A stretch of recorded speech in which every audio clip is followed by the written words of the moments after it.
Swung on a high fly ball, hit the deep left field. Heading back is Boyd at the wall. It is gone! Ball game over! Anderson tagging, he's coming. Here comes the throw to the plate. It is on line. Did he hold on? No! Anderson bowls over Martinez. Swung on line down the left field line. That stays fair. It'll roll to the wall. Swung on in line to left field. That drops it for a base hit. Guzman scores from third. Over the wall, it's gone. A solo home run for Chris Grayson. There will be no throw on the play, and Tyler Portnick with an RBI single.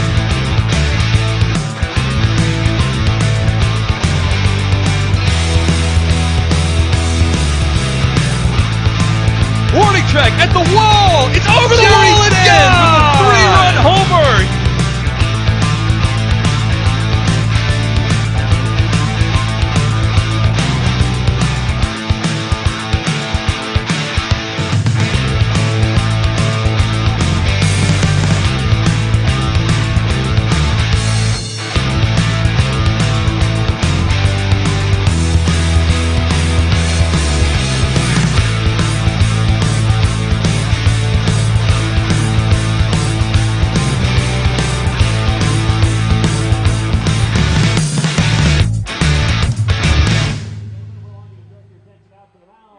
What's up, Patriots fans, and welcome into the ESPN.TV pregame show. I'm your host, Chris Dravic, and we are back here at TD Bank Ballpark. The Patriots are fresh off a 4-game series in Long Island. They are back for 7 more at home starting Friday tonight at TD Bank Ballpark. It's been a busy season on the field for the Patriots, but off the field, it's exciting news around here in Bridgewater. It's All-Star Game season. July 12th, the day is coming close. There's been announcements off the field for the big game, one of which being our very own Brett Jody has been named the manager for the 2017 All-Star Game. He'll be managing the Liberty Division right in front of his own hometown team. He's excited for it, and I had a chance to talk with him about it. Take a look. All right, what's going on, Patriots fans? I'm hanging out with Somerset manager Brett Jody, who I can officially congratulate on being named the 2017 Liberty Division manager for this year's All-Star Game. So, Brett, congratulations. I appreciate it. In a season where you guys have been in first place since literally the first game of the year, what does it mean to you to be rewarded like this and be the All-Star manager for this year's festivities? Well, it's only important if you're first place at the end of the half or whatever, so that's what we're trying to do. But yeah, this is a great honor. I remember the All-Star Game from here last time, and it was just an amazing event. They do such a great job around here. They take pride in it. Every detail is just paid close attention to. It's going to be a wonderful event for the fans, the players, the staff, everybody involved. It's going to be a lot of fun. I can't wait to see what's going to happen. Yeah, and you make a good point. The game is in Somerset this year. So what does that mean for you to get to manage somewhere where you've coached now for a number of years, you got to play now, and hopefully be alongside some of your players if they get voted in? It's great. I mean, we know it's going to be a great event. It's always fun no matter where you go, but here, to be in your own backyard, to be at your own home stadium in front of a lot of your own fans and stuff like that, it's just going to be that much more special, I think. So I think it's just going to be spectacular. A lot of fun for our guys involved and everything. And like I said, I'm very excited to see what we're going to do and see if we can try to top the last one we had, you know? Yeah, and this is your first time managing here on your home turf, but you were the manager in last year's game. Mm-hmm. What was that experience like for you getting to manage the Liberty Division as a whole? Well, you know, it's always fun. It's fun to get the guys together from other teams that you see, you respect, you like the way they play or whatever, and it's fun to get to know them kind of off the field and on the field at the same time, have a good time, you know, because you want to compete, you want to try to win the game, but that's not the main objective. It's kind of getting everybody together and having a fun time and having kind of a break in the action, so-called, or whatever. But to get them all on the same team and see how they communicate with each other and get along and just enjoy each other's company, and you know, you get that respect that you see from them playing, but then you also learn them as human beings and stuff. So I really look forward to that aspect of the game, and then to get off the field, some of the other events, you know, the dinners and the, you know, whether you're doing golf outings or whatever. I think last year was a golf outing and stuff like that. So you enjoy all those things, and you know, you appreciate how the other clubs do things and how they go about their business, and you know, have fun doing those things. Is that fun for you, getting to be with your guys, you know, mingling with the Long Islands, the Bridgeports, even the Freedom Division as well? Yeah, like I said, I think you get to know them more on a personal level. We get to see them and play against them, and you can make your own judgments of how they are as a person or whatever, but you don't know until you really get around them in that type of environment. And you realize there's a bunch of good guys out there. We all come together collectively to have a great time and put on a good show for these fans, and it's a lot of fun. Now, it is supposed to be a show, you're absolutely right, but you're facing the Freedom Division. You're managing against a guy in Gary Gaetti, 2 longtime managers in the Atlantic League. Yeah. I mean, I know it's a showcase, it's fun, but gotta play to win, right?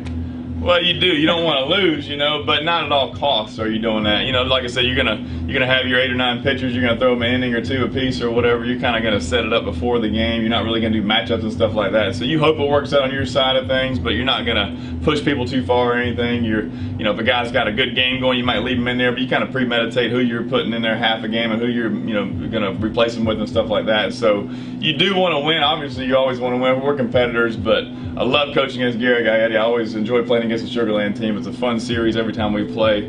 I respect him greatly and just love to be against him, and we know we're going to have a lot of fun playing those guys too. Absolutely. 2017 All-Star Game. Can't miss it, right? That's it. Heard it there, folks. Brett Jody, the Somerset Patriots manager, and officially the manager of the 2017 Liberty Division All-Star team. Brett, as always, thank you so much. Thank you. Well, there you have it, Patriots fans. Brett Jody and the rest of the Somerset All-Stars take on the Freedom Division right here on July 12th. But for tonight, it's the Patriots and the New Britain Bees right here, right now on ESPN.TV.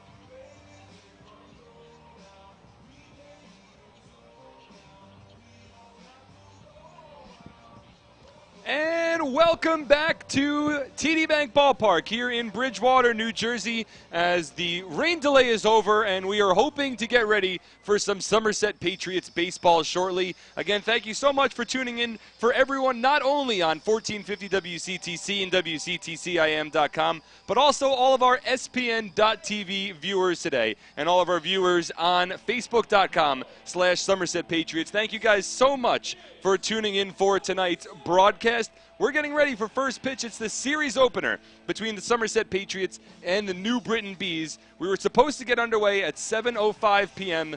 local time, but the tarp was on the field. There was a threat of some rain in the area. It never actually rained here, but we always want to play it super cautious to try to save the field and make sure we have good playing conditions.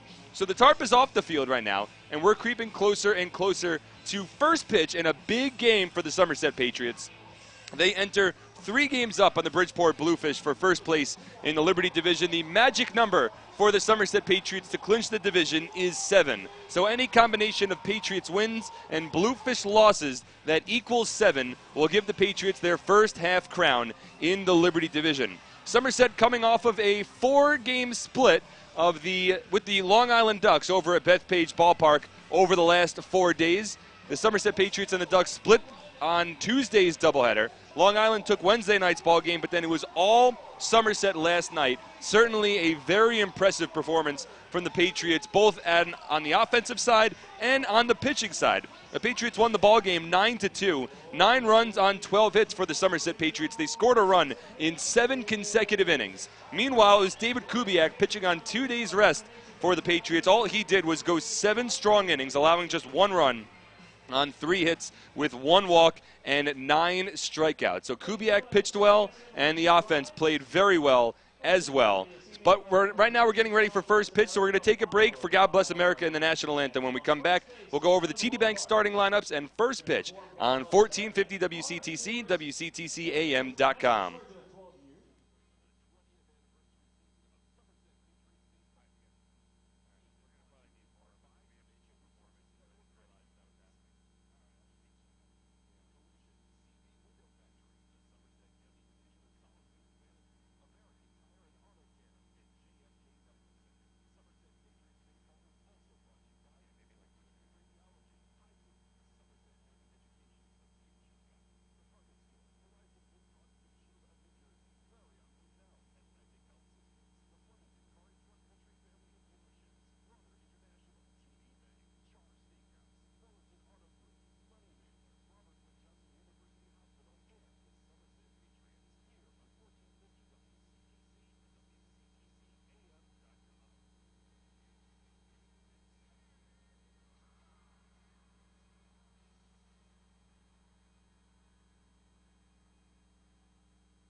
welcome back to TD Bank Ballpark. At long last, we are about ready for first pitch between the Somerset Patriots and the New Britain Bees. The first time that the New Britain Bees have traveled over here to Central New Jersey this season.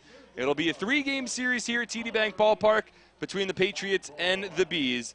And we are now ready to give the TD Bank starting lineups. First for the visiting New Britain Bees. Hitting a curveball is hard. That's why there are no curveballs at TD Bank. They make it easy. Stop by and say hi. One human to another. TD Bank, America's most convenient bank. Member FDIC.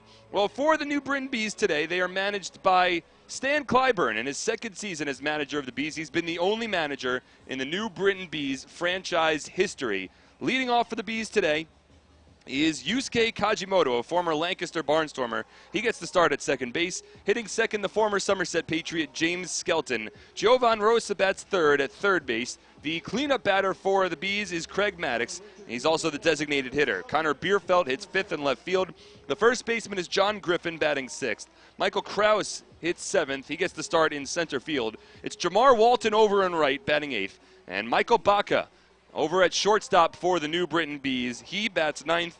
On the mound for the Bees is Mike Lee, but right now the man of the hour is Rick Teasley. He'll work from the left side of the pitcher's mound here. On the mound for the Patriots today, he's the starting pitcher. He is 6-1 with a 1.99 earned run average this season. That leads all Atlantic League pitchers that are qualified this year. Teasley began the season as a reliever. He has made the transition into a role as a starting pitcher, and boy, has he pitched well. Over 58 2/3 innings this season. He has struck out 35 batters against 9 walks, and opponents are just hitting .214 against the Southpaw. In his first season in a Patriots uniform, spent the last 3 years with the Southern Illinois Miners in the Frontier League. But boy, has Teasley impressed here in a Patriots uniform. So he'll step on the mound. Up to the plate comes Yusuke Kajimoto, and we are at long last about ready for first pitch in the first game here at TD Bank Ballpark between the Patriots and the Bees this season. Teasley steps on the mound. Up to the plate comes Kajimoto. Teasley gets the nod. He works from the windup. And the first pitch of tonight's ballgame, a fastball in there for a called strike, 0-1. We're officially underway at 7:37 p.m. Eastern Time. So that'll officially go down as a 22-minute rain delay to begin the ballgame. Fastball here from Teasley misses upstairs. 1 ball and 1 strike. It's an overcast evening here at TD Bank Ballpark. There is still a threat of some rain that's in the area, but we couldn't wait any longer. We wanted to start tonight's ballgame. The 1-1 here to Kajimoto, grounded up the middle. And Kajimoto with the leadoff base hit here in the top of the first inning. So we'll set the defense for the Somerset Patriots in the outfield. Moving from left to right, it is Aaron Eggleston in left, Chris Grayson in center, Greg Golson over and right. Around the horn, Mark Minikazi at third, Alfredo Rodriguez at short, Tyler Bortnick at second, Carlos Guzman's the first baseman, Adam Donahue behind home plate, and again, Rick Teasley on the mound here for the Somerset Patriots. So it's now Yusuke Kajimoto. He leads off of first base as the former Patriot, James Skelton, makes his first appearance of the season here at his former stopping grounds. A left-handed batter, starting catcher, the everyday catcher for the Bees. Minikazi creeps in at third, expecting a bunt, but the first pitch fastball from Teasley misses upstairs 1-0. Skelton hitting .255 this season with 6 home runs and 12 runs batted in. Played here in 2015, won himself an Atlantic League championship as a member of the Patriots. The 1-0 misses low, 2 balls and 2 strikes. He split time with the catcher that's currently behind home plate for the Patriots right now, Adam Donahue. Both of those guys pretty much had a 50-50 split over the course of the 2015 season. Both earned themselves championship rings, their first respective in the Atlantic League. The 2-0 here to Skelton misses inside 3 balls and no strikes. So Rick Teasley has fallen behind Skelton 3-0. Skelton certainly used to situations like this so far this season. He leads the Atlantic League in walks. He also leads the Atlantic League in on-base percentage. Teasley from the stretch, the 3-0, in for a called strike, 3-1. 48 walks on the season for James Skelton. That is 9 walks more than the next closest player, who's Josh Prince with the Sugarland Skeeters. Easily leading the league in walks. The 3-1 here from Teasley. Swung on, fouled to the backstop. 3 balls and 2 strikes now. Not oftentimes do you see a batter who is hitting .255 on the season wind up leading the league in on-base percentage, but that's exactly what James Skelton is doing right now. It's Skelton, a left-handed batter, working against the southpaw Rick Teasley. 3 balls, 2 strikes, nobody out, top of the first inning. Off of first base is Yusuke Kajimoto. Teasley comes set, the 3-2 pitch. Upstairs, ball 4. James Skelton draws a walk here in the top of the first. So the first 2 batters of the ballgame reach base for the New Britain Bees. It'll be Kajimoto off of second, Skelton off of first, and now Jovan Rosa will step to the plate. Rosa, .267 batter with 6 home runs and 31 RBI. The lights are on here at TD Bank Ballpark. There are some very heavy, dark clouds that are currently surrounding the ballpark. The wind is blowing hard from right field to left field. And sort of an ominous-looking sky here. The tarp crew for the Patriots is all collected near the tarp down the left field line. Teasley works from the stretch, checks the runner at second. First pitch here to Rosa, grounded through the hole on the left side into left field. Kajimoto rounding third, up with the ball is Eggleston. His throw is cut off. It's an RBI single for Jovan Rosa. 3 batters into the ballgame, the Bees have a 1-0 lead over the Patriots.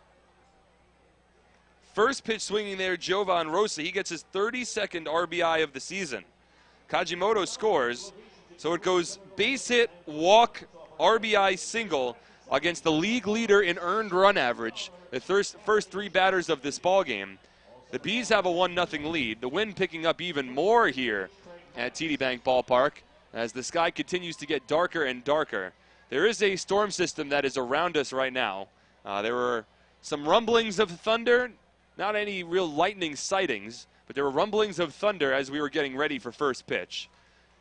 Teasley from the stretch, the first pitch fastball here to the left-handed hitting Craig Maddox, misses outside 1-0. I wonder, Teasley had to work through a rain delay to begin tonight's ball game, so there was always sort of the feeling that we were going to get the game in at 7:05, and then it kept on getting pushed further and further back because of the continued threat of rain. The 1-0 here to Maddox at the knees for a called strike 1-1. So it made it difficult for the starting pitchers for both sides, Rick Teasley for the Patriots and Mike Lee for the New Britain Bees, to really get into a rhythm and go through their normal pregame. And I wonder if that's playing an effect at all on Teasley here. He's uncharacteristically allowed the first 3 batters to reach base against the Bees. Maddox sprays this one foul down the left field line. A ball and 2 strikes with nobody out in the top of the first inning, and the New Britain Bees leading the Patriots 1-0.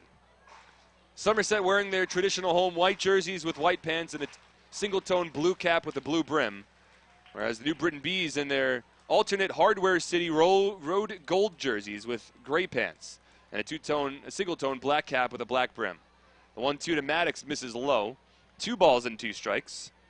Maddox, the designated hitter for the New Britain Bees today, a .249 batter with 4 home runs and 29 runs batted in. He's listed as a coach on the New Britain Bees roster. Technically sort of works as a hitting coach for them. They have 2 players that are listed as coaches on this team. The 2-2 from Teasley. Swing and a miss, strike 3.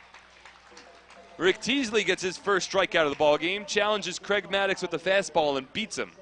Mano-y-mano. 1 away here in the top of the first, and Connor Bierfeld will step in.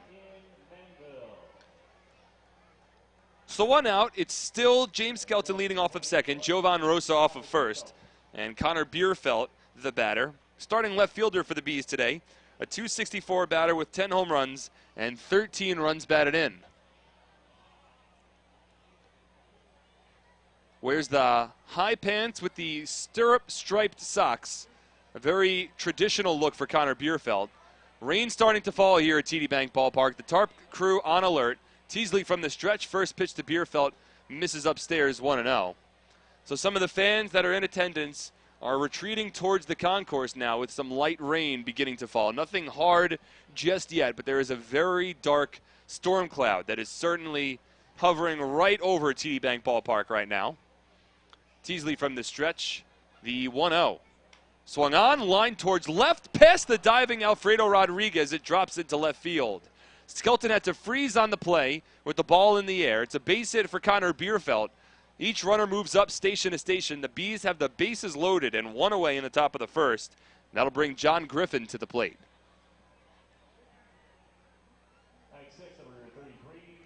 That is the third hit of the inning already for the New Britain Bees. They already lead 1-0.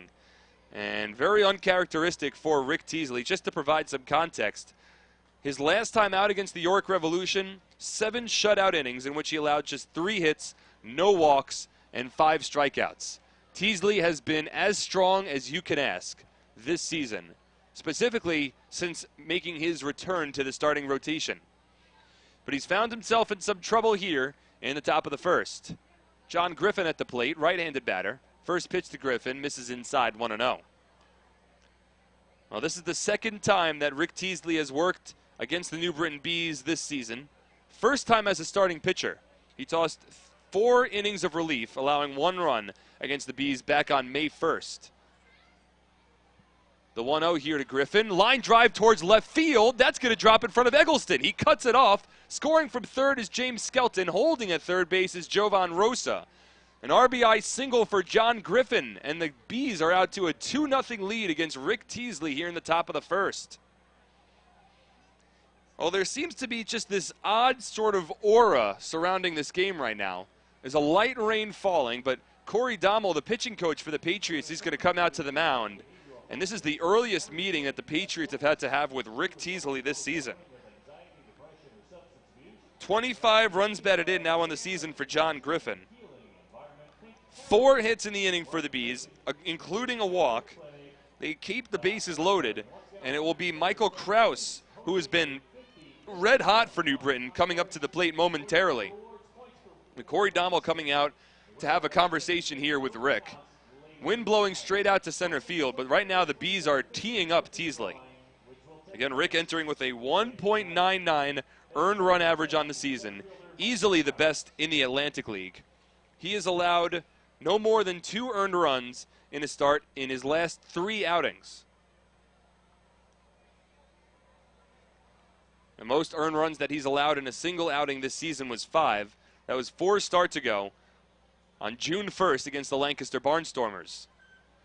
But Teasley struggling on the rubber here with the bases loaded and 1 out in the top of the first. First pitch here to Kraus. Misses inside, 1-0.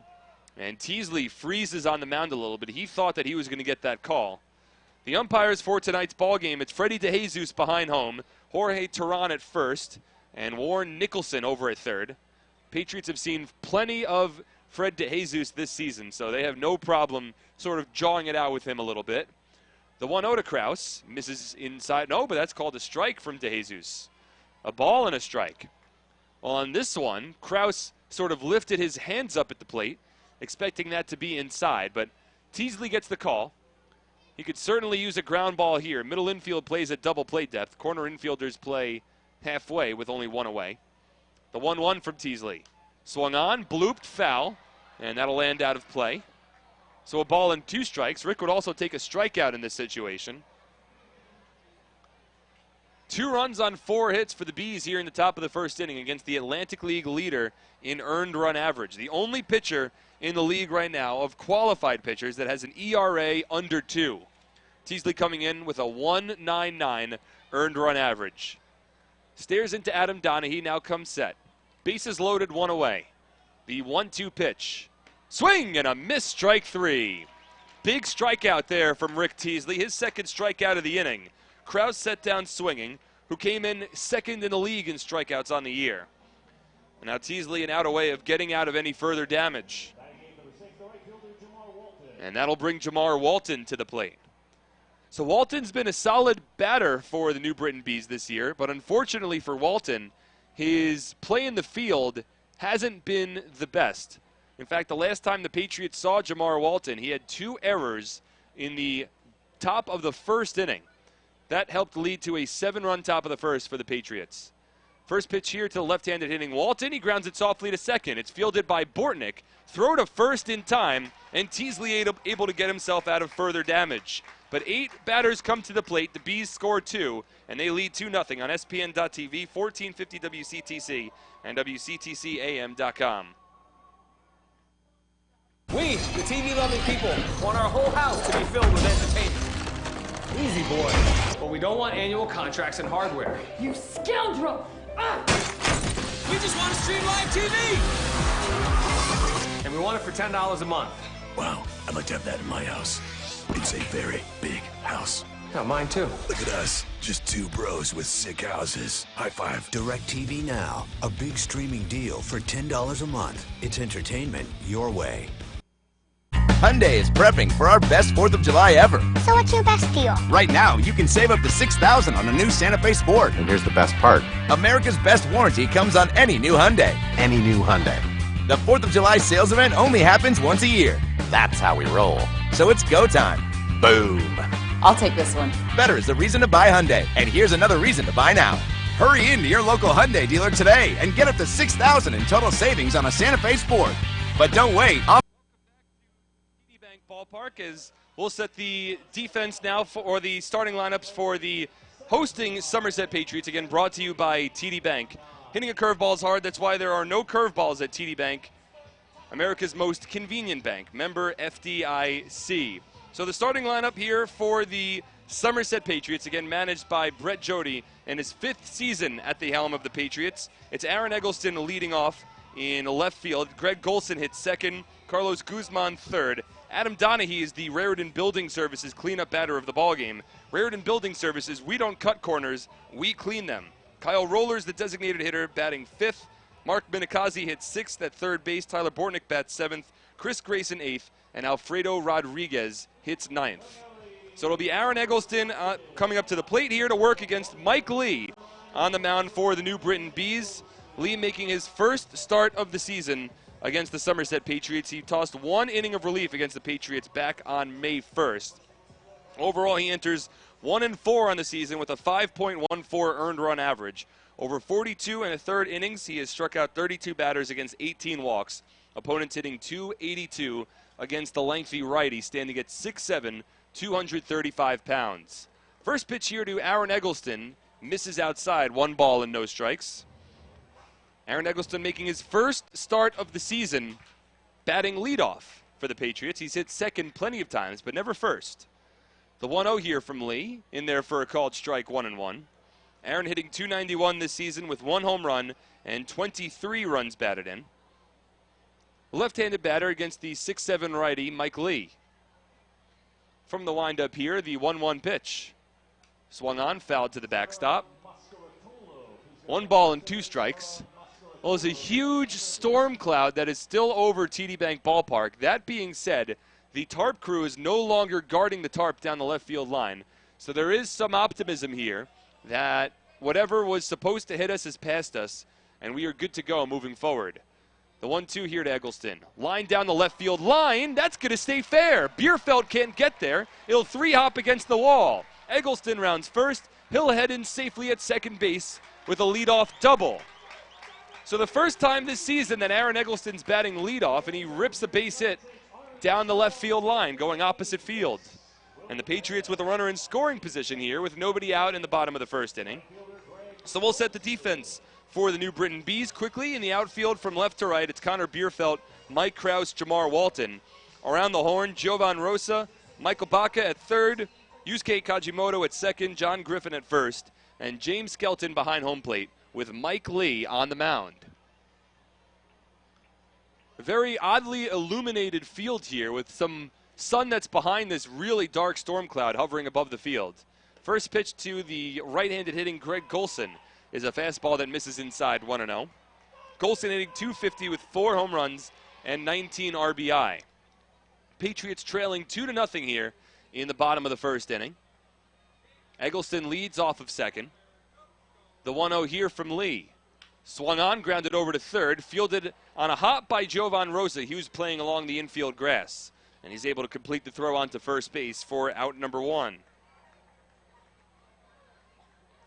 So Eggleston continues to lead off of second base. Golson retired on the 5-3 putout, and Carlos Guzman will step in. A .268 batter this season with a home run and 29 runs batted in. Patriots trailing 2-0 here in the bottom of the first. 2 runs on 4 hits for the New Britain Bees against Rick Teasley. in the top of the first inning. Teasley also walked a batter. So some uncharted territory for Teasley. He is playing from behind early in this ball game. We'll see how he responds. Again, we had to sit through a 22-minute rain delay before we got ready for tonight's ball game. Fastball here to Carlos Guzman, misses outside 1-0. So I wonder if that had an effect at all on the preparation for Rick. I mean, it would have had a similar effect on Mike Lee, who's on the mound right here for New Britain in his first inning of work. Eggleston led off with a double. He leads off of second. The 1-0 to Guzman. Swung on, lifted towards left center field, deep. Back goes Bierfeld towards the warning track. He looks up, it's off the wall. Eggleston rounding third. Here comes the throw. It's cut off along the infield. An RBI double for Carlos Guzman. And the Patriots are on the board. It's now a 2-1 deficit here in the first. Now that ball kept carrying. I thought off the bat it might have just been a fly ball to left, but it kept on carrying all the way to the Flemington department store sign out in left center field. An RBI double for Guzman, his 30th run batted in of the season to lead the Patriots. He trades places with Aaron Eggleston off of second, and Somerset has responded here with a run, at least one run, in the bottom of the first. And now Adam Donahue stepping in. So Guzman doing well to go opposite field. He's now reached base safely in 11 of his last 12 ball games. And now it'll be Adam Donahue making just his third start in the span of the last 7 days. Jovan Gonzalez has been getting slightly more playing time than Donahue. First pitch swinging here is Donahue. Pops it up behind home. That'll land out of play towards the general seating bowl. And it comes just short of the press box. Fan sitting 3 rows in front of me gets herself a souvenir. So no balls, 1 strike with 1 away in the bottom of the first inning. And the Patriots currently trailing the New Britain Bees 2-1. Donahue hitting .263 with 2 home runs, 12 RBI. He also has 2 stolen bases this year. He has sneaked a pair of steals, the 0-1. Line drive down the left field line. That ball crushed, and it will one-hop against the wall. Carlos Guzman easily scores from second base. Over to second is Donahue. Slides in, and he's safe. An RBI double for Adam Donahue. Back-to-back doubles for the Patriots. It's now a 2-2 ball game here in the bottom of the first. That's the 3rd double of the inning for Somerset. Aaron Eggleston, Carlos Guzman, and now Adam Donahue, all with extra base hits against Mike Lee. And that'll bring the Bees pitching coach, Sean Gil-Blair, out to have a conversation. And 4 batters here into the bottom of the first. We have pressed the reset button on this ball game. The 13th run batted in of the season for Adam Donahue, and he laced that ball down the left field line. We'll pause 10 seconds for station identification on 1450 WCTC.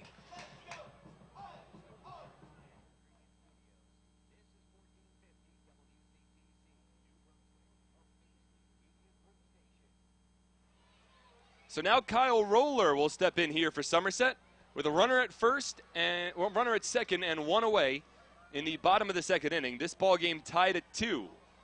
Roller, a strong left-handed batter, tied for the team lead in home runs on the season. First pitch here for Mike Lee, in there for a called strike, 0-1. Roller hitting .288 with 4 home runs and 10 RBI. He had a pair of home runs in the Patriots' most recent series against the Long Island Ducks. Both of those home runs coming on Tuesday night in the second game of that doubleheader. 0-1 here to Roller, grounded over to first. That'll advance Donahue to third. It's fielded by John Griffin. He'll take it himself to the bag. A productive out there for Kyle Roller, a 3 unassisted. Donahue advances over to third. And now with 2 out and a runner at third, that'll bring Mark Minikazi to the plate.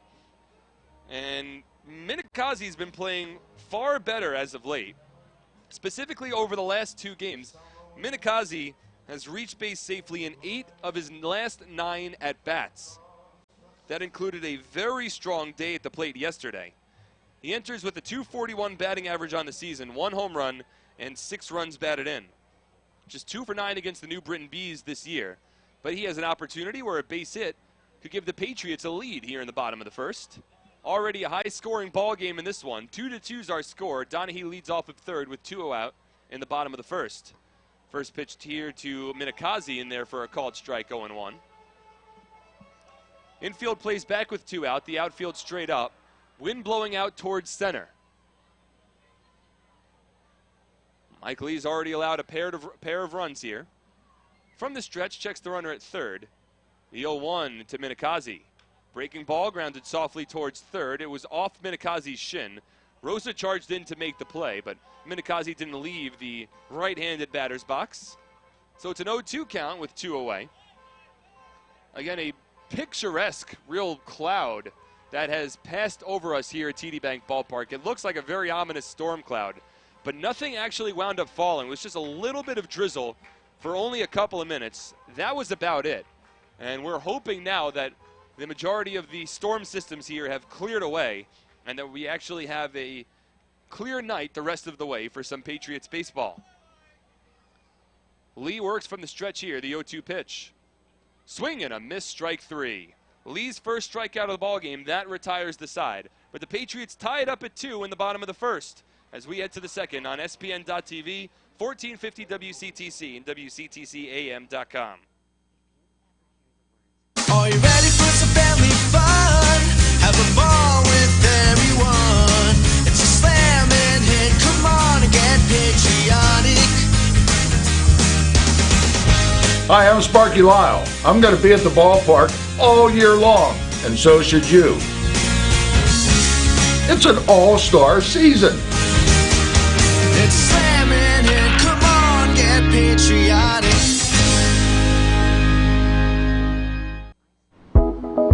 I would imagine behavioral health care would be, Behavioral health care? Heard of it, but I don't know. I really couldn't tell you the difference. help with their emotional and mental health. I'm not really sure. Carrier Clinic thinks differently about behavioral health care, applying new scientific advances to treat mental illness and addiction, replacing routine care programs with alternative treatments and new measurable levels of compassionate care. For the best in behavioral health care, think Carrier.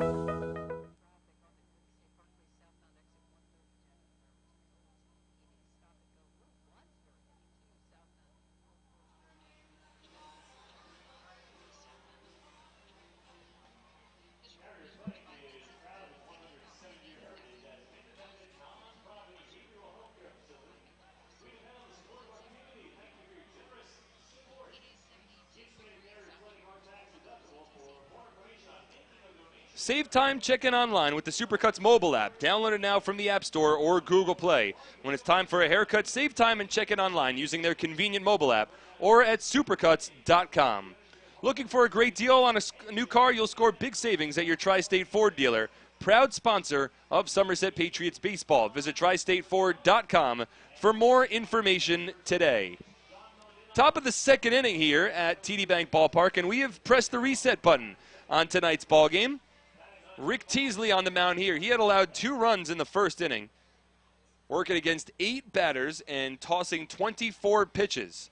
But we are even at 2 here after the Patriots plated a pair of runs. Say that 3 times fast in the bottom of the first. First pitch here to Michael Baca in for a called strike 0-1. So it's as if we're starting all over again. The 0-1 to Baca, lines foul down the third base line. Quickly no balls and 2 strikes. So it was back-to-back RBI doubles from Carlos Guzman and Adam Donahue. Able to get the Patriots even with the Bees. So the 2-2 is our score. 2 runs on 4 hits, no errors for New Britain. 2 runs on 3 hits and no errors for the Somerset Patriots. Rick Teasley works from the windup here. Stares into his catcher Donahue. The 0-2 pitch. Fouled off. Baca stays alive. Baca hitting just 163 this year, with a home run and 6 runs batted in. He's played in 37 games with the New Britain Bees, basically splitting time right down the middle with Jake McQuiggan at shortstop.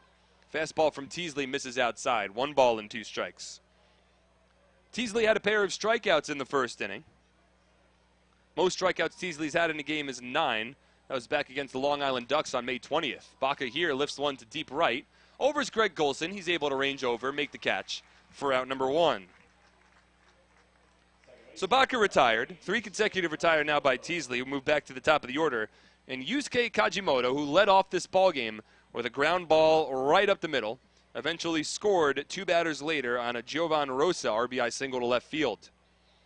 The first 3 batters reached against Teasley on a couple of base hits and a walk. Rick allowed 2 runs on 4 hits and a walk in that first inning. A very uncharacteristic inning for the first-year Somerset Patriot. First pitch to Kajimoto, line foul over the backstop. No balls and a strike to a 3-0-1 batter with 2 home runs and 12 runs batted in. Former Lancaster Barnstormer, he's played well in his transition to an everyday player with the New Britain Bees. 0-1 from Teasley, misses outside. 1 ball and 1 strike. His average has dipped a little bit, however, over his last 10 ball games, dropping from 330 down to 301. Bluffs a bunt here as the fastball from Teasley misses outside. 2 balls and 1 strike. It is a muggy evening here in Somerset. There is always the threat of rain that at the very least promised to maybe cool things off a little bit, but the humidity here is striking. It is a very sticky, muggy evening in central New Jersey. Teasley from the windup here, the 2-1. Swing and a miss. Foul tipped into the glove of Adam Donahue, and that'll run the count even. 2 balls, 2 strikes, 1 away. Nobody on top of the second inning. We're tied at 2 here in Game 1 of this 3-game series at TD Bank Ballpark between the Patriots and the Bees. From the windup here, the 2-2. Swung on, chopped foul. Kajimoto might have fouled that off of his shin. He's slowly walking away from home plate, so Adam Donahue will give him some time to collect himself.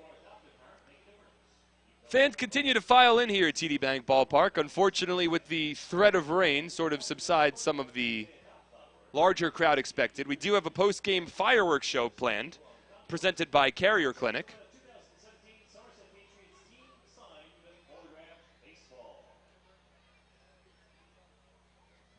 Kajimoto takes his time. Now we'll step back into the right-handed batter's box. Hitting safely in 13 of his last 14 games before going on this recent slump. 2-2 here, check swing foul ball, tapped down the third base line, so he's able to stay alive. So it'll be interesting to see how Rick Teasley sort of responds to his slow start here. He's worked at least 7 innings in each of his last 3 outings. He's worked at least 7 innings in 5 of his last 6 starts, but already with a high pitch count here. The 2-2 pitch fouled off again. Kajimoto staying alive against Rick Teasley here, who's now at 36 pitches, about to throw his 37th. Kajimoto has a Ichiro-esque swing. He's a switch hitter batting here from the right side, the 2-2. Swung on, fouled off again. Kajimoto just fighting and staying alive here. Nice at bat for the first-year New Britain Bee. This is a Bees team that collectively has struck out the most times in the Atlantic League. 514 strikeouts as a team this year. Kajimoto has 28 of those in 36 games.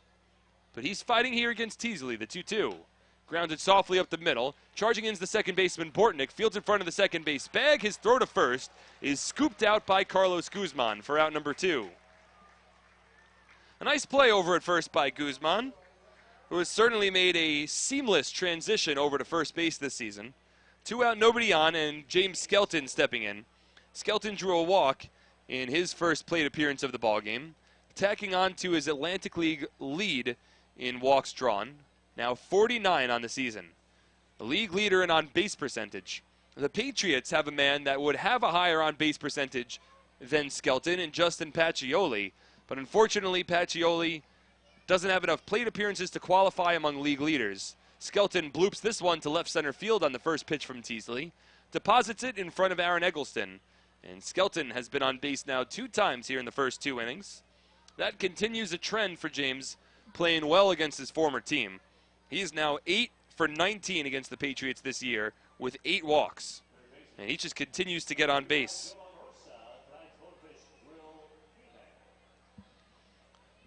So that's the 5th hit of the ball game already for the Bees against Rick Teasley. That's the most hits that he has allowed. Well, actually, honestly, he allowed 5 hits, 2 starts ago, and 6 hits, 3 starts ago. He works from the stretch here. First pitch to Rosa. Fastball misses outside, 1-0. Rosa lined an RBI single to left field his first time up, a part of a 2-run first inning for the Bees. They briefly took a 2-0 lead before Somerset tied it up with a pair of runs in the bottom of the first. The 1-0 from Teasley. Line foul down the third base line, right near the Patriots' tarp. A ball and a strike. Well, if there was anybody on this New Britain Bees roster that you could call Mr. B, and that would be Mr. B-E-E, not Mr. B as in an abbreviation for somebody whose last name begins with the letter B. Mr. B would certainly be Jovan Rosa. In the New Britain Bees' last ball game against the Southern Maryland Blue Crabs yesterday, he played in his 200th game in a Bees uniform. 1-1 here from Teasley. Broken bat grounder through the hole on the left side again. Rosa goes to the same place he went in the first inning. He has himself his second base hit of the ball game. Now his 6th hit overall for the New Britain Bees.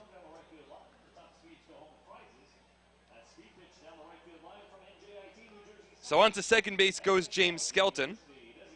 Rosa 2 for 2. And Craig Maddox will step in. Maddox struck out his first time up, one of 2 strikeout victims against Teasley. But to continue on Rosa, the 200th game that he played last night against the Southern Maryland Blue Crabs was also the 200th game in New Britain Bees history. He has never missed a single game in a Bees uniform since the Bees became a franchise last year. First pitch to Craig Maddox, a fastball that misses well outside. Adam Donahue prevents it from rolling to the backstop, and it's a 1-0 count. Skelton off of second, Rosa off of first. Teasley struggling again here in the second inning. We're tied at 2. Maddox with 29 runs batted in on the season. Left-handed batter with an unconventional batting stance, the 1-0. Slider taken low. Maddox does well to lay off. 2 balls and no strikes. He has an open stance from the left side of the plate. Waves the bat in front of his body, perpendicular to home plate. And then as the pitch is being delivered, sort of draws the bat back and gets himself into more of a load position. Teasley from the stretch, the 2-0. Fastball at the knees there for a called strike, 2-1. 2 runs on 6 hits for New Britain, 2 runs on 3 hits for the Patriots. We're here in the top of the second inning in this ball game after the game was initially delayed 22 minutes because of a threat of rain. We got underway at 7:37. The 2-1 from Teasley. Swing and a miss. Maddox badly fooled there. I don't think he was expecting a fastball because he was well late on that pitch. So 2 balls, 2 strikes, 2 away in the top of the second inning. 2 runners on base. Deuces in Dean Weil against Craig Maddox. A lefty versus lefty matchup. From the stretch, the 2-2 pitch. Swung on, broken bat, grounded to short, fielded by Rodriguez. Underhand toss to second. Bortnick covers and completes the putout. So 2 hits, no errors, 2 runners left on base. 2-2 is our score on SPN.TV, 1450 WCTC and WCTCAM.com.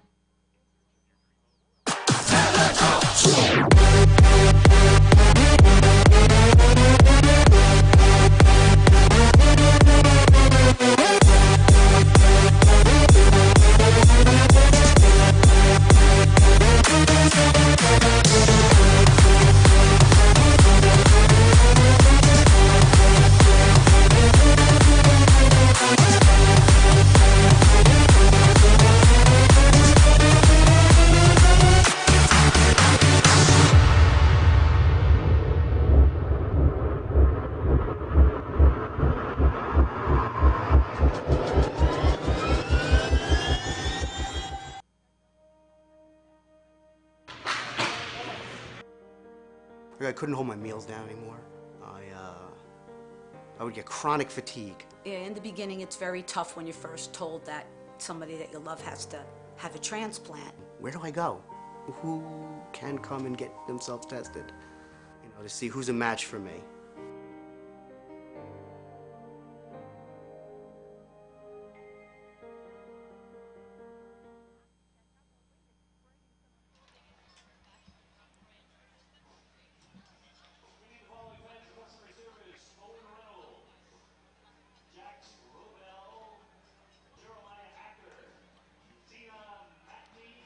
True & Associates is the sponsor of the lawn seating area in the ballpark. At True & Associates, you'll find more than a wide variety of competitive insurance products. You'll find people who understand your needs. True & Associates is a team of licensed professionals who care about their clients. Somerville Aluminum wants you to love the savings now and later. Until June 30th, get 10% off energy-efficient and money-saving Signet Pro Via premium doors and Sunrise Restorations windows.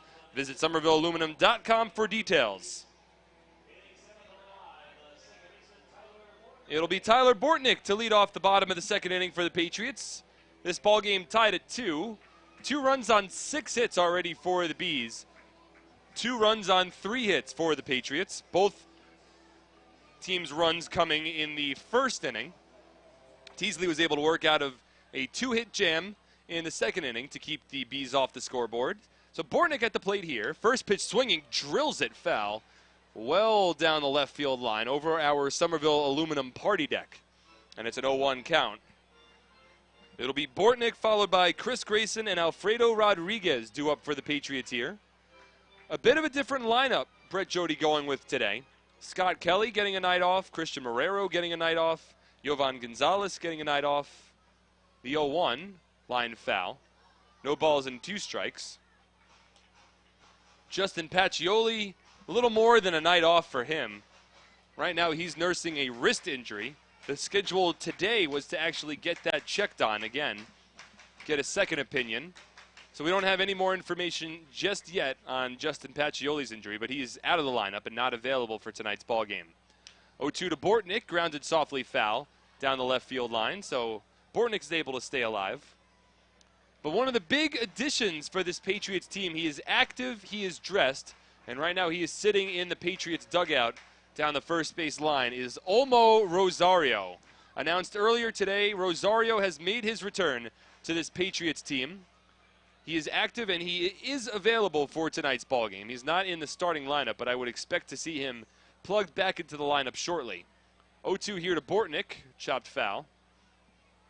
Rosario was a very important piece of this team early in the season before he had his contract purchased by Bravos de Leon in the Mexican League.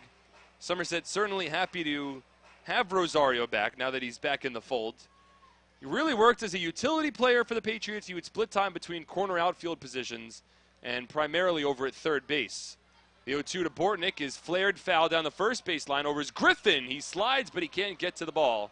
It ricochets off his glove, hits the dirt, and bounces into the stands. So Bortnick able to stay alive with this 0-2 count. But for Rosario, he's hitting .287 on the season with the Patriots. 3 home runs and 23 runs batted in. That coming in 34 games earlier this season. Right now, we are playing in the 61st game of the year for the Patriots. So Rosario missing about a month, but he's back in the fold now.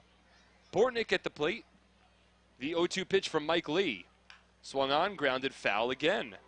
So Bortnick working a count here.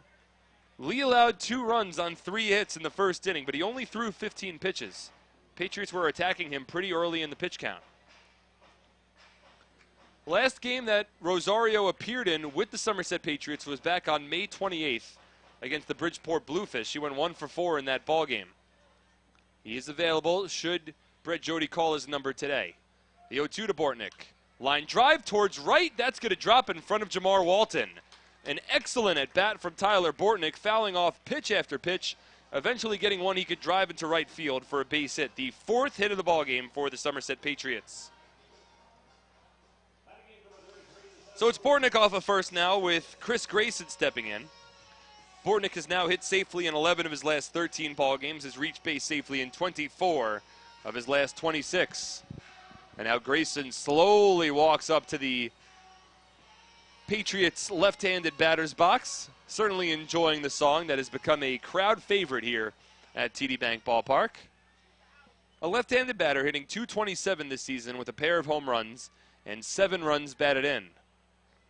It's Bortnick leading off of first, held on by John Griffin. First pitch here from Mike Lee. Line drive past the shortstop Baca and into center field. Almost took Lee's head off. It went right up the middle. Chris Grayson with a base hit. That's the 5th hit of the game now for the Patriots. And it looks like we have on our hands a high-scoring affair for tonight's ball game.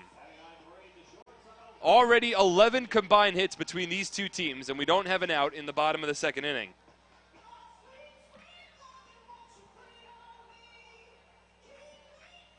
On the top of the second inning, the Bees had a pair of hits but failed to score, failed to capitalize. See what the Patriots can do here. This is certainly a bunt situation for Alfredo Rodriguez. Playing in at third is Jovan Rosa. He has the same thought process. Over at first, John Griffin plays along the infield grass as well. Lee stares back, Bortnick at second. First pitch to Rodriguez. He squares, but he bunts it over to the backstop. And the count 0-1. Rodriguez hitting 180 this season with no home runs and 10 runs batted in. It's Bortnick off of second and Grayson off of first. Rodriguez, the 9th batter in the order for the Patriots. He has hit safely in his last 4 games. So riding a 4-game hit streak, but certainly an opportunity here to try to put 2 runners in scoring position. The 0-1 from Lee. Dropped right in front of home plate. Skelton fields. He throws to third for the force out. Rodriguez got the bunt down, but it only went maybe 2 or 3 feet in front of home plate. So an easy play for James Skelton to field it and throw it onto third. Rosso is able to hold there and get the force out. So that'll go down as a fielder's choice and a missed opportunity for the Patriots and Alfredo Rodriguez. Bortnick retired from the base paths, and on to second goes Chris Grayson.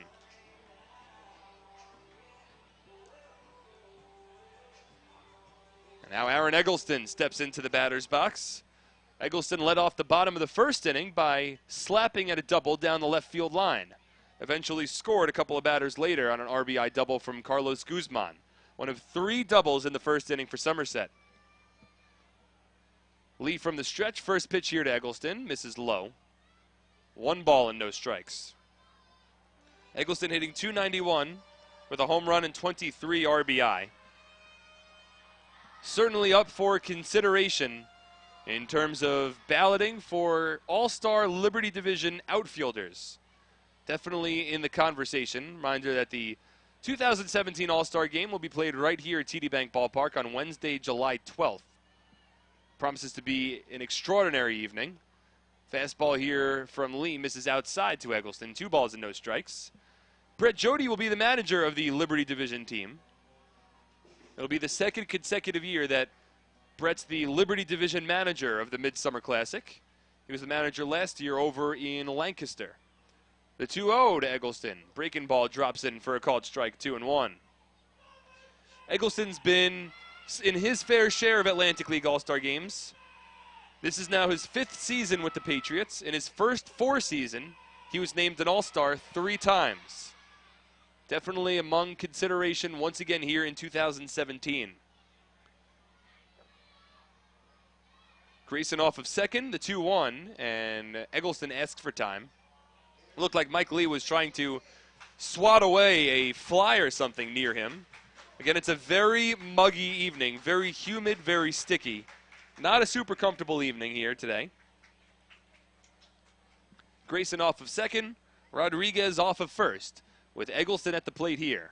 The 6'7" righty, Mike Lee, works from the mound. The 2-1.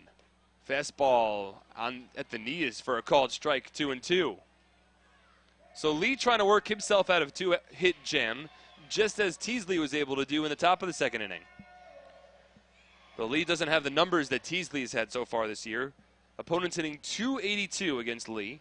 This is now his 10th appearance of the season, 9th start. The 2-2 pitch. Swing and a chopper foul. Eggleston able to stay alive, just taps at it.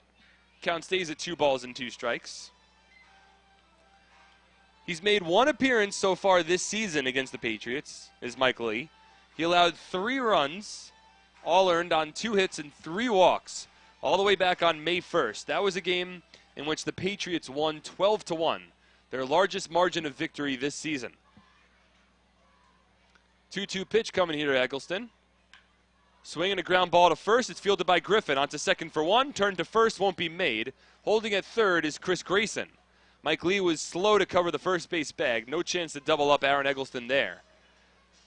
So it goes down as a 4-6 fielder's choice. It'll be Eggleston at first. Grayson over at third now with 2 out. And the former New Britain B, Greg Golson, stepping to the plate.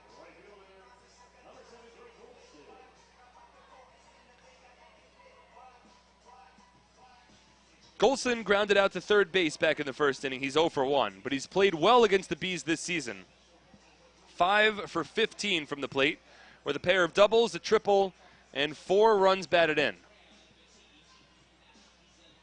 Grayson off of third. Eggleston off of first. Tied ball game here in the bottom of the second inning. Michael Lee's allowed 2 runs on 5 hits to the point. Works against the righty Golson here. From the stretch, first pitch to Golson. Fastball at the knees for a called strike, 0-1. The Bees entering 13 games below 500. Well, 13 games, I should say, behind the Patriots for first place in the Liberty Division. 12 games below 500. They are fighting for pride here and trying to set the reset button on their season, get ready for the second half. Golson chops the curveball foul, and the count moves to 0-2.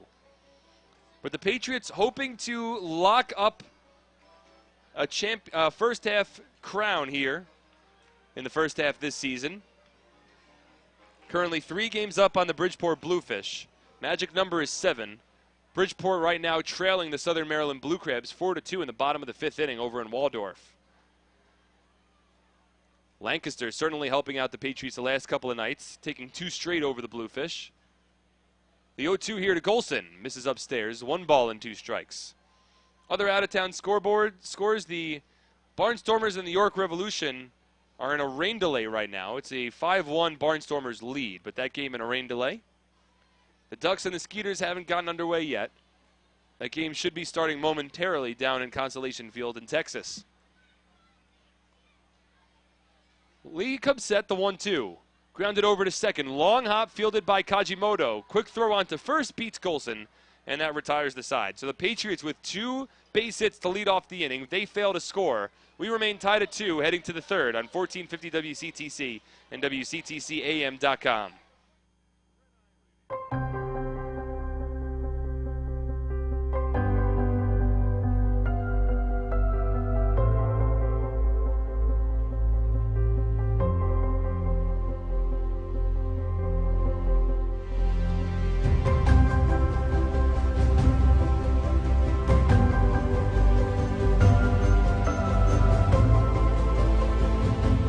Visit BellariDesign.com to learn more today.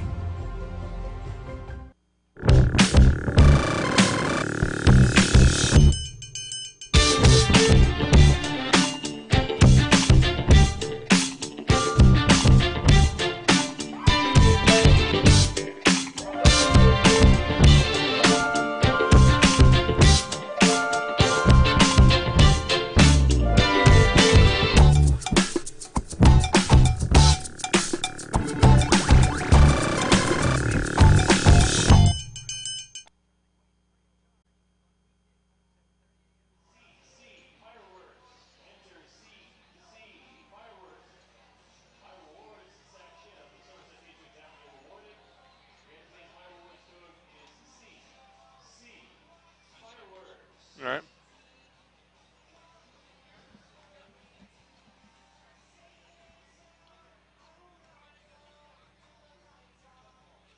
Carrier Clinic is pleased to announce the 7th annual Walk of Hope being held on its Belmead campus on Saturday, September 16th at 9 a.m. Help us fight stigma and raise awareness for mental health and addiction disorders. Visit www.carrierclinicwalkofhope.org for more information today. Diamond Nation, located in Flemington, New Jersey, is the premier baseball and softball facility in the Northeast and is home to the Jack Cuss Baseball and Jenny Finch Softball Academies. Diamond Nation is a top draw for prominent youth, teen, and high school tournaments and is dedicated to providing top-flight instruction, private lessons, and outstanding camps for individuals and teams. Visit us at DiamondNation.com. It's the top of the 3rd inning here at TD Bank Ballpark. First pitch from Rick Teasley was in for a strike. The 0-1 to Connor Bierfeld, grounded softly to short, fielded by Rodriguez. Quick throw to first, beats Bierfeld for out number 1. Nicely done by Alfredo Rodriguez, charging in. He knew he had to hurry that throw. Made the play right in front of the second base bag along the infield grass. Was able to beat the stirrup-wearing Connor Bierfeld over to first. So 1 out on 2 pitches. And now John Griffin steps in. Griffin had an RBI single back in the first inning. Both teams have already stranded a lot of base runners. The Patriots have stranded 3 runners through 2. The Bees have stranded 4 runners through 2. As the fastball here to Griffin misses inside. 1 ball and no strikes. A tall right-handed batter in his second season with the New Britain Bees. He was actually the first player announced as a signing for the Bees last year as he laces a base hit past Rodriguez into left field. The Bees are getting some strong swings against Rick Teasley in his 3rd inning. 7th hit already of the ballgame for the Bees. The most hits that Teasley has allowed in an outing this season was 8, and that occurred back on June 1st against the Lancaster Barnstormers. So Griffin is 2 for 2. And now Mike Krause steps in. Krause struck out swinging his first time up. A right-handed batter with Griffin leading off of first. 1 away in the top of the 3rd inning. This ball game tied at 2. Teasley from the stretch. First pitch to Krause in for a called strike, 0-1. Krause, another outfielder that certainly has been garnering a lot of attention for the potential All-Star game. 279 batter with 10 home runs, 30 RBI. He's also ranked tied for 4th in the league in stolen bases. As he breaks his bat, well, did he break his bat? He was jammed there. Fouled the fastball over the backstop. Looks like he didn't break his bat. Fan gets the foul ball. No balls, 2 strikes with 1 away here in the top of the 3rd.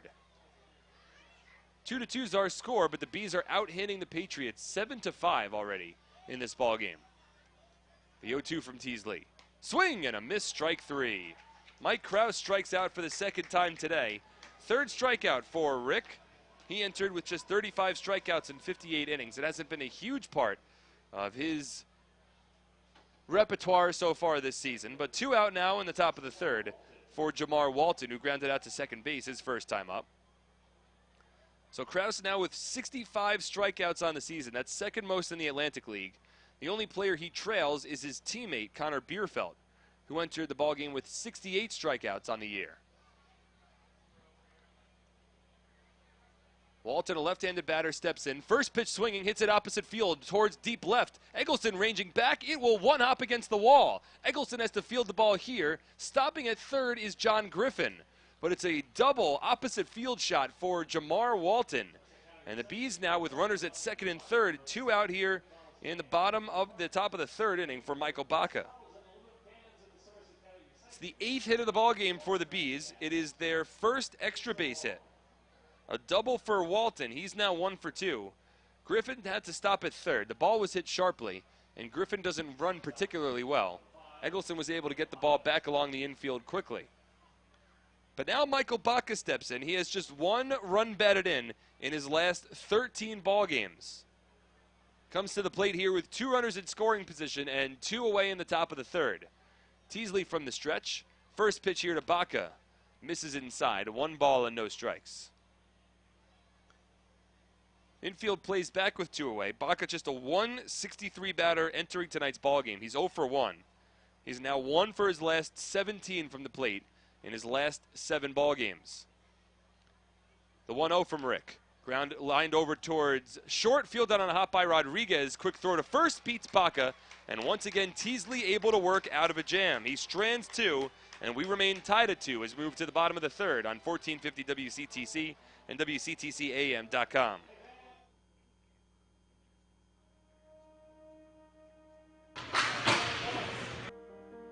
I couldn't hold my meals down anymore. I would get chronic fatigue. Yeah, in the beginning, it's very tough when you're first told that somebody that you love has to have a transplant. Where do I go? Who can come and get themselves tested? You know, to see who's a match for me.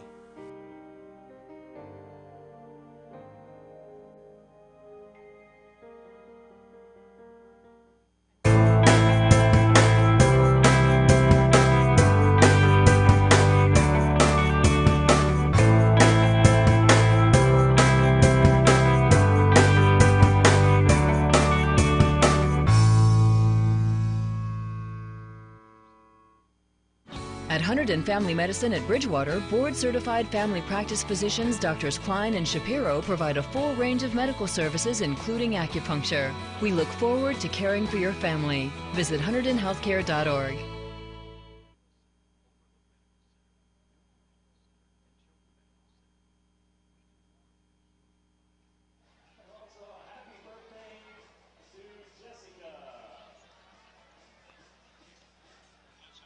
All right.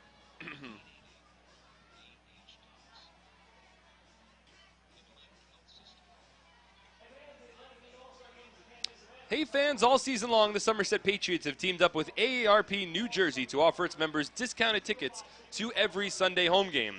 Just mention the code PATRIOTS3 and that you're an AARP member to get a buy one, get one free ticket discount to any Sunday home game. Be sure to visit AARP.org for more information on how you can become a member. AARP, real possibilities. With great rates, annual dividends, and exceptional customer service, NJM Auto Insurance is a home run with policyholders. You've got the green light. Get a quote today at startyoursnjm.com. NJM, extraordinary value in auto insurance. So it'll be Carlos Guzman to lead off here for the Patriots in the bottom of the third inning. This ball game tied at 2. 2 runs, 8 hits, no errors for the Bees. 2 runs, 5 hits, no errors for the Patriots. First pitch here to Guzman. Fastball in there for a called strike from Mike Lee, 0-1. Part of the order due up for the Patriots here, Guzman, Donahue, and Roller. Guzman had an RBI double his first time up to deep left center field. The 0-1. Checked his swing, a fastball that missed upstairs. 1 ball and 1 strike. Guzman has now reached base safely in 11 of his last 12 ball games. Over that span, he's recorded 7 RBI. He's the active leader in runs batted in. This one lifted towards left center field again, but not as deep. Instead, Connor Bierfeld ranges in, and he makes the one-handed catch for the first out.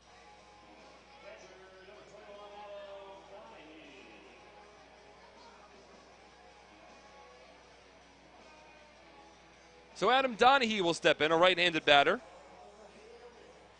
Had an RBI double his first time up. He absolutely ripped one down the left field line. It was the first pitch he saw from Mike Lee. He ripped a base hit down the left field line, and he traded places with Carlos Guzman over at second. So Guzman is retired for the first out here in the bottom of the third. With the Patriots at the plate, it is time to give the My Rewards code for tonight's ball game, as Mike Lee delivers a fastball in the dirt here, 1-0. The My Rewards code, go to your My Rewards section of the Patriots mobile app and enter the code BEESWAX for your opportunity to earn some My Rewards points. Again, the My Rewards code for tonight's broadcast is BEESWAX, all one word. The 1-0 to Donahue drops in for a called strike, 1-1. BEESWAX, BEESWAX, one word. B as in boy, 2 E's, SWAX as in xylophone. Beeswax, that is your My Rewards code. The 1-1 to Donahue misses upstairs. 2 balls and a strike. So you can enter that code into your Patriots My Rewards section of the mobile app. Earn yourself some My Rewards points that you could trade in for a bevy of different opportunities, experiences, free stuff. 2-1 to Donahue. Checked his swing. Did he go? He did not, says Jorge Teran, the first base umpire. So 3 balls and 1 strike now to Adam Donahue in his 5th season with the Somerset Patriots. Played pretty well against the New Britain Bees. Now 5 for 14 from the plate with 2 runs scored, 3 runs are batted in. The 3-1 pitch. Swung on, lifted towards left, shallow, towards foul territory. Ranging in is Connor Bierfeld. He won't get there in time. And it takes 1 bounce and goes into the picnic area located down the left field line. So 3 balls and 2 strikes. Donahue will get himself a new bat. 1 away in the bottom of the third. This game tied at 2. An important game for the Patriots as they try to lock up a postseason berth here for 2017. And the reason why, I mean, there's so many different reasons why it's important, but just from a player side of thing, first and foremost, this is the Patriots team that has lost a lot this year, whether it be to injuries or whether it be to players having their contracts purchased. 10 different players have had their contracts purchased from this Patriots team this season. And with all the uncertainty that lies ahead for the second half, and a lot of the guys that the Patriots have lost, they have an opportunity to at least clinch a playoff spot and then take a deep breath knowing that they have home field advantage and a postseason berth heading into the 2017 playoffs. 3-2 here to Donahue, grounded over to short. Fielded on a couple of hops by Michael Baca. Easy throw on to first for the second out. So 2 out, nobody on in the bottom of the third. That'll bring Kyle Roller to the plate. Most recent player to have his contract purchased from the Patriots was Mitch Atkins, reported directly to AAA Las Vegas in the New York Mets organization. The 10th player to have his contract purchased this season. So congratulations certainly are in order for Mitch, but the Patriots now trying to figure out how to piece together their starting rotation. First pitch here to Kyle Roller, swing and a miss, 0-1.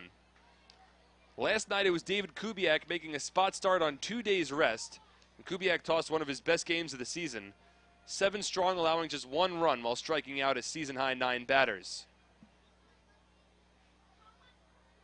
So Kubiak will move up a couple of spots in the rotation and settle in that spot for Atkins as Roller drills this one. It's knocked down by the first baseman Griffin, but it will bounce away from his glove, and there will be no play along the infield for the Bees. So Kyle Roller with an infield single. 2-out base runner for the Patriots. That'll bring Mark Minikazi to the plate. Roller now 1 for 2.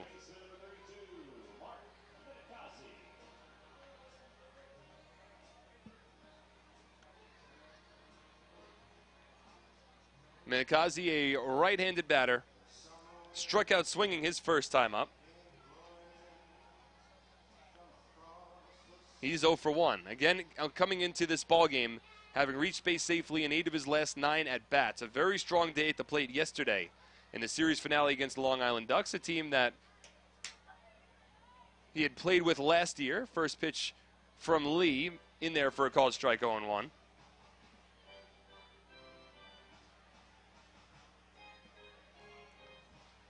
Minikazi now with a .241 batting average on the season. Last night, he went 3 for 4 from the plate with a home run, a double, 2 runs scored, 2 runs batted in. Swings through the fastball here, and the count moves to 0-2.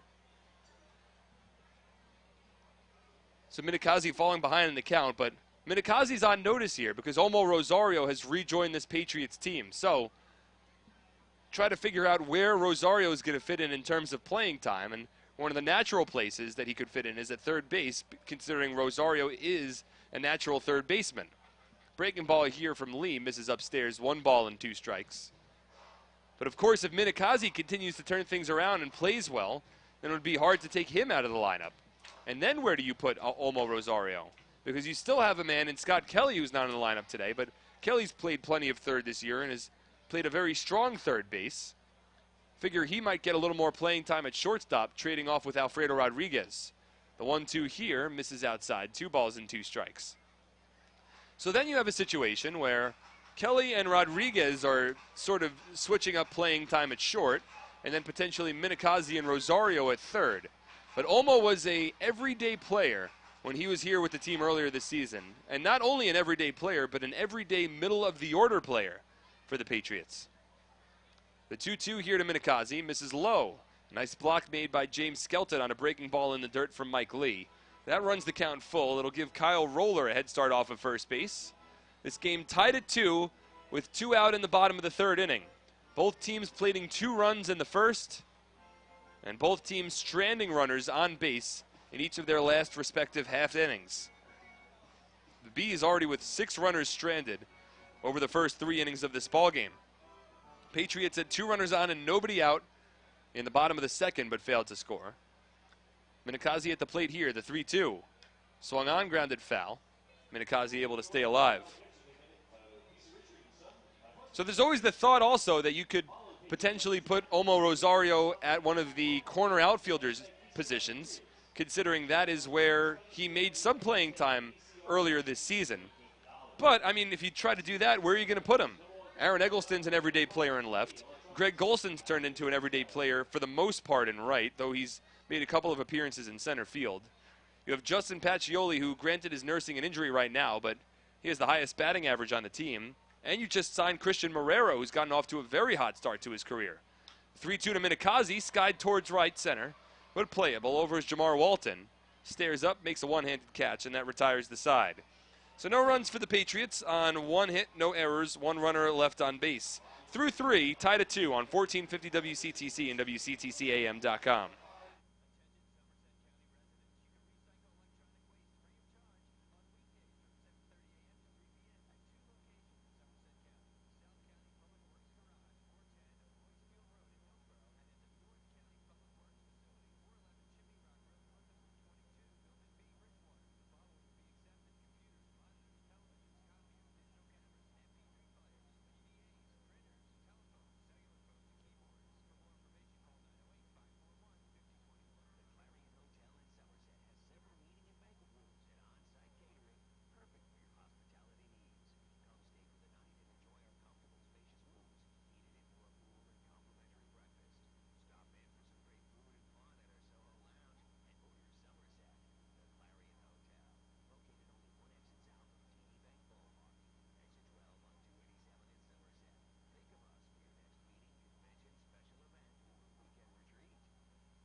In Flemington, New Jersey, or at Flemington.com. There you'll find a family-centered organization ready to take care of all of your automotive needs, as they have done since 1976.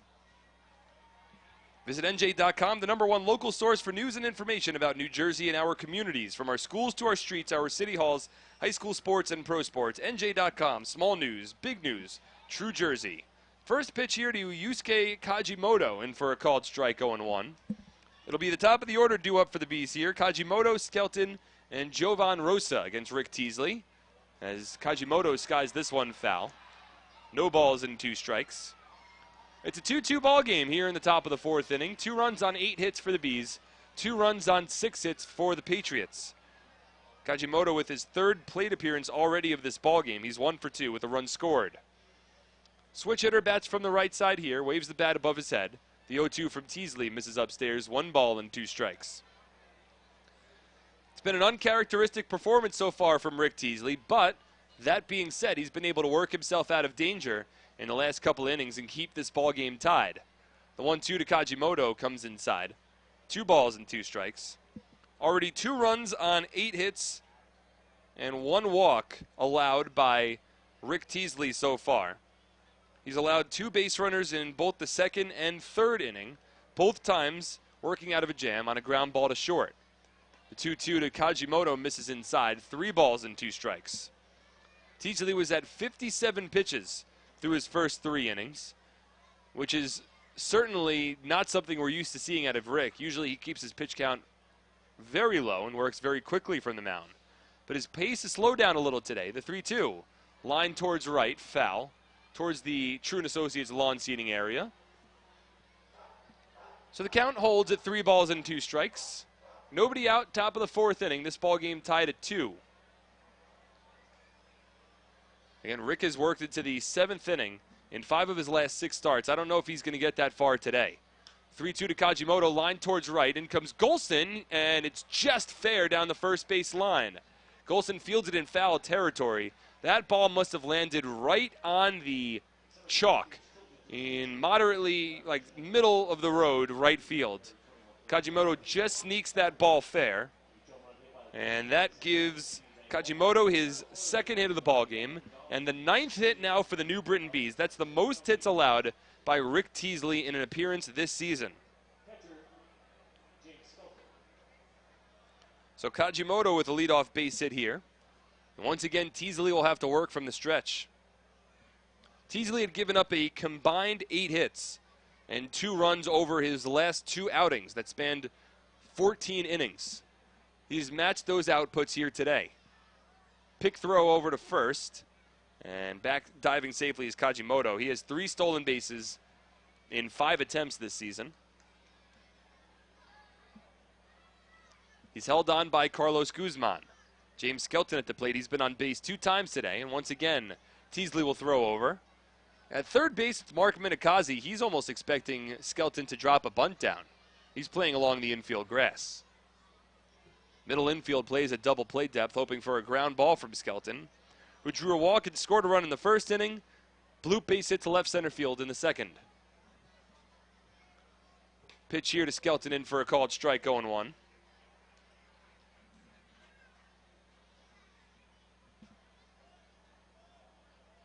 It was a nice gesture last year when Skelton made his first return to TD Bank Ballpark in a New Britain Bees uniform. It was right after he had won a championship here. Drag bunt down the first baseline. It's a beautiful bunt. Teasley underhand, tossed to first. It's just in time to beat Skelton. Well, Teasley, a left-handed pitcher, his momentum carries him to the third base side after he delivers home.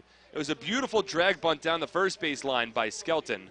Teasley had to race over. He fielded it with a bare hand and an underhand toss to Guzman, who had to race back to the bag. Just got there to cover in time to retire Skelton. But onto second base on the play goes Kajimoto. Clearly looked like Skelton was trying to bunt for a base hit there, but he might still get a sacrifice bunt called regardless. But now runner in scoring position. He's the go-ahead run for the Bees. Yusuke Kajimoto leads off of second as Jovan Rosa steps in. 2 for 2 with an RBI. Both base hits going to left field, both on ground balls that got past the shortstop, Alfredo Rodriguez, as Teasley stares Kajimoto back towards second.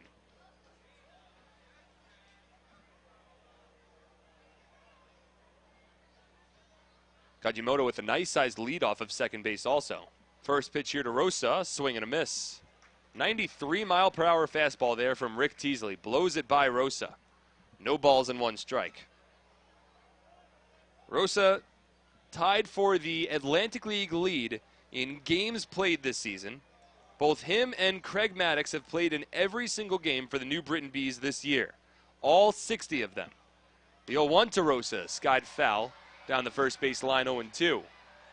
Mentioned it earlier, but Rosa's played in every single game that the New Britain Bees have ever played in their franchise's history. Craig Maddox has played in every game so far this season.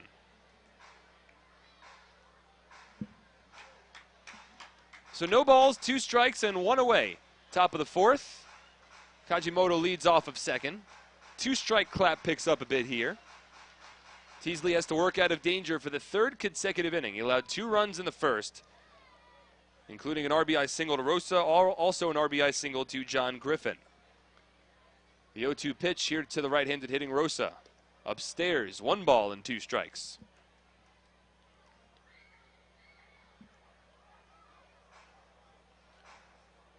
Rosa entering tonight's ballgame 6 for 28 against the Somerset Patriots with a home run and 3 RBI on the season. They've really been able to keep him in check for the most part. He's been a consistent middle-of-the-order batter for the Bees, and he's 2 for 2 already today. The 1-2 from Teasley. Upstairs, 2 balls and 2 strikes.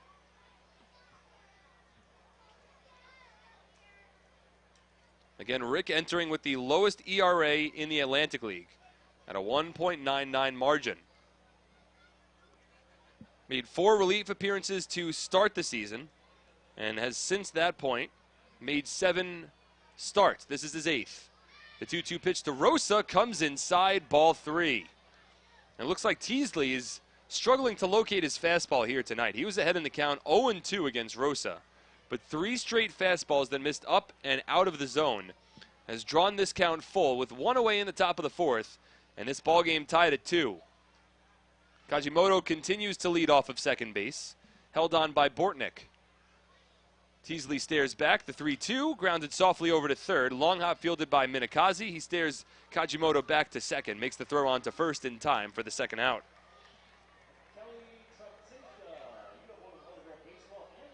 So Rosa is retired for the first time today, now 2 away, and once again, Teasley tries to work himself out of danger. By the way, James Skelton was given a sack bunt on that drag bunt attempt a couple of batters ago. Sack bunt score at 1-3. So now Craig Maddox steps in. Maddox is 0 for 2.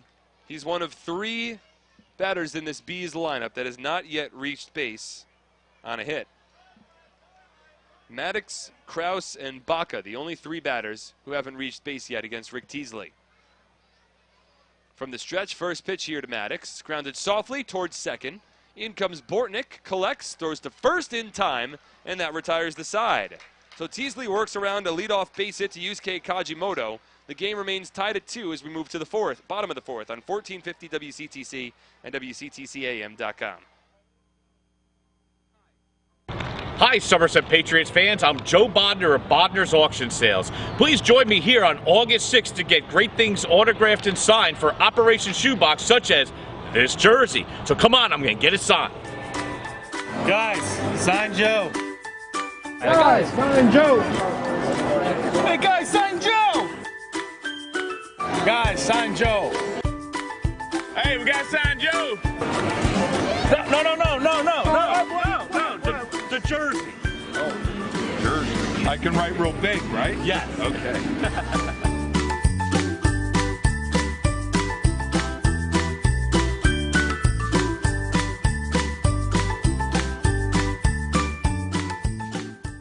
Tell us the story about the Jersey Devil. Here's a real Jersey legend about the fireball. They say it was forged in Jersey, a flaming orb that transforms ordinary people into winners! Fireball from the New Jersey Lottery is real and only for Pick 3 and Pick 4.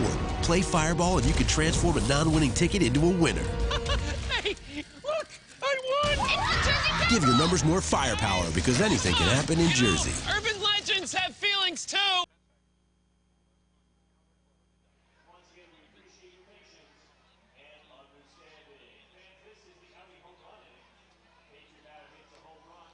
The Somerset Patriots would like to thank Children's Specialized Hospital for their continued support of the 2017 Somerset Sluggers Kids Club.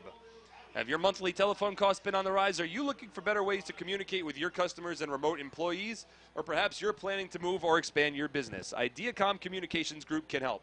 Ideacom Communications Group is a local, reputable company with the experience to provide a solution that's right for your business. Get the guys from Ideacom on your team by calling them today at 973-857-4440. That's one call that'll save you time and money. It's a 2-2 ball game here as we move to the bottom of the fourth inning. Mark Schwartz on SPN.TV, 1450 WCTC, WCTCAM.com.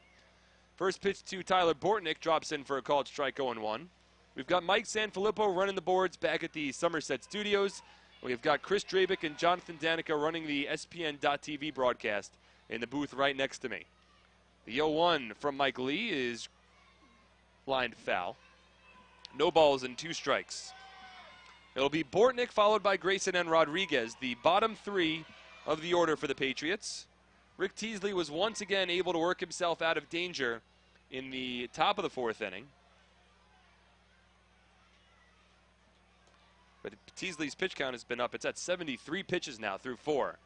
As Bortnick here takes a fastball inside. 1 ball and 2 strikes. Bortnick had a base hit his first time up. Patriots actually in that second inning had runners at first and second with nobody out. But Rodriguez failed to drop down a successful sacrifice bunt.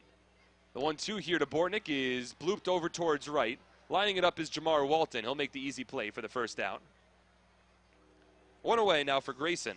But in that second inning, it was Rodriguez couldn't drop the sac bunt down. Aaron Eggleston grounded into a fielder's choice, and Greg Golson grounded out to retire the side. So both Teasley and the Bees starting pitcher, Mike Lee, have settled down a bit here after both allowed 2 runs in the first inning. That being said, both pitch counts are pretty high. Mike Lee was at 52 pitches through 3. He's got 1 out, nobody on in the bottom of the fourth. Chris Grayson in his first at-bat lined a first pitch fastball right up the middle for a screaming hot base hit towards center field. First pitch here to Grayson, misses low and inside, 1 ball and no strikes. Grayson 3 for 10 against the Bees this season with a pair of runs scored. He had been 0 for his last 9 from the plate over his last 3 ball games before that base hit to lead off back in the second inning. Here he drills one to deep center field. That's going to be over the head of Krause, and that will go all the way to the wall in straightaway center. Grayson rounds first. He'll head in safely at second base with a 1-out double. Well, both times that Grayson has made contact tonight, he is absolutely teed off on Mike Lee. That was a very hard hit ball that went over the center fielder Mike Krause's head. Krause has almost as much range as any center fielder in the Atlantic League, but there was no shot for him to get over to that one. So Grayson's 2 for 2 with a single and a double. It's the 4th double of the ball game for the Somerset Patriots. 3 of those doubles came in the first inning. Here it's Grayson in the 4th. So a run-out runner in scoring position for Somerset, and Alfredo Rodriguez will step in. Officially grounded into a fielder's choice in his first at-bat after his sac bunt attempt went about 3 feet in front of home plate, and James Skelton was able to throw on to third. First pitch here to Rodriguez. Knee-high for a called strike, 0-1. Rodriguez has hit safely in his last 4 games, 4 for 13 over that stretch. But his playing time has certainly diminished as the season has progressed. He was the everyday starting shortstop for the Patriots at the beginning of the season. Lee from the stretch, the 0-1 breaking ball, misses outside. 1 ball and 1 strike. We'll pause 10 seconds for station identification on 1450 WCTC.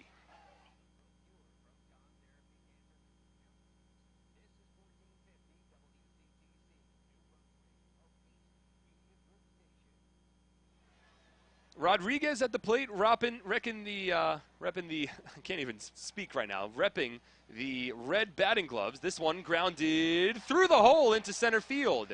Grayson will stop at third base. It's a base hit for Alfredo Rodriguez. He has now hit safely in 5 consecutive ball games. Those red batting gloves helping out. And the Patriots with runners on the corners, 1 away here for Aaron Eggleston. So 2 consecutive base hits for the Patriots here against Mike Lee. Somerset has 2 runs on 8 hits today. The Bees have 2 runs on 9 hits. Now an opportunity for Eggleston if he's just able to get the ball in the outfield. Grayson has solid speed. Glenn Barker would likely be sending him home on almost anything, especially in a tie ball game. Solid speed all the way around. Grayson at third, Rodriguez at first. Middle infield plays at double play depth. The corner infielders play in. Righty on lefty matchup, Eggleston at the plate. First pitch from Lee. Misses inside, 1-0. Eggleston's 1 for 2. He had a double and a run scored back in the first inning. Reached on a fielder's choice in the second. 23 RBI on the season for Eggleston. 6 for 21 against the New Britain Bees entering this ball game.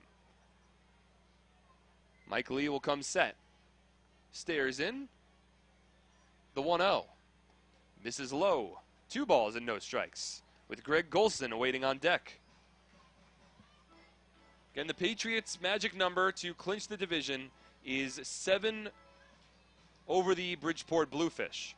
And last time we checked, Bridgeport was trailing the Southern Maryland Blue Crabs. They're still trailing the Blue Crabs. 4-2 is the score in that ball game in the bottom of the 7th inning. So Southern Maryland currently helping out the Patriots here. The 2-0 to Eggleston. Missy, no, inside corner for a called strike, 2-1.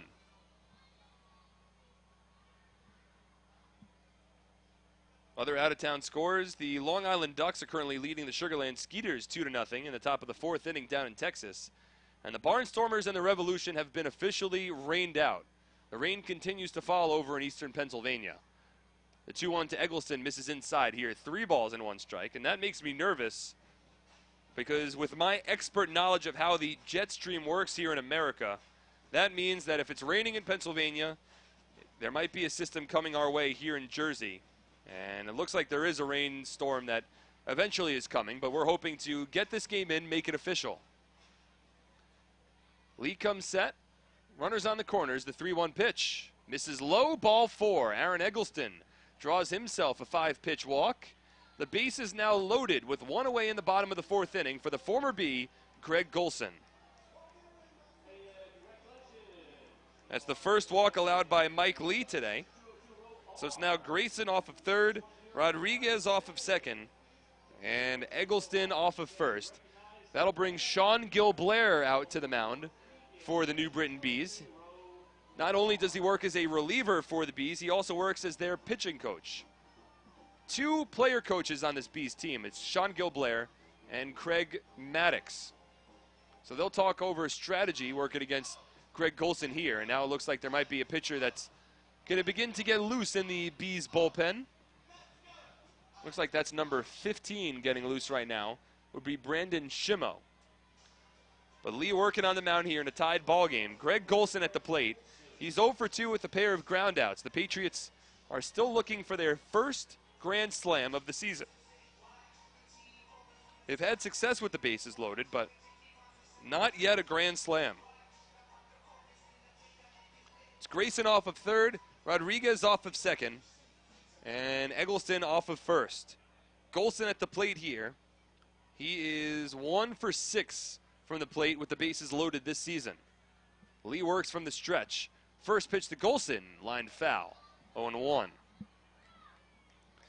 Well, with a potential rain shower heading our way eventually, it would certainly behoove the Patriots to try to take a lead here in the bottom of the 4th and make this game official in the top of the 5th. Somerset has stranded 4 base runners so far over the first 3 innings. They have the bases loaded here with 1 away. Greg Golson at the plate. Mike Lee comes set, and now he steps off the mound momentarily. Golson has recorded a hit and a run batted in each of his last 5 ball games. Over that stretch, 7 for 22 with 7 RBI. Certainly has an opportunity to extend that streak here. The 0-1 to Golson. Swung on, grounded foul down the third base line, and Golson's fallen behind 0-2. That looked more so like a breaking ball or probably even a changeup from Mike Lee. It had Golson in front. Lee has just 1 strikeout so far tonight, but he is ahead of Golson in the count here, 0-2. Brandon Shimo getting loose in the Bees bullpen down the left field line. And both Lee and Golson taking their time in between each pitch so far tonight. Again, the first pitch of tonight's ballgame was delayed 22 minutes due to a threat of rain. So we didn't get underway until 7:37. 2-2 is our score with 1 out and the bases loaded in the bottom of the 4th inning. Golson at the plate here, working against Lee. Checks the runners. The 0-2 pitch. Swung on and lined foul down the right field line.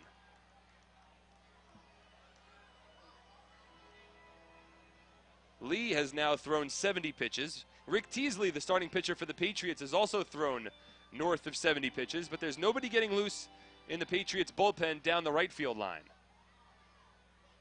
So Teasley will come back on for the 5th. But right now, Lee finds himself in danger here in the 4th. Grayson off of third, Rodriguez off of second, Eggleston off of first. Bases loaded with 1 away. Golson at the plate, the 0-2 pitch. Breaking ball misses low. Nice job by Golson to lay off the breaking ball there from Lee. Ball and 2 strikes. Lee entering tonight's ballgame with a 5.14 ERA.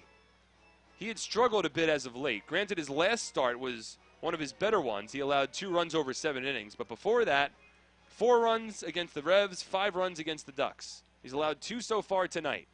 The 1-2 pitch. Grounded up the middle. It deflects off of Lee. He fields, throws to home for 1, and the turn to first in time. It is an inning-ending 1-2-3 double play, and this game remains tied at 2 as we head to the 5th on 1450 WCTC and WCTCAM.com. Hi, I'm Jack McDade. Join me and the Somerset Patriots on Wednesday, June 28th for Sinatra Night. It's going to be a perfect night for summer and this song. The summer wind came blowing in from across the sea. Lingered there to touch your hair and walk with me. Welcome to the brand new Somerset Patriots app. What is an app? Everything Somerset Patriots, all at your fingertips. the Patriots My Rewards program. Download this free app today at the Apple Store or Google Play. I might not know what an app is, but this one is really fun.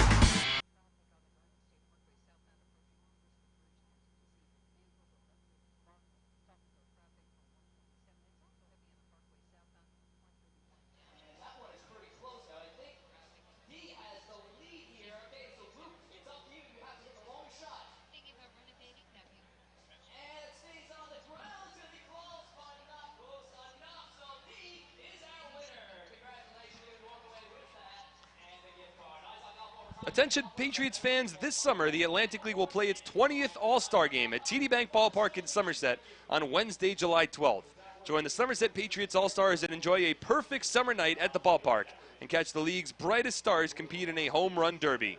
The Midsummer Classic, there will be a Revolutionary War theme, giveaways, collectibles, your favorite ballpark food, and a post-game fireworks show that will light up the sky, with all the fun brought to you by Robert Wood Johnson Barnabas Health and Horizon Blue Cross Blue Shield of New Jersey. Get your tickets today at SomersetPatriots.com. And boy, that All-Star game is coming closer and closer. We are all extremely excited for that to get underway here. It is an honor for the Patriots to host the Midsummer Classic, and we are hoping to do our part to bring the premier summer event here in central New Jersey. First pitch fastball to Connor Bierfeld was in for a called strike. The 0-1 from Teasley misses upstairs, 1 ball and 1 strike. So it's Teasley back on the mound here as we move to the 5th inning. This game still knotted at 2. The 1-1 here from Rick. Misses inside. 2 balls and 1 strike. Mike Lee was able to work himself out of a bases-loaded jam in the bottom of the 4th inning. The Patriots had the bases loaded and 1 out. Golson grounded into a 1-2-3 double play. Bierfeld here skies this one foul down the right field line. Golson will give it a look, but it lands out of play. And the count moves to 2-2. So Teasley was at 73 pitches through the first 2 innings of this ballgame. Mike Lee is now at 72 pitches. It was Brandon Shimmo that was getting loose earlier in the bottom of the 4th, but we'll see with Lee working himself out of a jam if he comes back out for the 5th. Teasley from the windup here, the 2-2. Check swing, fastball misses upstairs. 3 balls and 2 strikes. Infield plays back, the outfield straight up. Bierfeld with 10 home runs on the season. The 3-2 from Teasley. Grounded over to short. In front of it is Rodriguez. He loops around and then makes the throw onto first base for out number 1. So Bierfeld now 1 for 3 today. John Griffin will step in. Griffin is 2 for 2. Had an RBI single in the 1st and another base hit in the 3rd. He slowly walks up to the batter's box. So give credit to both of these starting pitchers. It was a tough start to the night, and there really has been this continued sort of sense of, a little bit of offness here with the potential threat of rain coming later. First pitch to Griffin misses outside, 1-0. I mean, there was a potential threat of rain before the night even began, and that made us delayed for 22 minutes. And that threat of rain has sort of continued to hover around us as Griffin here swings through the fastball 1-1. But Teasley, he allowed 2 runs in the 1st inning. 8 batters came to the plate for the New Britain Bees. Teasley allowed 2 runs on 4 hits and a walk in that 1st inning, but he has settled down since. The 1-1 here to Griffin misses low. 2 balls and 1 strike. Rick still looking for his first 1-2-3 inning of the night. The Bees have already left 7 runners on base over the first 4 innings. The 2-1.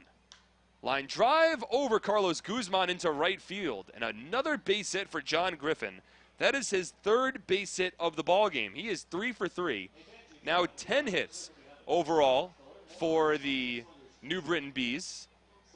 It is the most hits that Rick Teasley has allowed in a ballgame this season. Griffin 3 for 3 with 3 base hits. And I don't know if Griffin has actually had a 3-hit game yet this season. He entered with just a .251 batting average. He was 7 for 25 against the Patriots coming into tonight's ballgame. But he has been seeing the ball well out of Teasley's hand. He's 3 for 3. And the first pitch here to Mike Krause misses low. 1 ball and no strikes. Kraus, one of 3 batters that is yet to record a hit for the Bees tonight. He bats from the right side. Griffin leads off of first, held on by Carlos Guzman. The 1-0 here from Teasley, drilled down the left field line, foul, towards our ballpark barbecue section, and it will land out of the confines of TD Bank Ballpark. That was hit extremely hard by Kraus, who has 10 home runs on the season. But he was well out in front of an off-speed pitch there from Teasley. So a ball and a strike. And let's see. For John Griffin, that is his...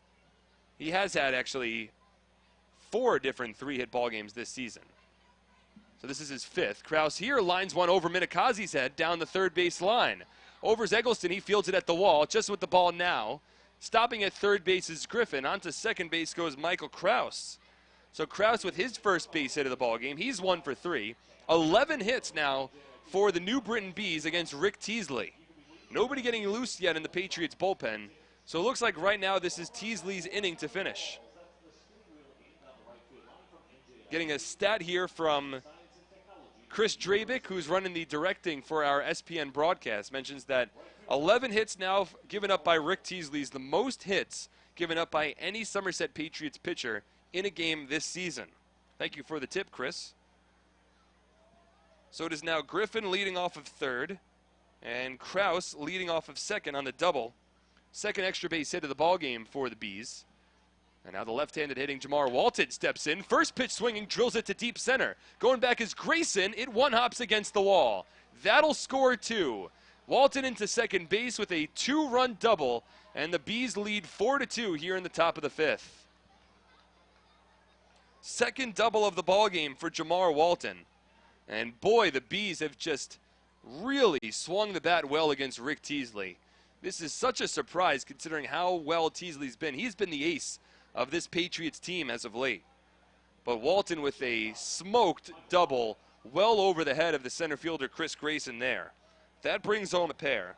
16 runs batted in now on the season for Jamar Walton.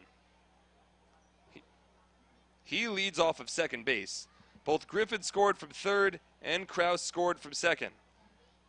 Back-to-back doubles for the Bees. First pitch here to Michael Baca misses inside 1-0.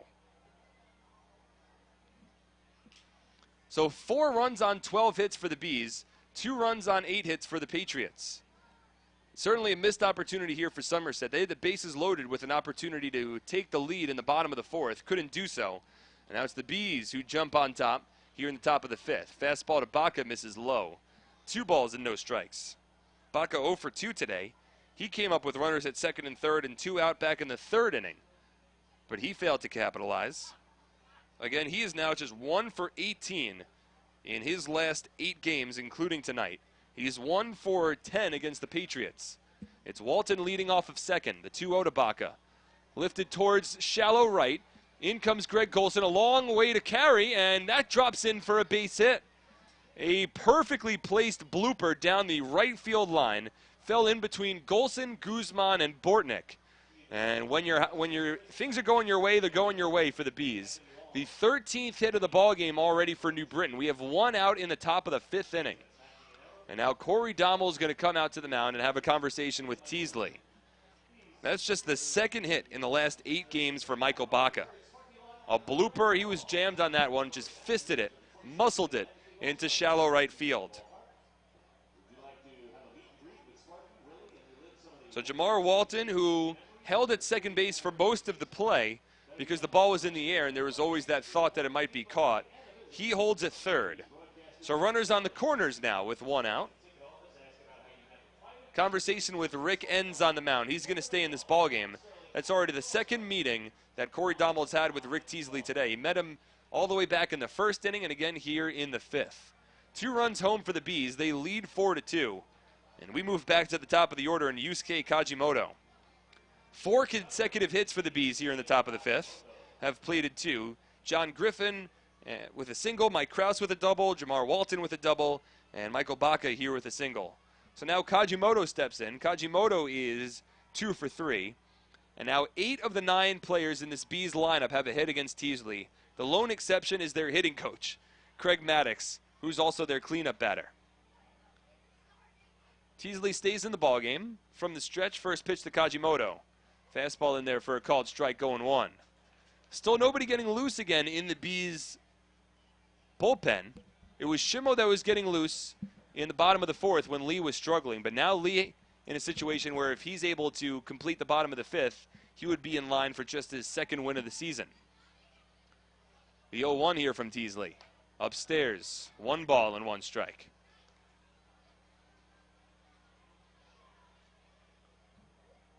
So it's Walton off of 3rd, Baca off of 1st. Middle infield hoping for a ground ball there at double play depth. Wind blowing from right to left. The 1-1 here from Teasley. Upstairs, 2 balls and 1 strike.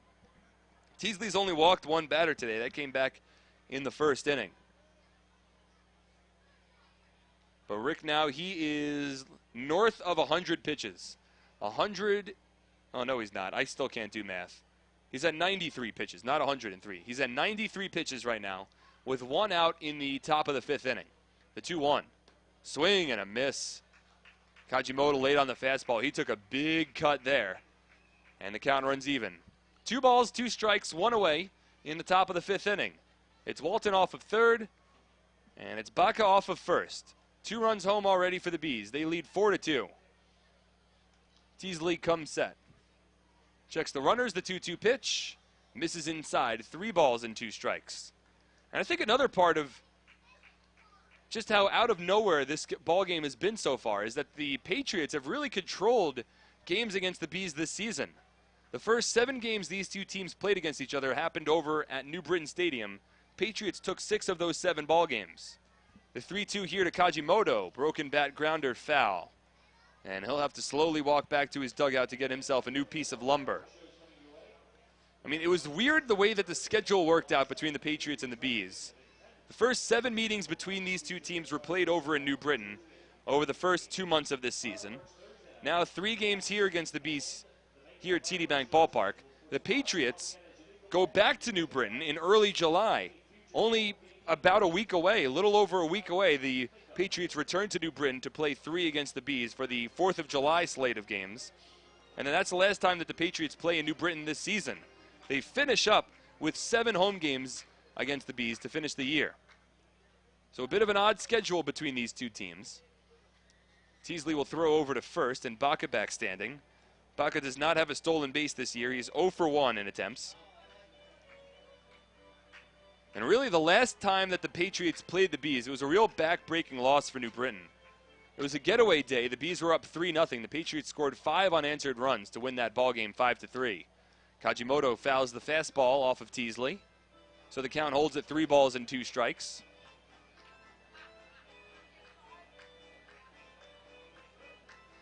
It was a 3-run 7th inning for the Patriots in that ball game that tied it up, culminating in a Carlos Guzman base hit up the middle.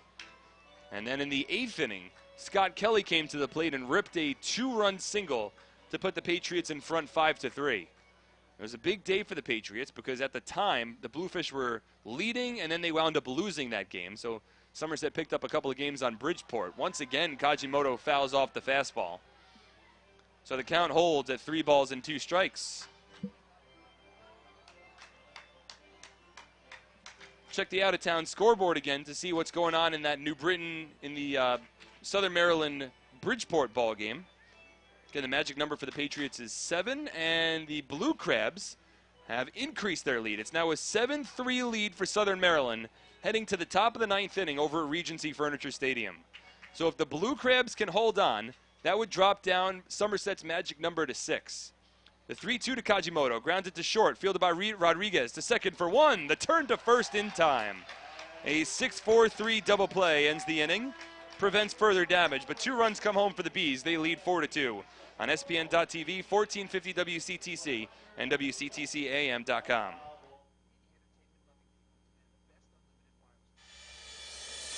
Check your mailbox. You could find money in it. Money Mailer could be in your mailbox right now. You will find great offers from local area businesses you know and trust, including the Somerset Patriots. You can also find all of these offers and many more at moneymailer.com or on our new convenient Money Mailer app for Android and iPhone users. So start saving money now and look for your money mailer envelope, which might be in your mailbox today. What's better than winning Dealer Rater's Dealer of the Year award? Winning it back-to-back. That's right. Flemington Car and Truck Country is New Jersey's Dealer Rater Dealer of the Year 2 years in a row. So thank you to our customers for putting us on top again. Visit DealerRater.com to read our reviews. Over 1 million satisfied customers can't be wrong. 17 brands, 6,000 vehicles in one location. Flemington Car and Truck Country family of dealerships. Proud to be the better way to buy.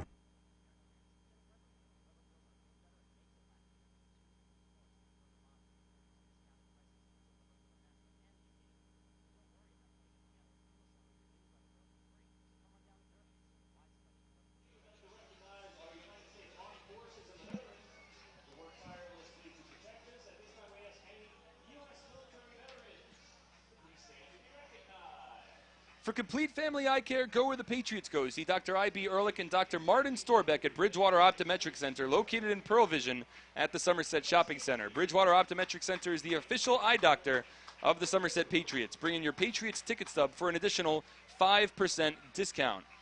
Shopping for a new car? Get all the best deals and savings at your Tri-State Ford dealer. Proud sponsor of Somerset Patriots baseball. Visit tristateford.com for more information today.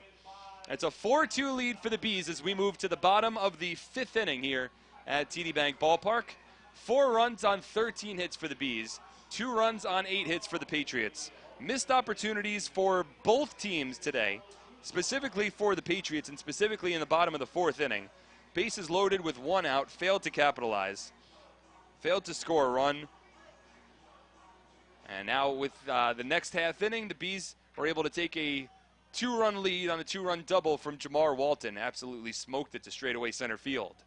So now Carlos Guzman steps in. First pitch to Carlos. In there for a called strike, 0-1.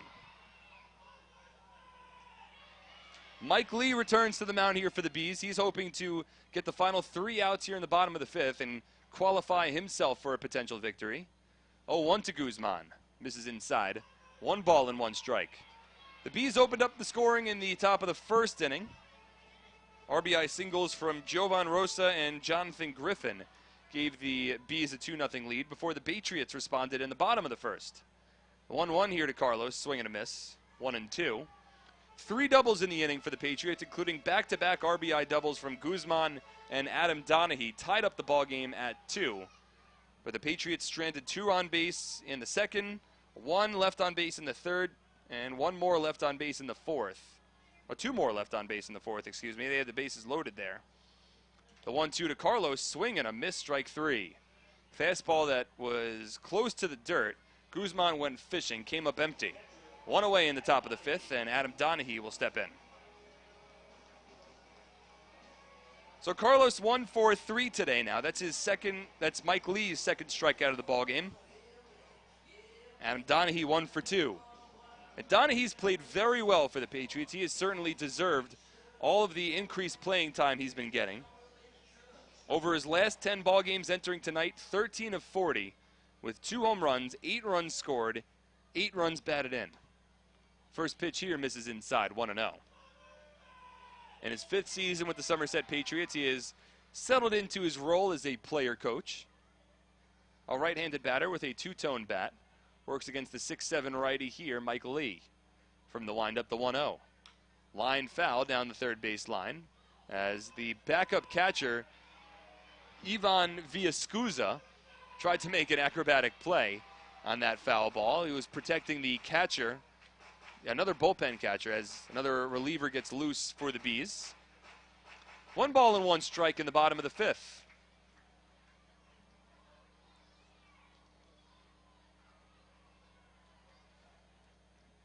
Lee once again from the windup, the 1-1. Breaking ball at the knees for a called strike, 1-2. So Rick Teasley is at 99 pitches through 5 innings. And Justin Wright now getting loose in the Patriots bullpen. So Teasley's day has come to a close. Certainly not the outing he was looking for. Allows 4 runs in 5 innings of work. The 1-2 to Donahue misses inside. 2 balls and 2 strikes. So Teasley's league-leading 1.99 ERA will climb a bit after today. But still, it's been such an impressive season for Teasley. He's got to be the leader in the clubhouse, in my opinion, to be the Liberty Division starting pitcher in the All-Star game here at TD Bank Ballpark on Wednesday, July 12th. The 2-2 to Donahue, misses low and outside. 3 balls and 2 strikes with 1 away in the bottom of the 5th. Patriots trailing this ball game 4-2. And Somerset now with a good amount of options with southpaws in their bullpen. Justin Wright's a lefty. Dwayne Below is a lefty who's been pitching very well. Logan Darnell is still in the bullpen. He is a left-handed pitcher as well. And the Patriots recently announced the signing of Efrain Nieves. 3-2 here to Donahue. Misses inside, ball 4. So Adam Donahue draws a walk. That is the second walk allowed by Mike Lee today. And he continues to try to work through this 5th inning, get himself in position for a win, but his pitch count is on the rise now as well. He is at 82 pitches on the evening. So Donahue's been on base 2 times, and now Kyle Roller steps in. Certainly has the power to change the complexion of this ballgame with 1 swing of the bat. 4 home runs on the season. That's tied with Greg Golson for the team lead. Lee settles in. Donahue with a short lead off of first base. First pitch to Roller. Breaking ball misses low, 1-0. But Efrain Nieves returning to the Patriots. He's pitched with this team in each of the last 2 seasons. Very nice guy, and he's done well to be both a sort of a long reliever / spot starter when needed. He has a lot of versatility. You could bring him on for an inning. You could bring him on for 4 innings. You could have him as the starting pitcher and have him work 5. The 1-0 to Roller, big swing, fouls off the fastball to the backstop, 1-1. So the Patriots certainly excited to bring Nieves back in. And Nieves pretty much takes the roster spot of Mitch Atkins, who had his contract purchased by the Mets Thursday night.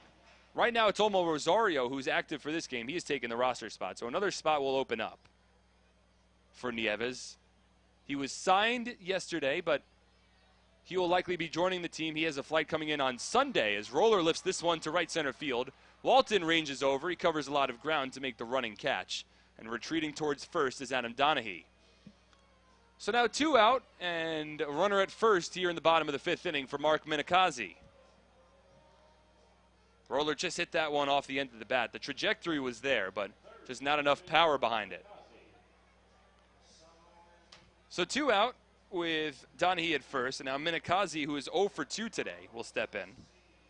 Entered with a .241 batting average. That's the highest his average has been in a Patriots uniform. Went 3 for 4 yesterday. For him, that was his 5th multi-hit game in 16 games with the Patriots. First pitch here to Minikazi. Fastball at the knees for a called strike, 0-1. He's another guy that, we saw his power last night. It was a 2-run shot in the 8th inning off of Zach Treese to straightaway center field over at Bethpage Ballpark. So he certainly has the power to go yard. Shows it off during batting practice quite frequently. 0-1 here, however, is grounded to short. It's fielded by Baca. He goes the short way to second, and that retires the side. No runs for the Patriots, no hits, no errors, 1 runner left on base. Through 5, Bees lead 4-2 on 1450 WCTC and WCTCAM.com. Looking for incredible savings and selection on leading brands of furniture and bedding? Visit Flemington Department Store. Family owned and operated for over 50 years. Our 2-acre showroom features the brands you want, all at exceptional values. Flemington's highly trained furniture experts are not on commission, so you can experience a pressure-free and informative shopping experience. Come explore the best-kept secret in New Jersey at the Flemington Department Store on Route 31 in Flemington. Insurance is a complicated subject. Add a language barrier and it's just a disaster. My name is Melissa Estevez and I work for Horizon Blue Cross Blue Shield of New Jersey at Horizon Connect. I love my job because I'm able to connect with the people. Once they realize they can come here and speak to someone in Spanish, they keep coming. Health insurance is very complicated, especially today. I love making it simple for people. It's something that makes me feel fulfilled.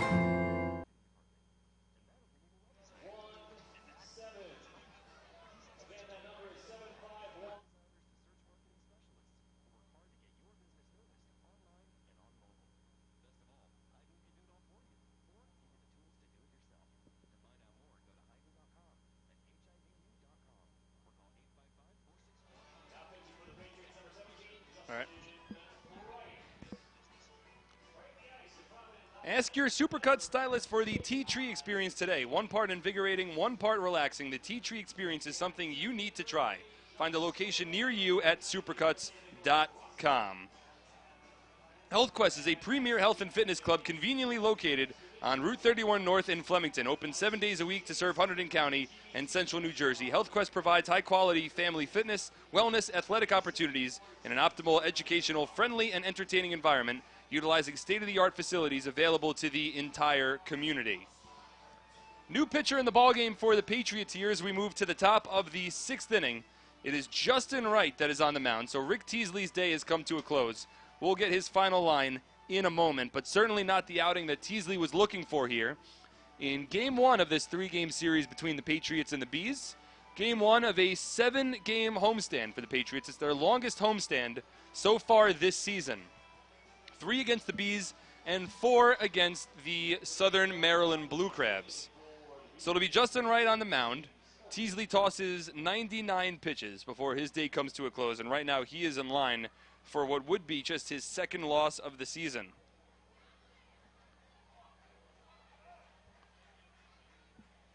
So it'll be Wright working against James Skelton, Jovan Rosa, and Craig Maddox in the top of the 6th with the Bees on top 4-2. 4 runs on 13 hits for the Bees.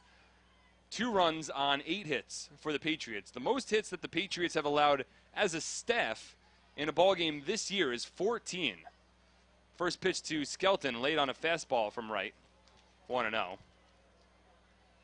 The Patriots allowed 14 hits against the Long Island Ducks back on April 27th. And they are certainly on pace right here to break that record.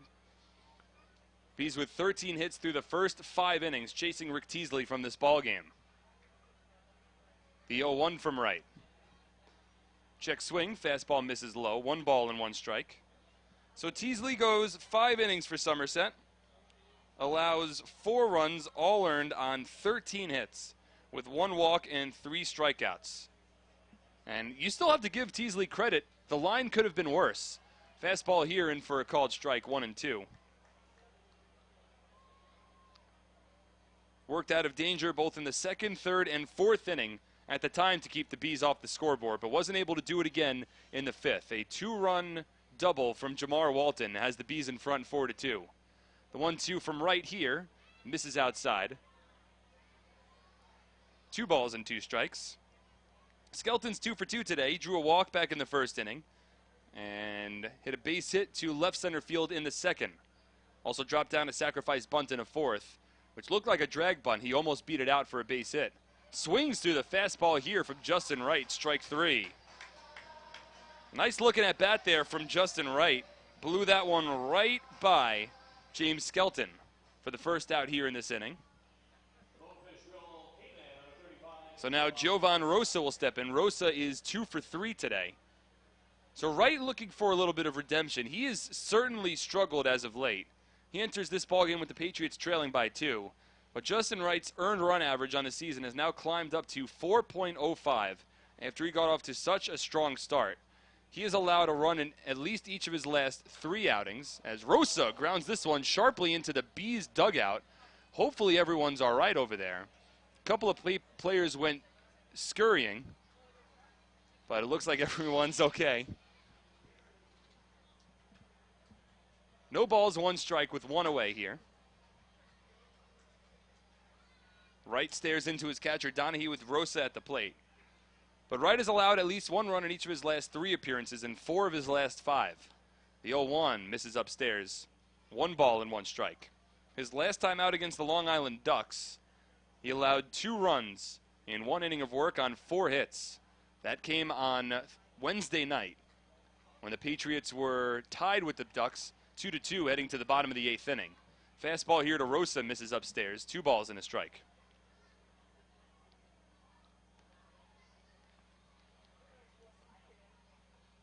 And now Rosa steps out, asks for time. It's granted to him by the home plate umpire, Freddie DeJesus. Patriots coming off of a 4-game split with the Long Island Ducks, and that's exactly what they needed to do in that series. It sort of stymied any comeback attempt for Long Island in the first half, as Rosa skies this one foul, and the count moves to 2-2. The Ducks needed to take at least 3 out of 4 in that series. What that would have done would have brought the Ducks within 5 games of the Patriots with 10 to play, which is the exact amount of games that they made up in the second half last year with the final 10 games. So, would have been possible for Long Island. 2-2 here, just misses inside. 3 balls and 2 strikes. But instead, the Ducks are now trailing by 7 games with 10 to play. Certainly a tall mountain for them. They're going up against the Sugarland Skeeters today. We can check the out-of-town scoreboard. Their game got underway in Texas at 8 o'clock. 3-2 here to Rosa, fouled off. So Rosa able to stay alive. Ducks leading that ball game 2-0 in the bottom of the 5th. So they started an hour after we did, and they're already catching up to us over in Texas. Meanwhile, the Bridgeport Bluefish Southern Maryland Blue Crabs ball game has gotten interesting. It's the top of the 9th inning in Southern Maryland, and it is a 7-5 lead for the Blue Crabs, as Rosa skies this one to right, playable for Greg Golson. Camps under it, makes the catch for the second out. But the Bluefish have scored 2 runs here in the top of the 9th inning. They have the bases loaded and a 3-1 count with 2 out. And it looks like the Blue Crabs weren't pitching their closer, Cody Epley. Instead, they have somebody else coming in, and he has struggled. So Jonathan Galvez at the plate right now. And the Patriots certainly hoping that the Blue Crabs can get the final out in this ballgame. Try to hold on for that lead and hold on for that win over Bridgeport. We'll keep our eye on that score, as Justin Wright is working well on the mound here. 2 out, nobody on. Craig Maddox steps in, first pitch swinging, pops it up along the infield. Under it is Alfredo Rodriguez at short. He makes the catch. And a quick 1-2-3 inning for Justin Wright. Bees still lead 4-2 as we head to the bottom of the 6th on 1450 WCTC and WCTCAM.com. What's better than winning Dealer Rater's Dealer of the Year award? Winning it back-to-back. That's right. Flemington Car and Truck Country is New Jersey's Dealer Rater Dealer of the Year 2 years in a row. So thank you to our customers for putting us on top again. Visit DealerRater.com to read our reviews. Over 1 million satisfied customers can't be wrong. 17 brands, 6,000 vehicles in one location. Flemington Car and Truck Country family of dealerships. Proud to be the better way to buy. Hyundai is prepping for our best 4th of July ever. So what's your best deal? Right now, you can save up to $6,750 on a new Sonata. And here's the best part. America's best warranty comes on any new Hyundai. Any new Hyundai. The 4th of July sales event only happens once a year. That's how we roll. So it's go time. Boom. I'll take this one. Better is the reason to buy Hyundai. And here's another reason to buy now. Hurry into your local Hyundai dealer today and lease a Sonata for an incredibly low $129 a month. Or get up to $6,750 in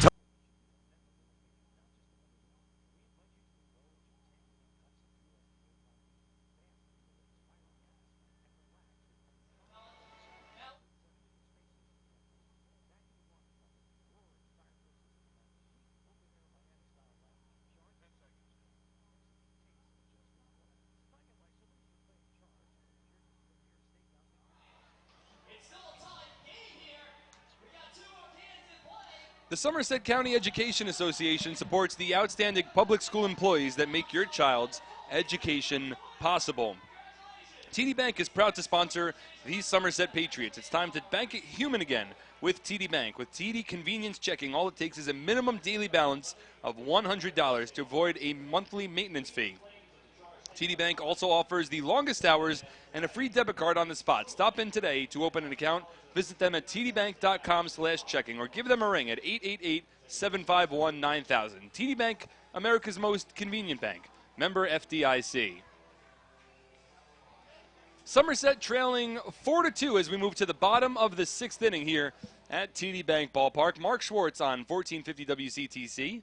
We've got Mike Sanfilippo is running the boards back at our Somerset studios. Mike, I apologize for the name slip there. You know I love you. So Mike Sanfilippo, the world-famous Sanfilippo, running the boards back at the Somerset studios. We've got Chris Drabick and Jonathan Danica running our SPN.TV broadcast in the booth right next door. It's an 0-1 count here to Tyler Bortnick. 7-8-9 batters due up for the Patriots. 0-1, grounded over to third, charging in his Rosa. Fields cleanly. Easy throw on to first base in time for out number 1. So Bortnick now 1 for 3. It's Mike Lee that is still in this ballgame, by the way, for the Bees. Lee is settled down, and really the turning point of this game, in my opinion, you go back to the bottom of the 4th inning.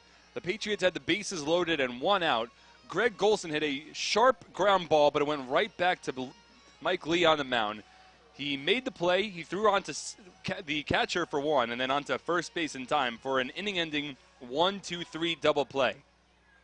That kept the game tied at 2 at the time. The Bees then took the lead on a 2-run double from Jamar Walton in the top of the 5th, and the Patriots have been kept off the scoreboard since.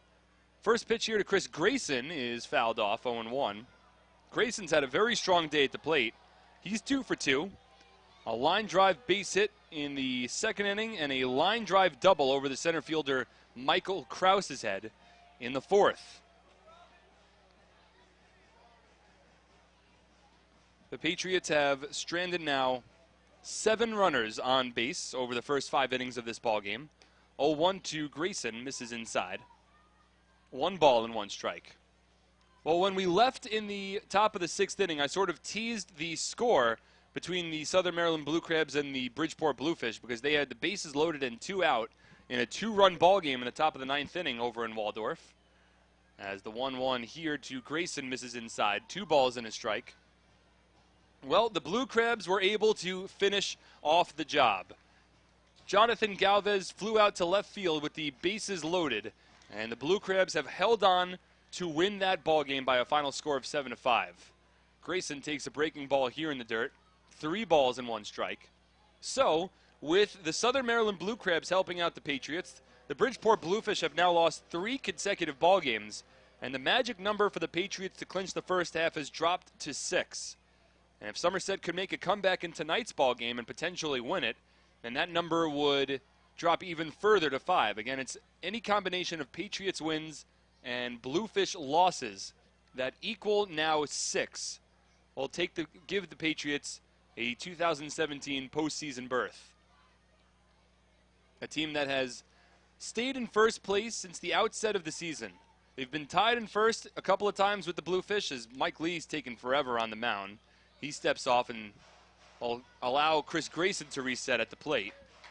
The Patriots have been tied for first place in the Liberty Division a couple of different times this year, but have never been in second. They're currently 3 games up. As of this very second, they're now 3.5 games up because the Bluefish have already lost. The 3-1 to Grayson. Outside, ball 4. Chris Grayson has been on base 3 times today. It's the 3rd walk allowed by Mike Lee. Still a pitcher getting loose in the Bees bullpen. It's a southpaw. And Alfredo Rodriguez comes to the plate here. So I imagine the lefty is getting loose to work against Aaron Eggleston, who awaits on deck. But Rodriguez right now, he's 1 for 2. He had a base hit up the middle back in the 4th inning. That extended his hit streak to 5 games. Rodriguez trying to make a play for more playing time. Right-handed batter to work against the righty Lee. Grayson off of first. Lee comes set. First pitch. Swing and a drive to deep left field. Going back is Bierfeld towards the warning track. It's off the wall. Grayson heading for third. He's going to be waved home by Barker. Here comes the relay throw home. Grayson slides, and he's tagged out. The relay throw comes home. Grayson is tagged out. He talks with Fred DeJesus, but the ball beat him, and the Patriots are kept off the scoreboard. It remains a 4-2 ball game.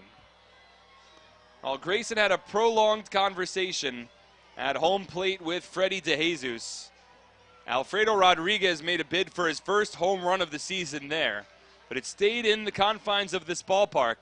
And now Stan Clyburn's going to come out to the mound, and he's going to take out Mike Lee in favor of the southpaw to work against Aaron Eggleston. So So Chris Grayson thrown out at home. An excellent relay play there from the New Britain Bees. Worked to perfection. We'll take a break for the pitching change. Come back for a new pitcher with the Bees on the mound. And the Patriots trailing by 2 with 2 out in the bottom of the 6th on SPN.TV, 1450 WCTC, and WCTCAM.com.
Welcome back to TD Bank Ballpark. The new pitcher on the mound for the New Britain Bees is Mike Heppel.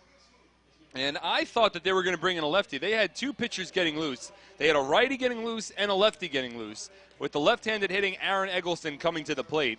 But Stan Clyburn decided to go with the righty in Mike Heppel instead of working with whoever lefty that's getting loose in the Bees bullpen. So they're playing the splits, and to be honest, Aaron Eggleston has actually played very well against left-handed pitching this season. Eggleston has a .378 batting average against southpaws compared to a .280 batting average against righties. Oftentimes you would think that would be the opposite. Most often the case is that the left-handed batters struggle against lefties, but Eggleston's played well. He has 37 at-bats against left-handed pitchers this year. He's 14 of 37 with 8 runs scored. So Eggleston's played really well against lefties, and Clyburn decides to bring in a righty to go up against Eggleston. 2 out in the bottom of the 6th inning, and the Patriots currently trailing the New Britain Bees 4-2. Chris Grayson was just thrown out at home on a perfect relay throw from the left fielder Connor Bierfeld to the shortstop Michael Baca, home to James Skelton, who applied the tag on Chris Grayson for the 2nd out. First pitch here to Aaron Eggleston, misses outside for a ball 1-0. So Alfredo Rodriguez is now 2 for 3 today. And he hit that ball really well over the left fielder Bierfeld's head, but one hopped against the wall. Rodriguez still looking for his first home run in a Patriots uniform. Eggleston at the plate here. He has 1 home run this season. Takes a fastball low. 2 balls and no strikes. So the book not yet closed on Mike Lee. What we do know is that he worked 5 2/3 innings. We do know that he allowed 9 hits. We know that he struck out 2 batters. And we know that he allowed 3 walks. The 2-0 to Eggleston in there for a called strike at the knees outside part of the plate. 2 balls and a strike. But the runner at second base, Alfredo Rodriguez, still belongs to Mike Lee. So the book not yet closed on him. He can't receive a loss because the Patriots are trailing by 2 runs. Heppel comes set.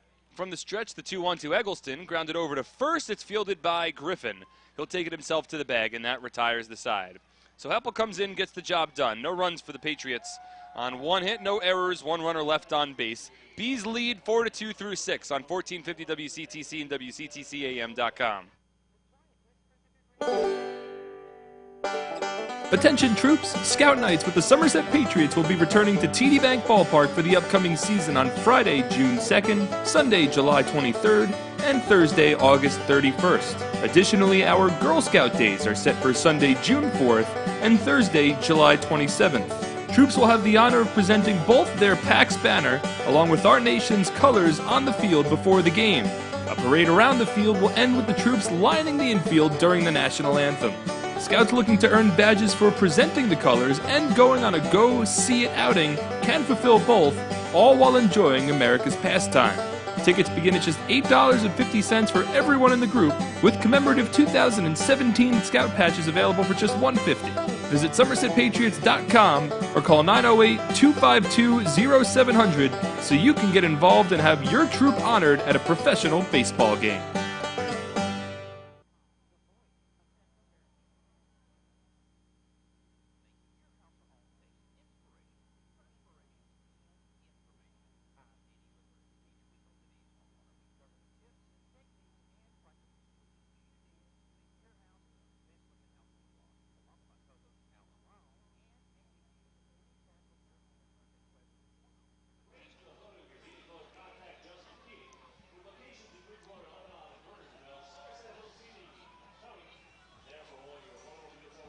Is your roof on your home or commercial building leaking or outdated or needs repair work? Homeowners, building owners, Thomas S. Pilardo Roofing installs all types of roofing, including large-scale commercial flat roof projects and shingles for your home.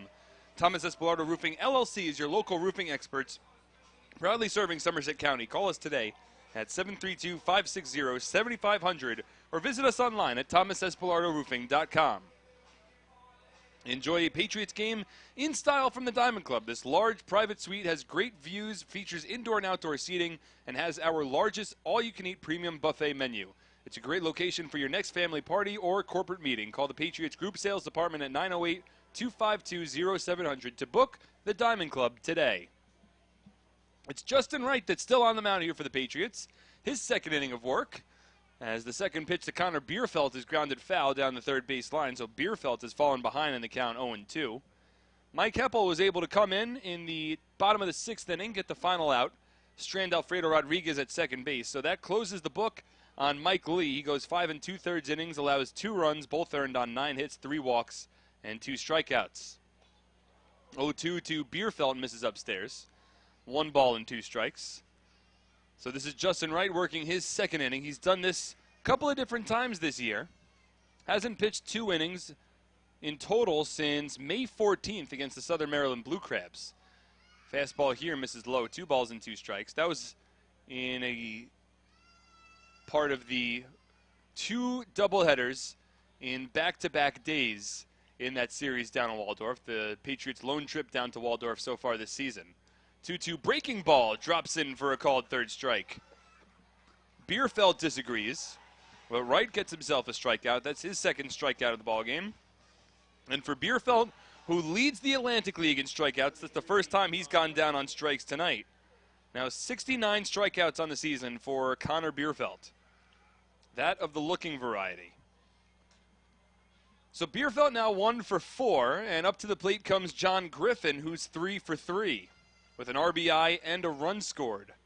It's a 4-2 Bees lead here in the top of the 7th inning. 1 out, nobody on. First pitch to Griffin, grounded over to third. Minikazi fields, takes his time. High throw to first. Guzman makes the catch and applies the tag on Griffin. That is the 3rd consecutive game in which Guzman has had to make that sort of play at first base.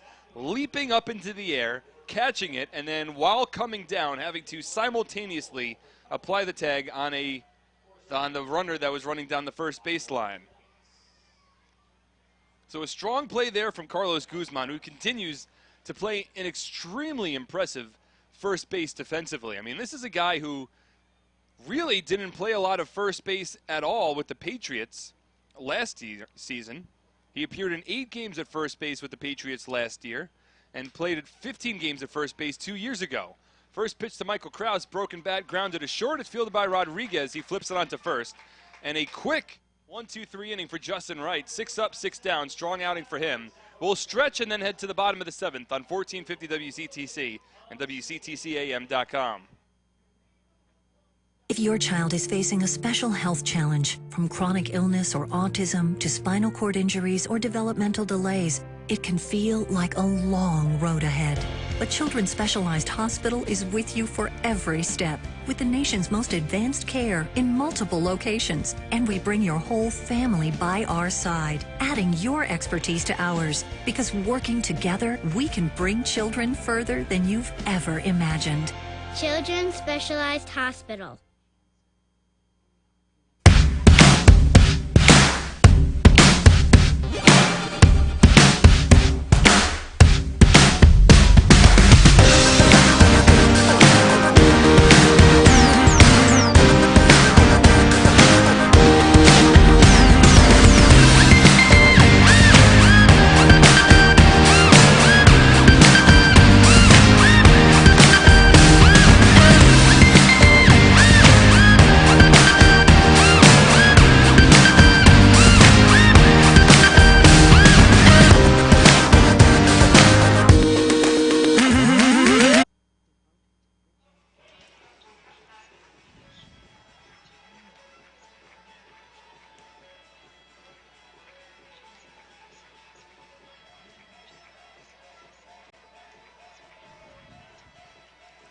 Need to hire technical professionals? Spearhead Staffing is Somerset County's award-winning IT staffing and recruiting company. From software developers to project managers, Spearhead Staffing can provide a customized recruiting approach for your company's needs. Visit them at spearheadstaffing.com. That's spearheadstaffing.com.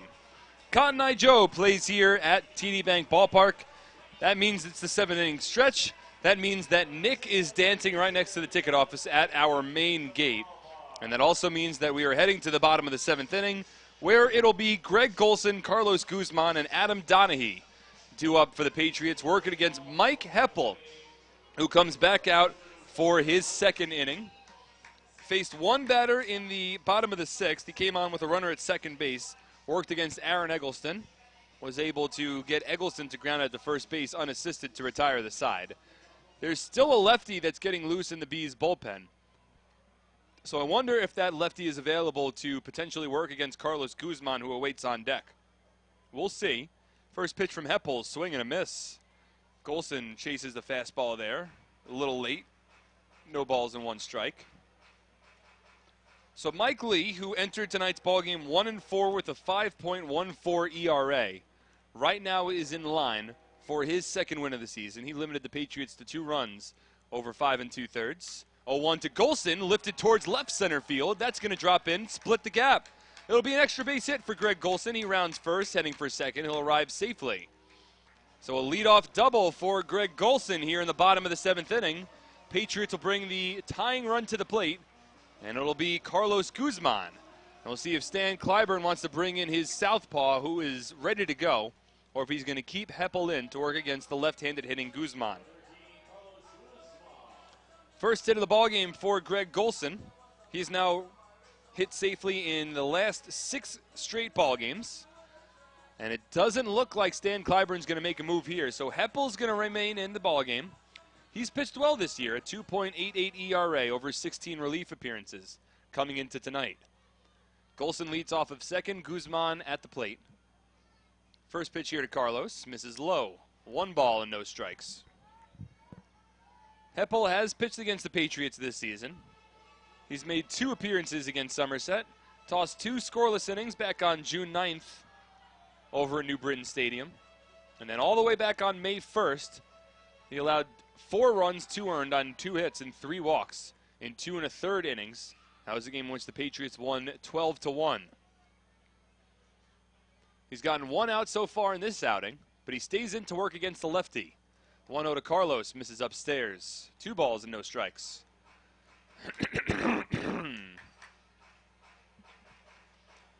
Guzman had an RBI double all the way back in the 1st inning. That was the first run home for the Patriots today. Both Somerset runs came in the 1st. Back-to-back RBI doubles from Guzman and Donahue. 2-0 here to Carlos, misses low. 3 balls and no strikes. I imagine Carlos would have to be taking all the way here. He represents the tying run. Patriots would love to get him on base, with Adam Donahue awaiting on deck. So it's Donahue, a righty, getting ready on deck, and then after Donahue would be the lefty roller. There is a southpaw that's ready to go in the Bees bullpen, but they're not using him against Carlos. The 3-0. Inside, ball 4. 4th walk allowed by the New Britain Bees tonight. And the Patriots now with runners at 1st and 2nd and nobody out in the bottom of the 7th inning. The tying run will be at 1st, and the go-ahead run in Adam Donahue slowly walks to the plate. And Donahue's had a good day. He's 1 for 2 with a double, a run batted in, and a walk.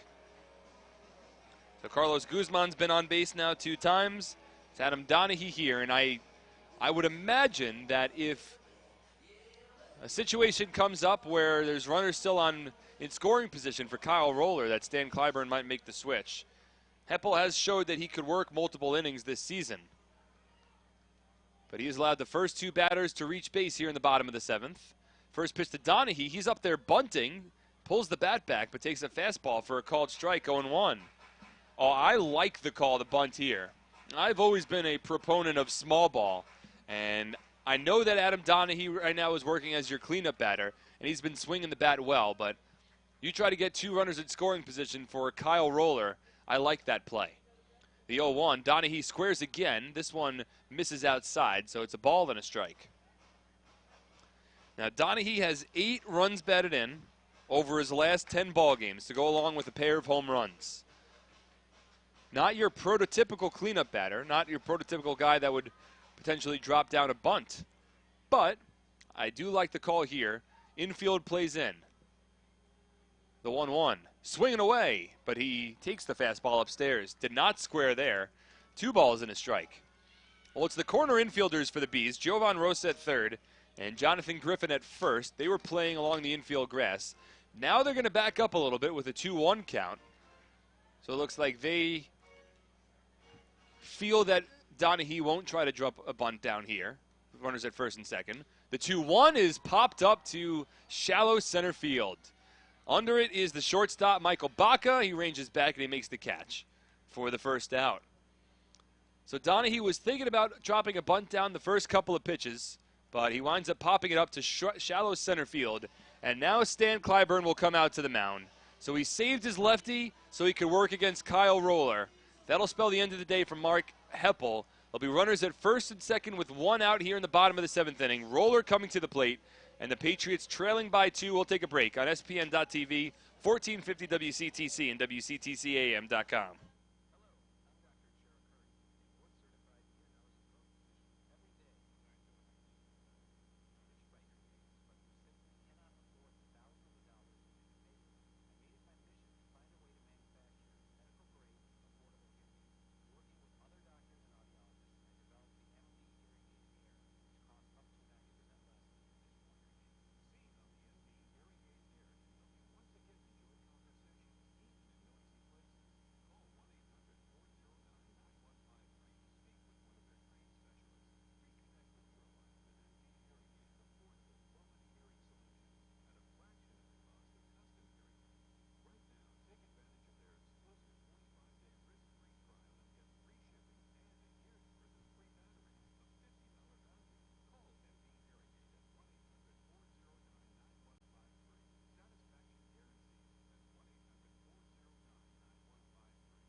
Here at TD Bank Ballpark as we come back. It's the bottom of the 7th inning, and it's a 4-2 New Britain Bees lead over the Somerset Patriots.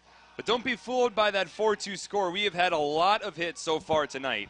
4 runs on 13 hits for the New Britain Bees, 2 runs on 10 hits for the Somerset Patriots. There is a new pitcher in this ball game as the Bees are making their transition to the back end of their bullpen. It'll be Joe Beimel right now on the mound. He is trying to get some big outs here. Now, this is an interesting call from Stan Clyburn because Joe Beimel really had been working as the closer for the New Britain Bees for most of the season. I mean, this guy is a former major leaguer with as good a resume as probably anybody in the Atlantic League.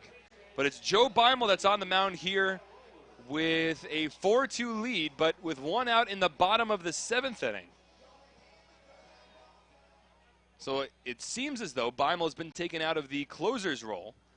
And now Kyle Roller steps in. A lefty versus lefty matchup here. Runners at first and second with 1 out. First pitch to Roller in for a called strike, 0-1. Well, the Patriots have played very well against Joe Beimel this season. He has a 4.95 earned run average over 20 relief appearances. So the Patriots aren't the only team that has played well against him. Checks the runner at second. Takes his time. The 0-1 to Roller. Fastball misses outside. 1 ball and 1 strike. 3-2 with a 4.95 ERA for Beimel this season. Last time he recorded a save was June 4th against the Southern Maryland Blue Crabs. Made 2 appearances against the Patriots when they traveled over to New Britain a couple of weeks ago, including allowing 5 runs, 3 earned on 3 hits and 2 walks in a third of an inning. 1-1 here to Roller. Swing and a miss. Fastball, it was right there for Roller, right down the middle, maybe a little high. But Roller couldn't keep up with that one, and the count moves to 1-2. It's Greg Golson leading off of second and Carlos Guzman off of first with Kyle Roller at the plate. It's the tying run at first for Somerset, trailing by 2 in the bottom of the 7th inning. The 1-2 pitch from the former major leaguer. Skied foul down over the backstop, out of play. The count holds at 1-2 strikes. Beimel, a long-time major leaguer with the Colorado Rockies, the Washington Nationals, the Seattle Mariners, Texas Rangers. He's been all over the place. Tampa Bay Devil Rays at the time. Comes set here, the 1-2 pitch. Breaking ball just misses outside. 2-2 strikes.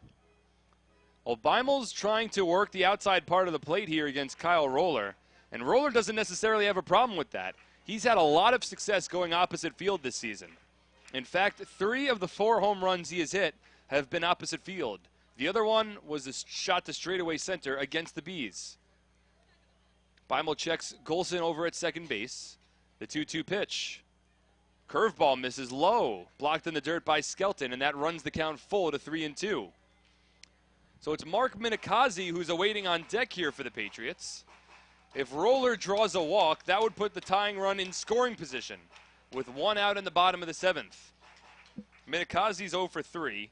Roller is 1 for 3. Had a base hit back in the 3rd. Infield plays with a slight shift to the right side.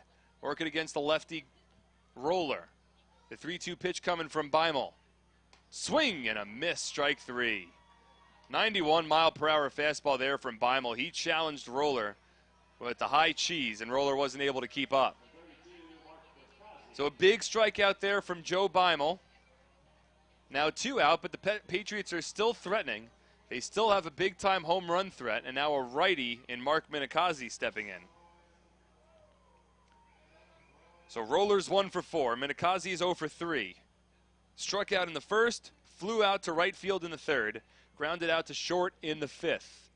Golson off of second. He takes off. First pitch misses low. Skelton's throw to third isn't in time. A big-time double steal there for the Patriots. Greg Golson takes third on the first pitch delivered home from Beimel. And right behind him was Carlos Guzman. So now the Patriots have the tying run over at second base in scoring position. Second steal of the year for Greg Golson. It's the 7th stolen base of the year for Carlos Guzman. And now a base hit for Mark Minikazi could potentially tie up this ball game. First base unoccupied. A 1-0 count here to Minikazi. The pitch from Beimel. Misses upstairs. 2-0 strikes. Tyler Bortnick awaits on deck. Bortnick is 1 for 3. A big opportunity here for Minikazi. Patriots are trailing 4-2 with 2 out in the bottom of the 7th inning. Former major leaguer Joe Beimel on the mound, working against Mark Minikazi here. From the stretch, the 2-0 pitch. Misses low, 3 strikes. Well, I don't imagine that this is a situation where Beimel wants to pitch around Minikazi. Considering Tyler Bortnick, who awaits on deck, ranks 10th in the Atlantic League in batting. And he's hit safely now in 11 of his last 13 games. It's Golson off of third, Guzman off of second. The 3-0 pitch to Minikazi. Low and inside, ball 4. Mark Minikazi draws a 2-out walk on 4 pitches against Joe Beimel. And for the second time tonight, the Patriots have the bases loaded. This time it'll be up to Tyler Bortnick to continue it for Somerset. The Patriots have left at least 1 runner on base in each of the first 6 innings of this ballgame. They've left a total of 8 on base so far through the first 6 innings. And now Bortnick at the plate. He had a base hit in the 3rd, flew out to right field in the 4th, and grounded out to third base in the 6th. Infield plays back with 2 out, but the bases are loaded. And Joe Beimel working on the mound. First pitch to Bortnick. Fastball in there for a called strike, 0-1. The Patriots have played very well against Beimel. They had that big outing on June 9th. And you can even go further back in the year. Back on May 4th, the Patriots put 3 runs up on Beimel in just an inning and a 3rd. Somerset has scored 8 runs, 6 of which have been earned against Beimel in his limited experience against them this season. The 0-1 to Bortnick misses low. 1 strike. For Beimel, that coming in just 3 2/3 innings of work. So 4 appearances, He has a 14.73 ERA against Somerset. The only pitcher with a higher ERA against the Somerset Patriots on the Bees was Mike Lee entering this ball game. The 1-1.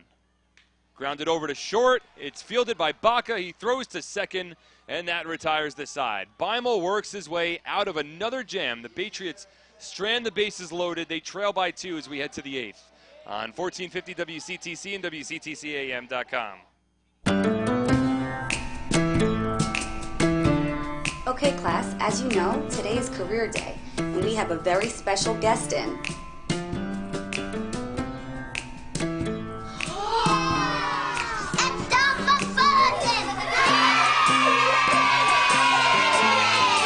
View a full inventory of new Ford cars and trucks online at Fullerton.com. Wet wipe?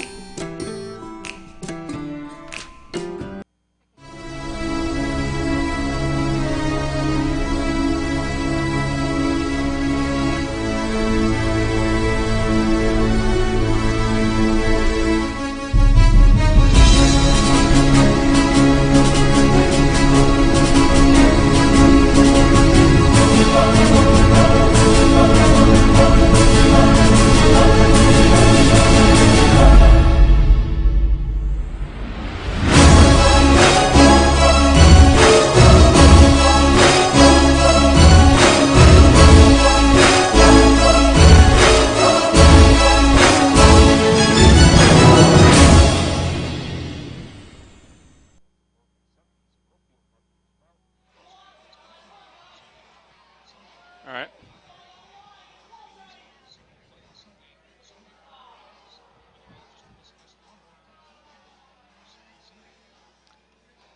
Hey fans, do you have a group of friends or coworkers you want to entertain? Then come to TD Bank Ballpark and party with the Patriots on our Audi Suite level.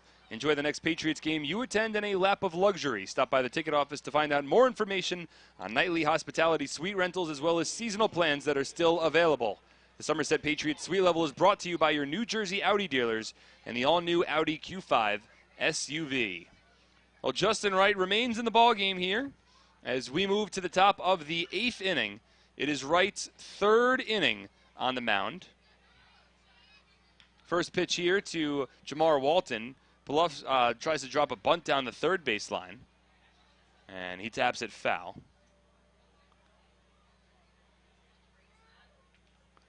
Four runs on 13 hits and no errors for the Bees. 2 runs on 10 hits and no errors for the Somerset Patriots. Wright has pitched very well coming out of the bullpen after Rick Teasley struggled on the mound for the Patriots tonight. From the stretch here, the 0-1 to Walton, swing and a miss. Nice breaking ball in the dirt. The count moves to 0-2.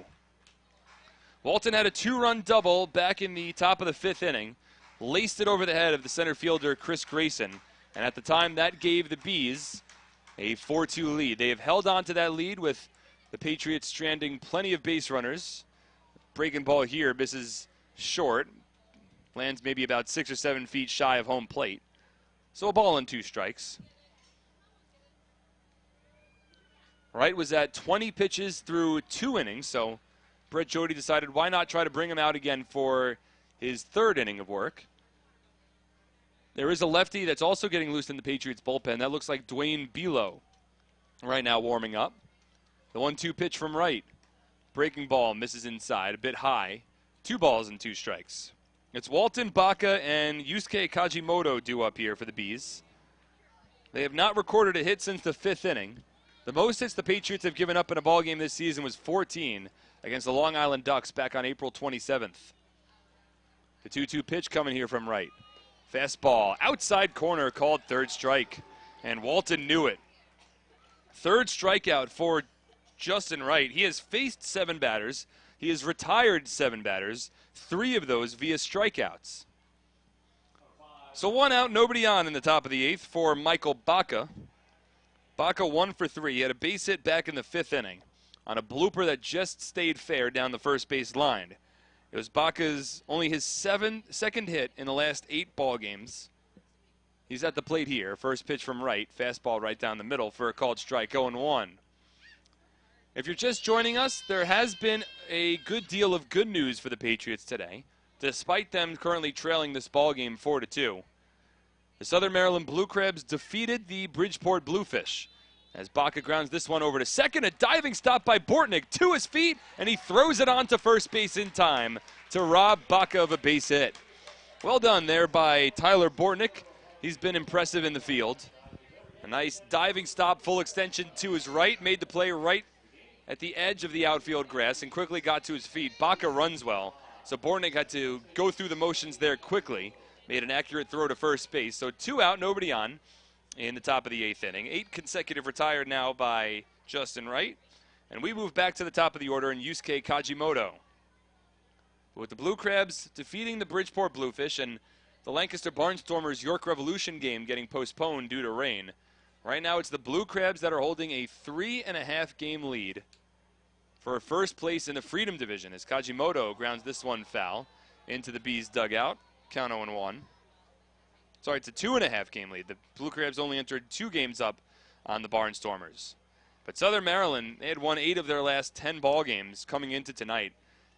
They have just been so strong, and it's really been, a lot of it's been their pitching. Darrell Thompson, Brian Grenning, and Gabby Hernandez have formed one of the best starting rotations in the league. Kajimoto grounds this one to third. It's fielded by Minakazi. Throw on to first in time.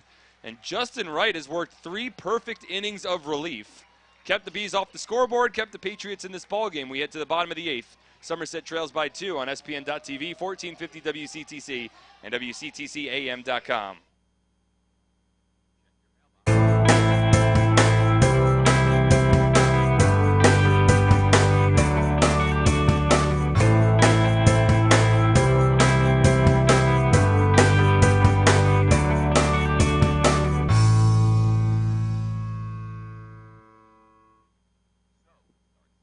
Nothing is more important than your child's education. The Somerset County Education Association represents the public school employees that make your child's education possible. This includes more than 7,000 teachers, paraprofessionals, bus drivers, nurses, custodians, secretaries, and other outstanding education support professionals. Visit www.sceanj.org for more information. Together, we can prepare our children for the future. Mommy, can you help me get my jelly bean? It's stuck. Sure, honey. Where? In my ear. From beans to bumps, we're ready for you. Hunterdon Healthcare Urgent Care. Hunterdon Healthcare, your full circle of care.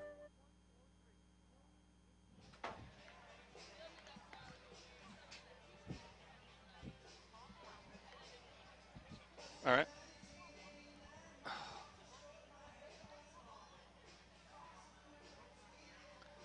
Alpine Business Systems is a leading provider of information systems and services. Our staff of certified network professionals deliver world-class consulting, design, implementation, integration, administration, and maintenance of computing systems and networks, as well as system support services and custom software development.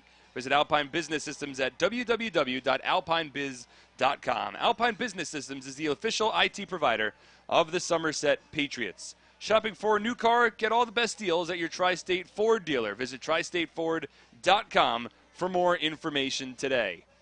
We move to the bottom of the 8th inning here at TD Bank Ballpark. It's the New Britain Bees leading the Somerset Patriots by a score of 4-2. Joe Beimel, who had been worked as the closer for the Bees throughout the most of the season, to be honest. He tossed in the bottom of the 7th inning, was able to get out of a bases-loaded jam. Here in the 8th, it'll be Brandon Fry. So Joe Beimel came on for a couple of big outs, and granted, he did walk a batter. He walked Mark Minakazi, but he was able to get the final 2 outs of the 7th inning, including a big strikeout of Kyle Roller. So now it is Brandon Fry on the mound for the New Britain Bees, and he'll work against the 8-9-1 batters for the Patriots, Chris Grayson, Alfredo Rodriguez, and Aaron Eggleston. Bottom 2 batters in the lineup for the Patriots have actually performed very well tonight. As Fry, a southpaw from the mound, first pitch here in there, and Grayson bluffed a bunt, pulled the bat back, and it missed low. 1 ball and no strikes. Grayson is 2 for 2 today. He's also drawn a walk. He's been on base 3 times.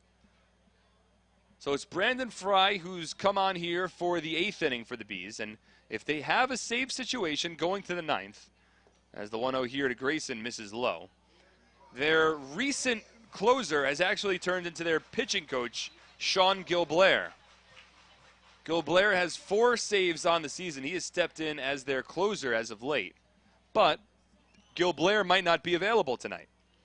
The 2-0 here to Grayson misses low. 3 balls and no strikes. Gilblair has pitched the last 3 days for the New Britain Bees in a tightly contested series against the Southern Maryland Blue Crabs. He's recorded a save in 4 straight ball games dating back to June 15th against the Revs. 3-0 here to Grayson, in there for a called strike, 3-1. So Gilblair is the new closer for the Bees, but I don't anticipate us seeing him tonight, having thrown 3 consecutive days. So what I've been told is that it would actually be Nate Rowe who would come on for the Bees in a save situation. As Grayson chops this one over to second, charging in is Kajimoto, fields, transfers, and throws the ball onto first for out number 1. So Grayson retired, 1 away here in the bottom of the 8th, and that'll bring Alfredo Rodriguez up. Rodriguez has had a strong day. He's 2 for 3. Narrowly missed a 2-run home run in the bottom of the 6th inning. It was a long fly ball to deep left field. Chris Grayson was at first base on the play, and Glenn Barker, who's always been an aggressive third base coach, sent Grayson home, but a perfect relay throw from Connor Bierfeld over to Michael Baca. Baca down to James Skelton. The throw beat Grayson. The tag was applied. Grayson was clearly out, and the Patriots were kept off the scoreboard at the time. First pitch fastball here to Rodriguez. Misses upstairs, 1-0. So Fry working from the stretch. This is now his 31st appearance of the season. That leads the Bees. Fastball to Rodriguez for a called strike, 1-1.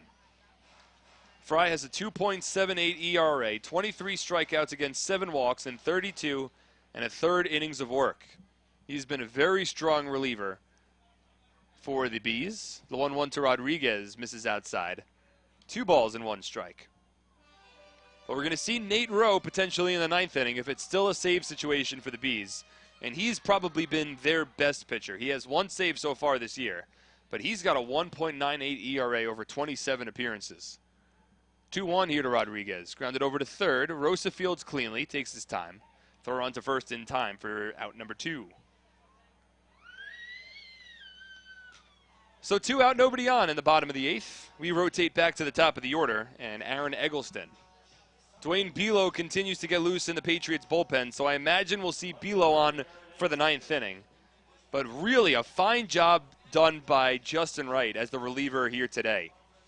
And now the Patriots still trail by 2, and there's always sort of been this feeling that the Patriots haven't really been in this game so far today, but they only trail by 2. Still certainly a surmountable deficit. They've done it before.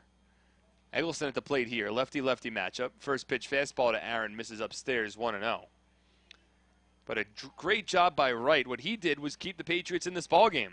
Rick Teasley had allowed 4 runs over 13 hits in the first 5 innings. Wright comes in, and Wright tosses 3 perfect relief innings without allowing a base runner and striking out 3. Fastball here to Eggleston, missed outside, 2-0. But this game is still 1 swing away from completely turning on its side. Patriots are just looking for a base runner, and then they have the middle of their order coming up after Eggleston. Fry from the stretch here, the 2-0 pitch. Right down the middle for a called strike, 2-1. In the top of the 9th for the Bees, they'll have their 2-3-4 batters, James Skelton, Jovan Rosa, and Craig Maddox, all due up, likely against the southpaw Belo. The 2-1 here to Eggleston. This is low. 3 balls and 1 strike. Well, the Patriots loaded the bases in the 7th inning to work against Joe Beimel. Drew a couple of walks in the 7th, but stranded them loaded when Tyler Bortnick grounded out to short to retire the side. 3-1 here to Eggleston. Knee high for a called strike, 3-2. So the count is run full to Aaron. He's been on base 2 times today. Doubled in the first, scored a run. Drew a walk in the 4th. He's officially 1 for 3. Fry stares in. 3 balls, 2 strikes, 2 away. Nobody on. Bottom of the 8th. The pitch. Swing and a drive down the right field line. That'll be foul. Eggleston making a bid for his first home run at TD Bank Ballpark this season. He has 1 home run on the year. That came back against the Sugarland Skeeters in mid-May, about a month ago, over at Constellation Field. Eggleston ripped that pitch from Fry, but it was foul by, I would say, a good maybe 25, 30 feet. Would have been a home run if it stayed fair, but clearly was foul. So once again, Fry comes set. The payoff pitch. Upstairs, ball 4. Aaron Eggleston with a 2-out walk here in the bottom of the 8th inning, and that'll set the stage for Greg Golson. He'll come to the plate here with a runner at first representing the tying run. Second walk drawn by Aaron Eggleston today. He continues to impress with his on-base percentage. A .410 on-base percentage entering tonight, 3rd in the Atlantic League. But Stan Clyburn's going to come out to the mound, and he's going to make a pitching change here for the Bees. With the righty Greg Golson coming on to the plate, they'll take out the southpaw Fry and bring in a righty. And it'll be Golson to try to get the Patriots on the scoreboard. We'll take a break for the pitching change on 1450 WCTC and WCTCAM.com.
It's Nate Rowe on the mound here for the New Britain Bees as we return for the bottom of the 8th inning. Aaron Eggleston will lead off of first base, and Greg Golson will come to the plate. But Stan Clyburn turning to his, I believe, his closer for tonight. That's what I was told. But it's Rowe trying to get the final big out here in the bottom of the 8th with the tying run at the plate. And if he's able to retire Golson, I imagine it will be Rowe that would come back out for the 9th inning to try to get himself a 4-out save, considering Sean Gilblair has tossed in each of the last 3 innings. But we'll see. Rowe finishing up his warm-up pitches right now. He has been lights out for the New Britain Bees this season. Certainly one of the top candidates on their pitching staff to earn a spot in the 2017 All-Star Game. 27 appearances. He has tossed 31 2/3 innings this season. 2-2 record with 1 save and a 1.98 ERA. He's allowed just 7 earned runs while striking out 26 batters against 8 walks. So it's Rowe on the mound here to work against Greg Golson, his former teammate. Golson spent 92 games with the New Britain Bees last year, but he's in a Patriots uniform this season. Rowe comes set, first pitch to Golson. Fastball inside corner for a called strike, going 1. Rowe played with the Bees last year primarily as a starting pitcher, appeared in 12 games, 10 as a starter, but he had a 5-3 record with a 5.87 ERA. He's made the transition to the bullpen this year, and boy, has it worked out for him. The 0-1 swung on, fouled off, and Golson falls behind in the count. No balls and 2 strikes. Golson's 1 for 4 today, was 0 for 3 before a leadoff double in the 7th inning. But he was stranded at third base after he stole a base. Patriots failed to score. Somerset has stranded at least 1 runner on base in each inning so far tonight. 11 runners left on base so far. Eggleston leads off of first here. The 0-2. Fisted foul. Golson able to stay alive. Some of the fans that are still in attendance fighting for some of the foul balls spread out throughout the ballpark. Most runners the Patriots have left on base in a game this season is 14. They've done it 3 different times, twice against the Long Island Ducks and once against the Sugarland Skeeters. We're at 11 runners left on base right here so far. The 0-2 to Golson. Swing and a drive to deep center. Back is Krause towards the warning track. He runs it down and makes the catch. What a play by Mike Krause. Straightaway center. He robs Golson of an extra base hit. That keeps the Patriots off the scoreboard, and we will head to the ninth with the Bees leading 4-2 on 1450 WCTC and WCTCAM.com.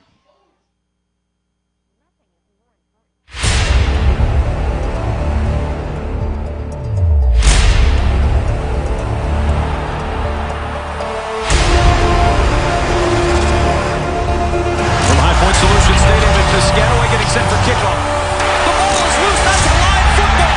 It's recovered by Rutgers for the touchdown. Throw it deep, a man all alone. And he's still on his feet. There he goes. No one's going to catch him. We, the TV-loving people, want our whole house to be filled with entertainment. Easy, boy. But we don't want annual contracts and hardware. You scoundrel! We just want to stream live TV!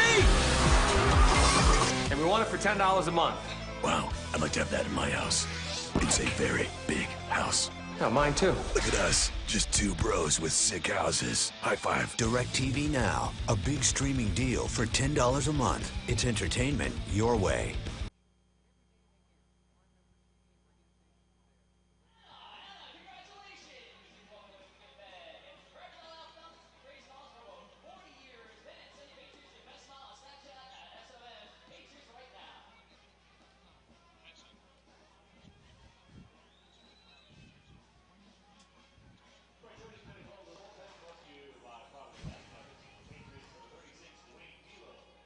Attention Patriots fans, Bridgewater Diner is a proud sponsor of Somerset Patriots baseball. Located at 1244 Route 22 in Bridgewater, it is just a foul ball away from the ballpark. At Bridgewater Diner, it is a great place to meet and eat. Stop by the Bridgewater Diner before or after the game and enjoy great food and company. So we head to the top of the ninth inning. It'll be Dwayne Below on the mound here for the Patriots. New Britain continues to lead 4-2. 4 runs on 13 hits for the Bees, 2 runs on 10 hits for the Patriots. The lone 2 runs for Somerset coming all the way back in the first inning. Back-to-back RBI doubles from Carlos Guzman and Adam Donahue made it a 2-2 ball game at the time. Jamar Walton added a 2-run double in the top of the 5th inning, which gave the Bees a 4-2 lead. And that is where this score holds. In the top of the 9th, it'll be Dwayne Below on the mound for the Patriots as he works against James Skelton, followed by Jovan Rosa and Craig Maddox. So Justin Wright done after 3 perfect innings of relief. Now the 2-3-4 batters for the Bees. First pitch to Skelton, big swing and a miss. And the count 0-1. Skelton is 1 for 2 today. Also dropped down a sacrifice bunt, also drew a walk and scored a run. 0-1, grounded foul. Just foul down the first base line. I thought that ball might have been fair. It just goes down as a strike, and it's an 0-2 count. Well, in the bottom of the 9th inning, the Patriots will bring Carlos Guzman, Adam Donahue, and Kyle Roller to the plate, the 3-4-5 batters, as it looks like they will work against Nate Rowe. Nobody's getting loose in the Bees bullpen, so I imagine it'll be Nate Rowe who comes back on for the bottom of the 9th inning. Rowe, a Plainfield, New Jersey native, certainly familiar with this area, as the breaking ball here from Below misses low. 1 ball and 2 strikes to Skelton. So Rowe trying to impress in front of, I don't know if he has any friends or family in attendance tonight, but it would make sense if he did, from the area. He came on for the final out of the bottom of the 8th inning, and he was able to get Greg Golson to line out to deep center field. First pitch here to Skelton, swinging a miss, strike 3. Skelton fooled badly on that fastball. Looked like he was expecting a breaking ball to come from Below. Fastball is right down the middle, and Skelton put a very weak swing on it. Uncharacteristic there from the second-year B. He is struck out for the 2nd time tonight. And now Jovan Rosa steps in. Rosa is 2 for 4, had a base hit and an RBI back in the 1st inning. That opened up the scoring tonight against Rick Teasley. First three batters of the ballgame for the Bees reached against Teasley in a very awkward beginning of this game. Rosa first pitch swinging here, grounds it softly to Bortnick, who makes the play onto first in time for the second out. So 2 out, nobody on here in the top of the ninth. The Bees still leading by 2. And Craig Maddox, the designated hitter, will step to the plate. Maddox is the only player in this Bees lineup that has not recorded a hit in this ballgame. He is 0 for 4 with a strikeout. Every other Bee has recorded at least one hit. But the Bees haven't had a hit, nor haven't they had a base runner since the 5th inning. I mean, they were lights out at the plate. 4 runs on 13 hits against Rick Teasley through 5. But since that point, Patriots relievers have retired 11 consecutive batters. First pitch to Craig Maddox in for a called strike, 0-1. Maddox struck out in the first, grounded out in the second, grounded out in the fourth, and lined out in the 6th. The 0-1 from Below misses upstairs. 1 ball and 1 strike. Below, former major leaguer, first season with the Somerset Patriots. Worked primarily as a starting pitcher last year in the New York Mets organization. Played primarily with the Las Vegas 51s. The 1-1. Check swing, didn't go around. Fastball misses low. 2 balls and 1 strike. But Below, coming over here to the Patriots this season, recognized that he wanted to establish himself more so as a relief pitcher. Feels like that might be his route back to the major leagues, where he spent parts of 3 seasons, 2 with the Tigers, 1 with the Marlins. 2-1 to Maddox, a tomahawk swing on a fastball upstairs, and he falls behind 2-2. So 2 balls, 2 strikes, 2 away in the top of the 9th inning. Patriots trailing by 2. They'll have their 2, 3, 4 batters due up with last licks in the bottom of the 9th. From the stretch, the 2-2 pitch. Swing and a miss, strike 3. Below comes on, strikes out a pair. We head to the bottom of the 9th. Patriots trailing by 2 on SPN.TV, 1450 WCTC, and WCTCAM.com.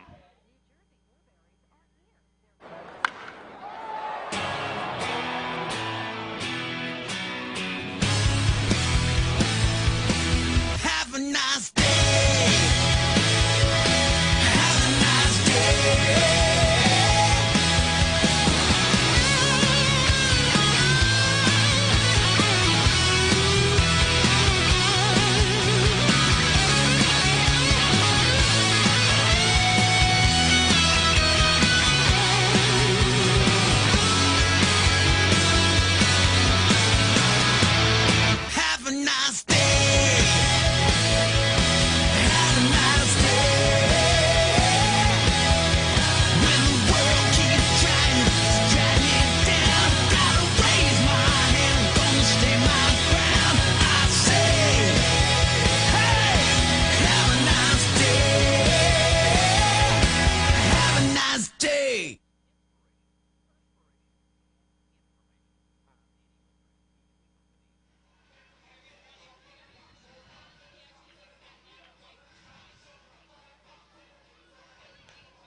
All right.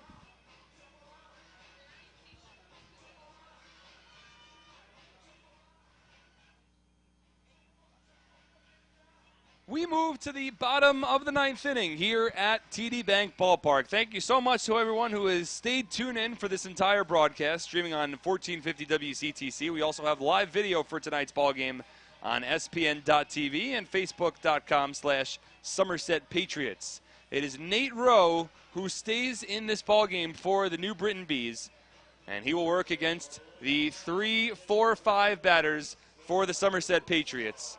Carlos Guzman, Adam Donahue, and Kyle Roller all due up as they work against the Plainfield, New Jersey native, Nate Rowe. Second season with the Bees for Rowe. He got the final out in the bottom of the 8th inning. He is looking for the 4-out save. It would be his second save of the season. The first one came against the York Revolution back on June 13th. He tossed 2/3 of an inning without allowing a run. Patriots trailing by 2. They need to get 1 on base to bring the tying run to the plate. First pitch from Rowe to Guzman is a fastball that misses low, 1-0. The Patriots have 8 walk-off wins this season. If they win tonight's ball game, it will increase that number to 9. Breaking ball here to Guzman, misses outside 2-0. The only way that the Patriots can win tonight's ball game is via a walk-off winner. Yovan Gonzalez has 4 of the 8 walk-off wins. Scott Kelly has 1. Carlos Guzman has 1. And Greg Golson has 1. Fastball here, misses outside. 3 balls and no strikes. Also, Tyler Bortnick scored on a wild pitch in one of those as well. But Guzman ahead in the count, 3-0. I don't imagine he'll be swinging here. Patriots are looking for base runners. Fastball right down the middle for a called strike. 3 balls and 1 strike to the left-handed hitting Carlos Guzman. RBI double back in the first inning. He is 1 for 3 today. He also drew a walk back in the 7th and stole a base. The 3-1 pitch to Guzman. Outside, ball 4. And the Patriots will bring the tying run to the plate here in the bottom of the 9th inning. Second time that Guzman has walked tonight. 7th walk allowed by New Britain Bees pitching today. So it'll be Guzman over at first, and now Adam Donahue stepping in. Donahue is 1 for 3. RBI double back in the first inning. He drew a walk in the 5th. Donahue certainly with the power to go yard. Donahue with 2 home runs this season, both of those coming here at TD Bank Ballpark. So he'll work against Nate Rowe. Donahue represents the tying run with nobody out in the bottom of the 9th inning. First pitch to Donahue, swung on and popped up foul territory. First base side, giving it a look is John Griffin, but he runs out of real estate. No balls and a strike. Well, Kyle Roller awaits on deck. He has 4 home runs. Mark Minikazi's in the hole. He has 1 home run, but certainly has a lot of power. These are some of the bats that the Patriots want up in this situation. 1 swing of the bat could tie up this ball game for Somerset. Guzman held on by John Griffin over at first base. This is not a situation where Carlos would think about trying to steal a base. The 0-1 to Donahue. Swung on, popped up. Along the infield, in comes the shortstop Baca. He's along the infield grass, and he makes the catch for the first out. So the second consecutive at-bat for Adam Donahue, where he's come up with a runner on and has popped it up to the shortstop Baca along the infield. Not what he was looking to do there. So 1 out with a runner at first, and Kyle Roller will step in. And Roller probably the best home run threat that the Patriots have on their roster right now. He's tied with Greg Golson for the team lead in long balls. 4 home runs for Roller, all 4 of those home runs coming in the last 10 games. First pitch breaking ball on the outside corner for a strike, 0-1. Roller's 1 for 4 today, so he's hit safely now in 9 of his last 11 ball games. Reached base safely in 10 of his last 11. But Somerset could use a home run here. The 0-1 from Rowe. Outside. 1 ball and 1 strike. Roller does have 1 home run against the New Britain Bees this year. It was actually his first home run of the season. Came in the Patriots' last trip over to New Britain Stadium. His solo home run in that Saturday night ball game. A game that the Bees won. The only game in which New Britain has beaten the Patriots this season. Nice breaking ball from Rowe. Breaks it off in low in the strike zone, and Roller swings over it. So 1 ball, 2 strikes, and 1 away here in the bottom of the 9th inning. Patriots trailing by 2 against a New Britain Bees team that they are 6-1 against so far this season. The 1-2. Breaking ball, grounded through the hole and into right field. It's past the diving first baseman, John Griffin. Kyle Roller with a base hit. He'll be substituted for Scott Kelly. Kelly will come in as a pinch runner. He represents the tying run. So the Patriots have the tying run at first. They will bring the winning run to the plate here in the bottom of the 9th inning. A walk to Guzman and a 1-out base hit for Kyle Roller. On a 2-strike count, he grounded it sharply past the first baseman, John Griffin. So now Kelly comes in. He will assume the role of the designated hitter. And Scott, one of the fastest guys on this team, he's coming to on the base here because if Minikazi can get himself a gapper, that would give the Patriots an opportunity to try to at least tie up this ball game. Minikazi here, first pitch. Fastball at the knees for a called strike, going 1. Minikazi hit his first home run in the Patriots uniform last night, a 2-run shot against the Long Island Ducks to straightaway center field. He went 3 for 4 from the plate, had a very strong series against Long Island, but he's 0 for 3 with a walk today. The 0-1 just misses outside, 1 ball and 1 strike. Nate Rowe is closing this ball game because Sean Gilblair, the recent closer for the Bees, is not available. He's thrown in each of the last 3 ball games. Joe Beimel started the year as the closer for the Bees, but he had been taken out due to his struggles. So Rowe looking to close the door. The 1-1 to Minikazi. Swinging a drive deep to right. Going back is Walton, and he's going to have enough space right in front of the warning track. Guzman will tag from second, and he's going to head over to third. So Minikazi made a bid there, lifted it to deep right field, but it stayed in the ballpark. Walton made the catch right in front of the warning track. So the Somerset Patriots are now down to their final out of this ball game. It's Guzman off of third, Kelly off of first, and Tyler Bortnick stepping in. Bortnick still looking for his first home run in a Patriots uniform. Chris Grayson awaits on deck, a left-handed batter hoping for an opportunity. Grayson has swung the bat very well so far tonight. But right now it's up to Bortnick to continue this ball game. He's 1 for 4, had a base hit back in the second inning. He has now hit safely in 11 of his last 13 games, ranked 10th in the league in batting average entering tonight's ball game. A right-handed batter against the Plainfield, New Jersey native Nate Rowe. First pitch to Bortnick here, misses low and outside, 1-0. Grayson has 2 home runs. He awaits on deck. He's also 2 for 3 today and has been on base 3 times. And he is, even though he only has 2 home runs, he is certainly a big-time threat to go yard. He has a very powerful swing. Rowe will throw over to first here, and Kelly dives back in. And this is an important situation for Kelly.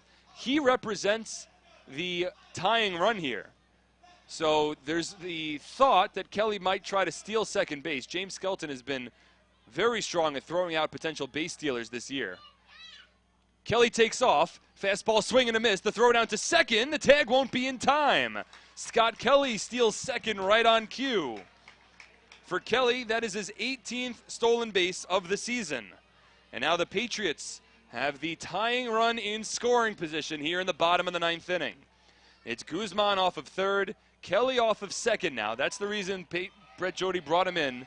And that's another big reason how big that tag up from Carlos Guzman was, going from second to third on the Minikazi fly ball, because that opened up second base for Kelly to make that play. So now Bortnick in a situation where a base hit could tie up this ball game.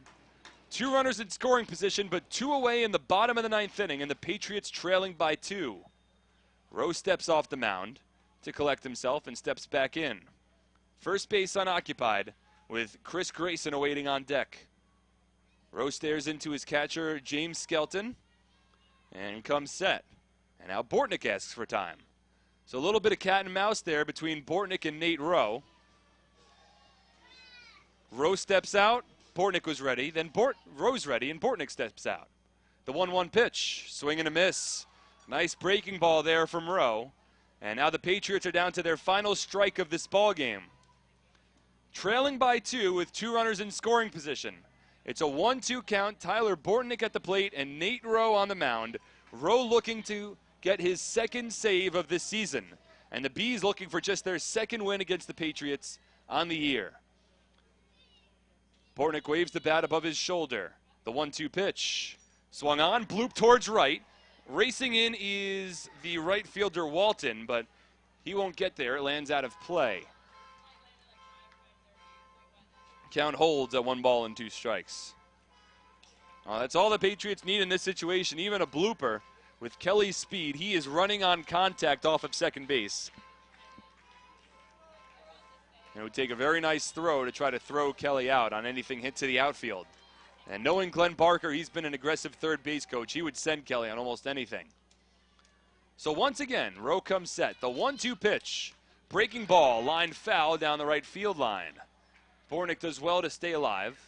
Goes into the Truant Associates lawn seating area down in right field. So Bortnick's still alive. Again, the Patriots are down to their final strike. The New Britain Bees looking to take the series opener over the Patriots. A 2-run double from Jamar Walton back in the 5th inning has the Bees in front 4-2. That is the difference in this ball game. But Scott Kelly leads off of second as the tying run. Carlos Guzman leads off of third. Nate Rowe on the mound, Bortnick at the plate. The 1-2 pitch. Swinging a line drive toward the left field line. Going over his Bierfeld. He's not going to get there. 2 runs are going to score on the play. Bortnick slides in safely at second base. Somerset has tied it up at 4 here in the bottom of the 9th inning. Down to their final strike. Tyler Bortnick comes through. A 2-run double to left field. We're even at 4. And now the Patriots have an opportunity to win it here in the 9th with Chris Grayson coming to the plate. Now the Patriots were threatening all night long. After they put up 2 runs in the 1st inning, they left 2 on base in the 2nd, 1 in the 3rd, 2 in the 4th, 1 in the 5th, 1 in the 6th, 3 in the 7th, 1 in the 8th. And now an intentional walk has been issued to Chris Grayson. So it is Alfredo Rodriguez who has an opportunity here to win it for the Patriots. This is a team that has enjoyed 8 walk-off wins at home this season. The Patriots are 21-9 at home this year. 21 wins, 8 of them have been walk-off wins. And with this team in the crux of a playoff push right now, what a win this would be. Down to their final strike, Tyler Bortnick with a 2-run double to left field. He now represents the winning run. He leads off of second for Alfredo Rodriguez. First pitch to Rodriguez. Misses for a ball, 1-0. So Grayson over at first on the intentional walk. That is the 20th and 21st runs batted in of the season for Bortnick. And how big he was able to get to second base on that play as well. Put himself in scoring position. The 1-0. Misses upstairs. 2 balls and no strikes. And now quickly there's a pitcher that's getting loose in the Bees bullpen. Nate Rowe has blown a save here in the bottom of the 9th inning. Patriots with 2 in the 1st, and now 2 again here in the 9th. We're tied at 4. The 2-0 pitch to Rodriguez. Down the middle for a called strike, 2-1. Aaron Eggleston awaits on deck. Eggleston's been on base 3 times. He's a left-handed batter, hoping for an opportunity here against Rowe. Rowe comes set, stares towards Rodriguez, the 2-1. Swinging a ground ball over to short. It's fielded by Baca. His throw to second in time. And we are going to extra innings here at TD Bank Ballpark. We're tied at 4. Extra baseball in Somerset on 1450 WCTC and WCTCAM.com.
Extra baseball here for the top of the 10th inning. It's Dwayne Belo coming back on the mound, and we are all tied up at 4. 4 runs, 13 hits for New Britain, 4 runs on 12 hits for the Somerset Patriots, and more late inning drama here at home for the Somerset Patriots. It's really become remarkable how this team has just been able to stay alive here at home, and they have 8 walk-off wins. They have tied it up with 2 runs in the bottom of the 9th and are now looking for their 9th walk-off win of the season. First pitch from Dwayne Bilo to Connor Bierfeld is fouled off in the count 0-1.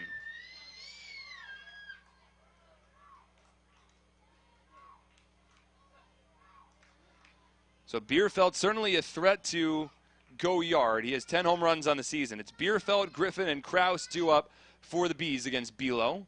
0-1 popped up, foul territory, out of play. No balls and 2 strikes. Tyler Bortnick with a 2-run double to left field with the Patriots down to their final strike of this ballgame. Has tied it up at 4. Patriots then had runners at first and second, and Alfredo Rodriguez grounded out to retire the side. But we're here in extra innings now. The Patriots are alive. It's a 4-4 game. We press the reset button one more time as Bierfeld takes a fastball upstairs from Bilo. 1 ball and 2 strikes. So 2 runs on 2 hits in that inning for the Patriots. 2 walks as well. No errors, and 2 runners were left on base. Nate Rowe has blown the save for the Bees. The 1-2 to Bierfeld is fouled off. Count holds at 1 ball and 2 strikes. And that just allows us to emphasize how important this job by the Patriots relievers have been today. Teasley allowed 4 runs on 13 hits through the first 5 innings. Somerset has not allowed a base runner since. 4 perfect innings of relief so far from Justin Wright and Dwayne Bilo. The 1-2 to Bierfeld, lined over the shortstop, Alfredo Rodriguez, into left center field. So that breaks up a stretch of 12 consecutive New Britain Bees batters that have been retired by Patriots relievers. A leadoff single for Bierfeld. He represents the go-ahead run for the Bees in the top of the 10th. That'll bring John Griffin to the plate. Griffin is 3 for 4. So that is the 14th hit for New Britain today. That ties a season high in terms of the hits allowed by the Somerset Patriots. It's Bierfeld's 2nd hit of the ballgame. He'll lead off at first, held on by Carlos Guzman. And now Griffin comes up, and I wonder if the Bees would think about really trying to play small ball here and try to matriculate themselves a run. First pitch to Griffin, he's swinging away and fouls off the fastball 0-1. I know that's probably a difficult agenda to accept, considering Griffin already has 3 hits today, and he only has 3 home runs on the season, but he had 12 home runs last year. So certainly a guy with a lot of power. And you have Mike Kraus batting 7th in the order for the Bees, who also has a lot of power. But if I was New Britain, I wouldn't necessarily mind thinking about trying to drop a bunt down here, play small ball. 0-1 from Bilo. The fastball misses outside. 1 ball and 1 strike. So it's Bilo's 2nd inning on the mound for the Patriots. Worked a 1-2-3 top of the 9th, striking out both James Skelton and Craig Maddox, which set the stage for the Patriots' comeback in the bottom of the 9th. The 1-1 here. Fastball outside. 2 balls and 1 strike. Well, this is certainly not good news for Bridgeport Bluefish fans who might be tuning in for this broadcast. The Bluefish earlier today fell to the Southern Maryland Blue Crabs 7-5. Bridgeport loaded the bases with 2 out in the top of the 9th inning, trailing by 2 runs, but failed to bring that tying run home. 2-1 to Griffin, swing and a miss. 2 balls and 2 strikes. So with the Bluefish losing earlier today, as of this very second, the Patriots are 3.5 games up on Bridgeport for first place in the Liberty Division, and the magic number has already dropped down to 6. If Somerset can win this ballgame, the magic number will then be 5, and the Patriots could clinch the division as early as Monday. The 2-2 pitch. Swing and a miss, strike 3. 3rd strikeout for Dwayne Bilo. 91-mile-per-hour fastball blows right by John Griffin. 1 away here in the top of the 10th. We'll pause 10 seconds for station identification on 1450 WCTC.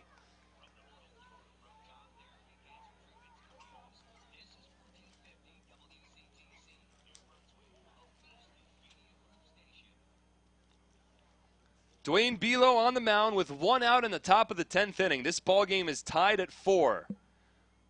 At the plate here is Mike Kraus. First pitch to Kraus. Fastball misses outside, 1-0. Kraus has been on base once. He had a double back in the 5th inning, right before Jamar Walton's 2-run double, which had at the time given the Bees a 4-2 lead. That lead held all the way into the bottom of the ninth inning on Tyler Bortnick's two-run double. Below from the stretch checks Bierfeld over at first, the 1-0. Misses low. 1 ball and 1 strike.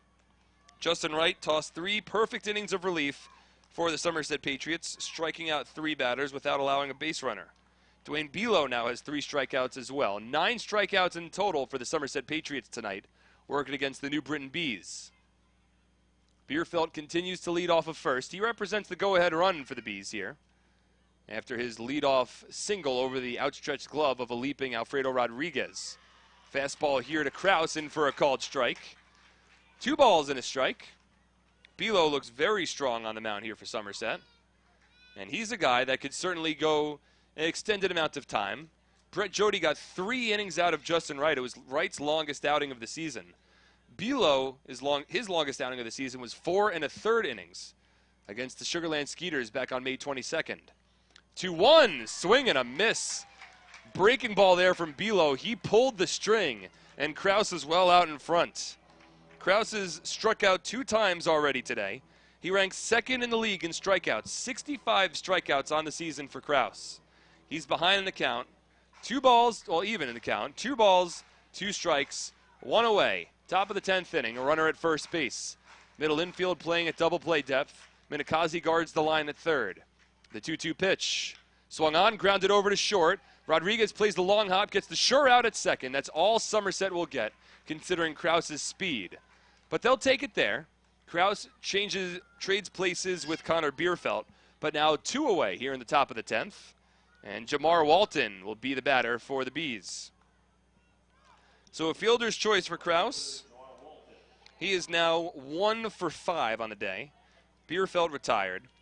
And now Walton will step in. Walton is 2 for 4 with a pair of doubles and a run batted in. Brett Jody's going to come out to the mound and have a conversation with Dwayne Below. This is going to be the 3rd meeting on the mound for the Somerset Patriots in this ballgame, which means they don't have another meeting on the mound for the rest of the game. However long this game goes, Brett Jody just used his 3rd and final meeting. It's an Atlantic League rule where you're not allowed to have more than 3 meetings on the mound that do not result in a pitching change. Corey Dommel had 2 meetings on the mound with Rick Teasley earlier today. It's all in an effort to provide a more pace of play to this league, try to speed up the games a little bit. I mean, this game has already been a pretty long game, but that's the thought process, at least, with that rule. So the Patriots don't have another meeting on the mound available to them the rest of this ball game. It'll be Jamar Walton at the plate, a left-handed batter against the southpaw Below. Important at bat here. First pitch to Walton, swings and misses. High fastball there, coming in at 92 miles per hour from Dwayne Below, in the count 0-1. He challenged him upstairs. Walton has 6 home runs on the season. 14, well, now make it 16 RBI after his 2-run double earlier today. Kraus certainly a threat to take off. Dances off of first base as Walton lifts this one to deep center. Going back is Grayson right near the warning track. He has enough space. He makes the catch, and the side is retired. Dwayne Below limits the Bees. We head to the bottom of the 10th. Somerset tied at 4 on 1450 WCTC and WCTCAM.com.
Attention baseball fans, this summer the Atlantic League will play its 20th All-Star Game at TD Bank Ballpark in Somerset on Wednesday, July 12th.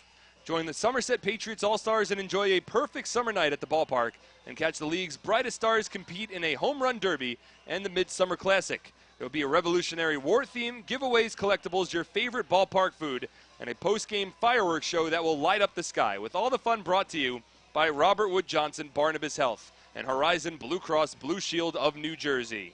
Get your tickets today at SomersetPatriots.com. It'll be the top of the order for the Patriots here in the bottom of the 10th inning. Extra baseball in Somerset. The reason being Tyler Bortnick's two-run double down the left field line. Back in the bottom of the 9th inning, the Patriots were down to their final out of the ball game, and Bortnick was able to bring home the tying run, so we're even at 4. Somerset looking for its 9th walk-off win of the season. New pitcher on the mound for the Bees. First pitch to Aaron Eggleston in for a called strike 0-1. The new pitcher is the 6'2 righty Brandon Shimo. First season with the Bees, 3-1 record with a 3.81 ERA, 20 games played this season. The 0-1. Swung on, grounded over to short, charging in Baca, fields cleanly, easy throw to first. 2 pitches and 1 away here in the bottom of the 10th. So Eggleston now 1 for 4 with 2 walks and a run scored. And now it's Greg Golson. Golson already with a walk-off winner earlier this season. He had a ground ball game-winning double. Well, I think it was ruled a single, actually, against the York Revolution as a part of back-to-back nights with walk-off wins for the Patriots just a week ago. It was Saturday night that Golson had the walk-off winner. First pitch here is a slider that misses outside from Shimo, 1-0.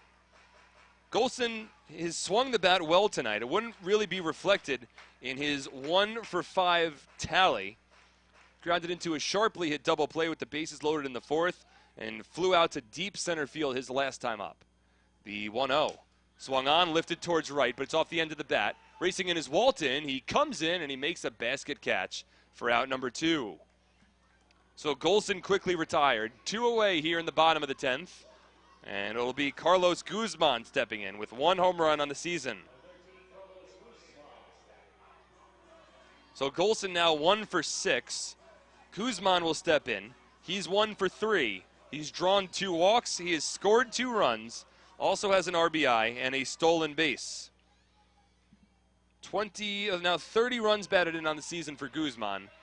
He had a 2-run home run Monday night against the Long Island Ducks, but that didn't count after the game was postponed due to rain. First pitch to Guzman, grounded foul down the first baseline here.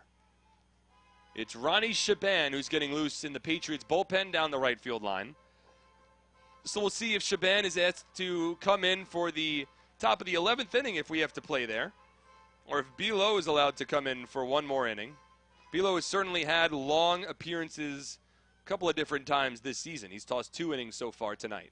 The 0-1 misses low. 1 ball and 1 strike. Brandon Shimo now the 5th reliever used by the New Britain Bees tonight. Mike Heppel worked 2/3 of an inning. Joe Beimold, Brandon Fry, Nate Rowe, and now Shimo.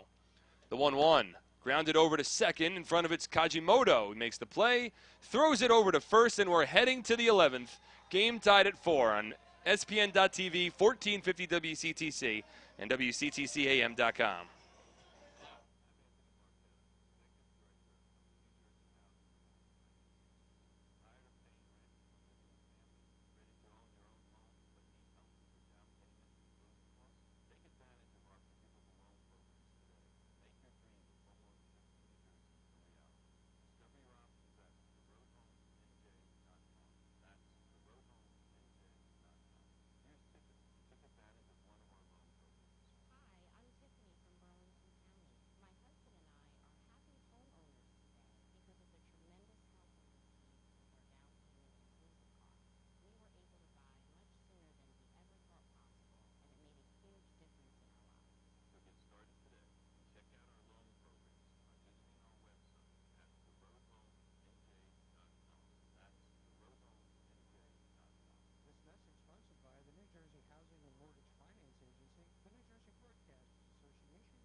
Ronnie Shaban is the new pitcher for the Somerset Patriots as we move to the top of the 11th inning.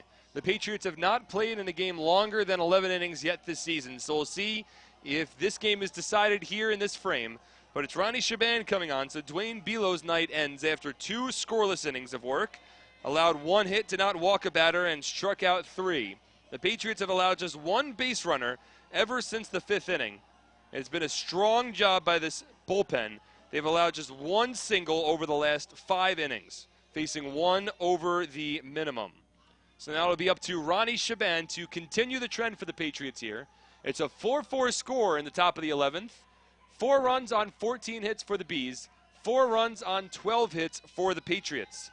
Rick Teasley was the starting pitcher for Somerset today. He went 5 innings, allowing 4 runs on 13 hits. But the bullpen for the Patriots has really shut down New Britain since. So Ronnie Shaban comes on. He'll work against the 9-1-2 batters for the New Britain Bees, Michael Baca, Yusuke Kajimoto, and James Skelton. First pitch to Baca in for a called strike 0-1. Baca had a base hit down the right field line back in the 5th inning and was robbed of a base hit on a very nice diving stop by Tyler Bortnick his last time up. Combined 26 hits in this ballgame. The 0-1 from Shaban. Breaking ball misses low. 1 ball and 1 strike. So Shaban coming into this ballgame, he's a 2-1 record on the season, a 2.41 ERA. This is now his 22nd relief appearance this season. 3 saves, 18 2/3 innings of work. He has struck out 15 batters against 4 walks. The 1-1 from Shaban. Breaking ball misses low. 2 balls and 1 strike. Probably the most impressive number there is that Shaban has allowed opponents to just hit 182 against him. He has been very strong for Somerset. Did not begin the season on the Patriots team, but joined the team in early May. The 2-1 swung on, popped up, foul. Guzman will give it a look, but it lands out of play. 2 balls and 2 strikes. In fact, Shaban's first appearance of the season came against the New Britain Bees back on May 1st. Tossed a scoreless inning in the bottom of the 9th in a game in which the Patriots won 12-1, their largest margin of victory this season. This game right here is tied at 4 after Tyler Bortnick's 2-run double with the Patriots down to their final strike in the bottom of the 9th. The 2-2 swing and a miss, strike 3. Michael Baca set down swinging. First strikeout for Shaban. That's now the 10th strikeout for the Somerset Patriots pitching staff tonight. 7 of those 10 have come from the bullpen. Now back up to the top of the order in Yusuke Kajimoto. So I mentioned before that the Patriots have not played in a game longer than 11 innings yet this season. And it's true, that's why I said it. But they've had a couple of games that went 11, including some games that went 11 innings here at TD Bank Ballpark. Shaban works from the stretch here. The first pitch to Kajimoto, ripped down the right field line, foul. No balls and 1 strike. Last time the Patriots played an 11-inning ballgame was last Friday night. So a week ago to the day, they went 11 against the York Revolution and won that ballgame 3-2 on Scott Kelly's walk-off RBI single to right field off of Luke Westfall. The 0-1 to Kajimoto misses outside. 1 ball and 1 strike. Patriots had a walk-off win both last Friday night and last Saturday night against the Revs. In Saturday night's ballgame, it was Shaban who tossed a scoreless top of the 9th. He then got the win when Greg Golson won it in the bottom of the 9th inning for the Patriots. Shaban would certainly take that here. The Patriots would certainly take that as well. The 1-1. Swing and a miss. Kajimoto laid on a fastball, and the count moves to 1-2. That one registering at 95 miles per hour on the radar gun here at TD Bank Ballpark. So 1 ball, 2 strikes, and 1 away. Top of the 11th inning. We're tied at 4 here in Game 1 of this 7-game homestand. We're just getting started in this homestand and already playing extra baseball. The 1-2 pitch. Fouled off. Kajimoto bailing out from the left-handed batter's box. He's a switch hitter, batting from the left side here. First time tonight he's batting left-handed. He went 2 for 5, batting right-handed, including a run scored all the way back in the first inning. Grounded into a 6-4-3 double play to end a threat in the top of the 5th. Waves the bat above his back shoulder. The 1-2 pitch. Breaking ball, slapped and fouled off yet again. So Somerset has played 3 11-inning ball games this season. All 3 of those 11-inning games have come here at TD Bank Ballpark, and all 3 of them have resulted in Patriots wins. April 25th against the Ducks, a 2-1 victory. June 2nd against the Sugarland Skeeters, a 2-1 victory. And then June 16th against the Revolution, a 3-2 victory.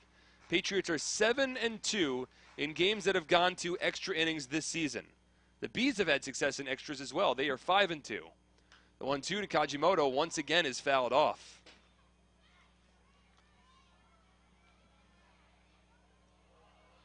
So New Britain has certainly played well when the game has gone into extras. Patriots have lost both losses they've had in extra innings actually came here at TD Bank Ballpark. June 6th against the Bridgeport Bluefish, and then back against the York Revolution all the way back on May 5th. Fastball here misses outside to Kajimoto. So 2 balls, 2 strikes, 1 away in the top of the 11th inning. Ronnie Shaban on, trying to complete the 11th and give the Patriots an opportunity to win it in the bottom half of the frame. Infield plays straight up, the outfield straight up. Shaban stares into Adam Donahue for the call. He comes set. The 2-2 pitch. Check swing, did not go around. Fastball missed outside, and the count moves to 3-2. Well, the Patriots have not played an extra inning ball game against the Bees yet this year. These two teams have had a couple of close ball games.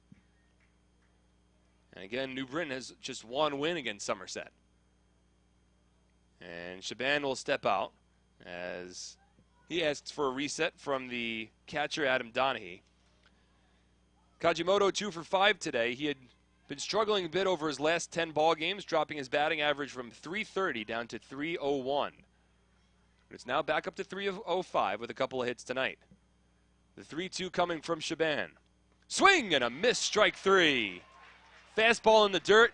Kajimoto went chasing. Back-to-back strikeouts for Ronnie Shaban. 11 strikeouts on the evening for Patriots pitching. 2 out, nobody on. And that'll bring James Skelton to the plate. Skelton has struck out twice as well. And Skelton, for a guy who leads the league in walks and for a man who has right now the best on-base percentage in the Atlantic League, Skelton himself has certainly been susceptible to the strikeout as well. A left-handed batter, struck out his last 2 times, once in the 6th and once in the 9th. Former Somerset Patriot works against the first-year Patriot, Ronnie Shaban. And now Shaban steps off momentarily. Skelton this season has struck out, entering tonight's ballgame, 56 times. It's 3rd most on this Bees roster. First pitch here is a fastball that misses. 1 ball and no strikes. And it's interesting how, a guy who leads the league in on-base percentage can have such a high strikeout total as well. You don't often see that. But that's the case with Skelton. Overall, a .255 batter coming into tonight's ballgame, the 1-0. Swung on, popped up, left side, shallow left field. Out goes Alfredo Rodriguez. He's called off by Aaron Eggleston, who makes the catch, and that retires the side. So a perfect inning relief for Ronnie Shaban. We head to the bottom of the 11th inning, tied at 4 on 1450 WCTC and WCTCAM.com.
Attention baseball fans, this summer the Atlantic League will play its 20th All-Star Game at TD Bank Ballpark in Somerset on Wednesday, July 12th. Join the Somerset Patriots All-Stars and enjoy a perfect summer night at the ballpark and catch the league's brightest stars compete in a home run derby and the Midsummer Classic. There will be a Revolutionary War theme, giveaways, collectibles, your favorite ballpark food, and a post-game fireworks show that will light up the sky. With all the fun brought to you by Robert Wood Johnson, Barnabas Health, and Horizon Blue Cross Blue Shield of New Jersey. Get your tickets today at SomersetPatriots.com. We move to the bottom of the 11th inning. No game in which the Somerset Patriots have played this season has gone 12. But Brandon Shimo back out to the mound to try to make sure that exact situation happens. Shimo worked a 1-2-3 bottom of the 10th through the top three batters in the Patriots order. So now 4, 5, 6 batters due up. Adam Donahue, Scott Kelly will actually be on deck, and Mark Minikazi. Before we throw the first pitch, the bat boy for the Patriots has to come out. There is an extra cup that made its way onto the field, so he has to clean that out. But Adam Donahue at the plate here. He has 1 hit today. He is 1 for 4. Also has drawn a walk, has an RBI. First pitch to Donahue. Slider taken outside for a ball, 1-0. Donahue with an RBI double back in the first inning. At the time, it tied up the ball game at 2. Patriots put up 2 runs in the first, and then were held scoreless all the way into the 9th. Another 2 runs tied up this game, sent us into extras. The 1-0 drops in for a called strike, 1-1. 4 runs on 14 hits for the Bees. 4 runs on 12 hits for the Patriots. New Britain has been held in check by this Patriots bullpen. The 1-1. Swung on, popped up again along the infield, and Donahue certainly frustrated. He slams his bat. Jovan Rosa makes the catch over at third base for out number 1. That's the 3rd consecutive at-bat in which Adam Donahue has popped up at the plate. So he is visibly frustrated as he gets back into the Patriots dugout. 1 out, nobody on for Scott Kelly. This is Kelly's first at-bat of the ballgame. He entered as a pinch runner for Kyle Roller in the 9th inning. And he wound up scoring the tying run on the Tyler Bortnick 2-out, 2-strike, 2-run double down the left field line. And we have remained tied ever since. First pitch coming to Kelly. Fastball at the knees for a called strike, 0-1. Scott has 1 walk-off winner this season. It was an RBI single to right field back against the York Revolution in the bottom of the 11th inning 1 week ago to the day. The 0-1 from Shimo. Swung on, bloop towards second base. Over is Kajimoto. He's easily able to make the catch. And there's quickly 2 out and nobody on in the bottom of the 11th. So if Shimo is able to get the final out here in the 11th inning, it'll be the first time this season that the Patriots have advanced to the 12th. We're also approaching the 4-hour mark of tonight's ball game, which right now would be I believe right now we've already hit the longest game of the season for the Patriots that was not affected by rain. We had a 22-minute rain delay before the game even began, but I'm talking about from the time that we started at 7:37. First pitch to Minikazi, misses outside. 1 ball and no strikes. The longest overall game in which the Patriots have played this season was a 5-hour and 6-minute game against the Sugarland Skeeters down in Texas on May 23rd, but that game was affected by over 2 hours and 50 minutes worth of rain. Breaking ball here to Minikazi drops in for a called strike, 1-1. In terms of the longest 9-inning ball game, obviously that's no longer in effect here for the Patriots, but we were at a pretty long 9-inning pace. Longest 9-inning game was 3 hours and 37 minutes. The 1-1. Check swing, he went around on a slider. A ball and 2 strikes. In terms of the overall time, again, 5 hours and 6 minutes. But this one, if you take it from the 7:37 start time, we are now at 3 hours and 53 minutes, the longest game for the Somerset Patriots this season. The 1-2 pitch. Swung on, line towards center field, over his Kraus. Into left center, he runs it down and makes the catch. And we are heading to the 12th for the first time this season. Tied at 4 on SPN.TV, 1450 WCTC, and WCTCAM.com.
For the first time this season, I could say it, we are on to the 12th here at TD Bank Ballpark.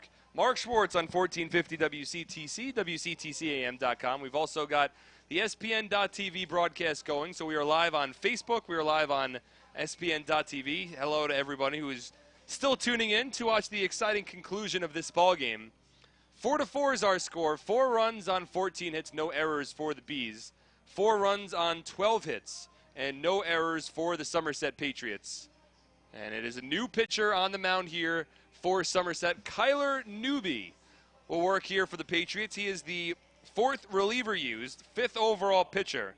Justin Wright, Dwayne Belo, and Ronnie Shaban have all combined for 6 consecutive scoreless innings of relief against the Bees, in which they have allowed just 1 base runner, a leadoff single to Connor Bierfeld in the top of the 10th. That has been it for New Britain against this Patriots bullpen. A very strong outing for the bullpen. First pitch from Kyler Newby to Giovan Rosa. Misses outside for a ball, 1-0. It'll be the heart of the order for the New Britain Bees here. Rosa, Maddox, and Bierfeld due up against Newby. The 1-0. Misses outside. 2 balls and no strikes. Well, it's certainly been a long game. There's been a lot that's gone on. Pretty much to summarize it quickly, both teams put up a pair of runs in the first inning. Jamar Walton had a 2-run double in the 5th to give the Bees a 4-2 lead. 2-0 here to Rosa, skied to deep right. Overs Golson, right in front of the warning track. He has space. He makes the one-handed catch for the first out. So 1 out, nobody on in the top of the 12th. And Craig Maddox will step in. So the Jamar Walton double with 2 runs coming home to score in the 5th gave the Bees a 4-2 lead. The Patriots were then down to their final strike of the ball game in the bottom of the 9th when Tyler Bortnick laced a 2-out, 2-strike, 2-run double to left field. That tied the game at 4. The Bees then intentionally walked Chris Grayson to bring Alfredo Rodriguez to the plate. First pitch to Maddox, swinging a drive deep to left. Eggleston going back at the warning track at the wall. He leaps! Did he make the catch? He did not. And it's a solo home run for Craig Maddox. And the Bees have taken a 5-4 lead here in the top of the 12th. Craig Maddox goes yard. And he has a conversation with one of the Bees players as he gets a high five from Connor Bierfeld. For Maddox, that's his 5th home run of the season. That's his first hit of the ball game. He was 0 for 5. Opposite field with a solo home run. Aaron Eggleston leaped in left field, and he just couldn't come up with it. A solo home run has given the Bees a 5-4 lead. That's the 15th hit of the ball game for New Britain, which is now the most hits allowed by the Somerset Patriots in a game this season. First pitch swinging is Bierfeld. He fouls it off down the first base line out of play. 0-1. So Maddox's 5th home run, his 30th run batted in. And the Bees have jumped in front. That is just the 2nd hit for the New Britain Bees against this Patriots bullpen in this ballgame. Bierfeld swings over the breaking ball, and the count 0-2. So Kyler Newby, who's looking to right the ship, comes on and allows a 1-out home run to Craig Maddox. Opposite field also, as Bierfeld lines this one towards the Patriots dugout. Dwayne Bilo isn't able to make a one-handed catch. And I thought that Aaron Eggleston might have made that play. The way the outfield is configured here at TD Bank Ballpark, from the 317 left field sign, it sort of takes a diagonal out towards straightaway left. The 0-2 swing and a miss, strike 3. Kyler Newby with a strikeout there. Now 2 away in the top of the 12th. And that'll bring John Griffin to the plate. But where Maddox hit that home run was right where the wall here sort of hits that diagonal. And it looked like it just got over the fence. Eggleston leaped, but he couldn't make the play. It was a delayed home run call to see whether or not Eggleston was able to make the catch. But Maddox has given the Bees a lead. Now 2 out here in the top of the 12th. Nobody on. Griffin, first pitch swinging. Misses on the fastball, and the count 0-1. So the Patriots now trailing by a run. They will bring the bottom of the order due up in the 12th. Bortnick, Grayson, and Rodriguez. And give credit to the Bees. This is a game, they already have, as Griffin here swings over the changeup. No balls and 2 strikes.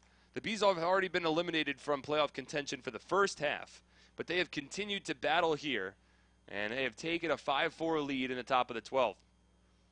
Newby stares into his catcher, Adam Donahue. Comes set, the 0-2. Grounded over to short, fielded by Rodriguez. Takes his time, throw to first in time, and that retires the side. Has given the Bees a 5-4 lead. Last licks yet again for the Patriots as we move to the bottom of the 12th on 1450 WCTC and WCTCAM.com.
It's Brandon Shimmo back to the mound for the New Britain Bees here in the bottom of the 12th inning, with the Bees now holding on to a 5-4 lead. 5 runs on 15 hits for New Britain, 4 runs on 12 hits for Somerset.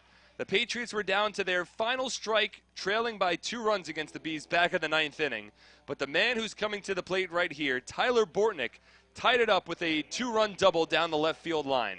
Once again, the Patriots are playing from behind here late.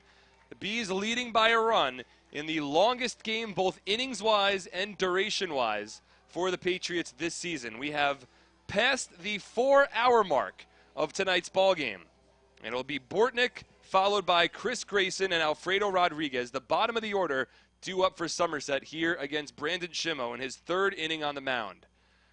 First pitch here from Shimmo. Swing and a pop-up, shallow right center field. Out goes Kajimoto. He's called off by Walton, who makes a one-handed catch for out number 1. So 1 pitch and 1 away here in the bottom of the 12th. And that'll bring Chris Grayson to the plate. Grayson certainly has enough power to tie up this ball game. It was a Craig Maddox opposite field solo home run in the top of the 12th that got the Bees in front 5-4. So Bortnick retired here. And now Grayson, who has been on base 4 times, he is 2 for 3 with a double and 2 walks. 2 home runs on the season, including a solo home run in the last game that the Patriots played against the Long Island Ducks here at home. First pitch to Grayson, a fastball that misses inside, 1-0. It'll be Grayson and then Rodriguez against Brandon Shimo, who has retired all 7 Patriots batters he has faced so far, the 1-0. Swung on, grounded sharply into the Patriots dugout down the first base line. 1 ball and 1 strike. It looked like that almost hit the recent addition, Olmo Rosario. The Patriots are certainly happy to see him back. He's always a smiling face in the clubhouse and in the dugout. He'll be playing a large part for this team moving forward. The 1-1 to Grayson here misses outside. 2 balls and 1 strike. Well, the Patriots, if they could get Grayson aboard, he represents the tying run. He certainly has some speed. I wouldn't be surprised to see him try to steal a base. Shimo from the stretch, the 2-1. Misses low. 3 balls and 1 strike. Rodriguez awaits on deck. He is 2 for 5 today. Had a double back in the 6th where Grayson was thrown out trying to score from first. Shimo from the stretch here, the 3-1. Swung on and popped up shallow center. Racing out is Baca. Still moving out. He's called off by Kraus, who makes the catch. And for the second time tonight, the Patriots are down to their final out of this ball game. Grayson pops out on a 3-1 pitch. And now it's up to Alfredo Rodriguez to continue this game for the Somerset Patriots. Rodriguez 2 for 5 today. A base hit in the 4th, a double in the 6th. Patriots are down to their final out in the 9th inning when Tyler Bortnick lifted a 2-run double to tie up the game. 2 out, nobody on in the bottom of the 12th. First pitch to Rodriguez. Slider drops in for a called strike, 0-1. This is the longest game of the season for the New Britain Bees as well. So both teams sort of in uncharted territory here, playing in an over 4-hour ball game in the bottom of the 12th. The 0-1 to Rodriguez. Fastball misses outside. 1 ball and 1 strike. Be sure to stay tuned to the Flemington Department Store postgame show after the conclusion of this ball game. We'll go over the highlights, check the out-of-town scoreboard, and recap the night that was. And boy, was it certainly a long night here at TD Bank Ballpark. Some of the diehards have remained in attendance, rooting on their heroes, hoping for another 2-out rally in the bottom of the 12th. Shimo comes set. The 1-1. Fastball at the knees for a called strike. And now the Patriots, for the second time tonight, are down to their final strike of this ball game. 1 ball, 2 strikes, and 2 away in the bottom of the 12th. And the New Britain Bees leading this ball game 5-4. Shimo from the stretch, the 1-2. Slider, swing and a missed strike 3, and that ends the ball game. The Bees on a solo home run from Craig Maddox in the top of the 12th take it over the Patriots. Your final score in 12. The Bees win it 5-4. We'll take a break, come back, wrap up the night on 1450 WCTC and WCTCAM.com.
Yeah, we'll see.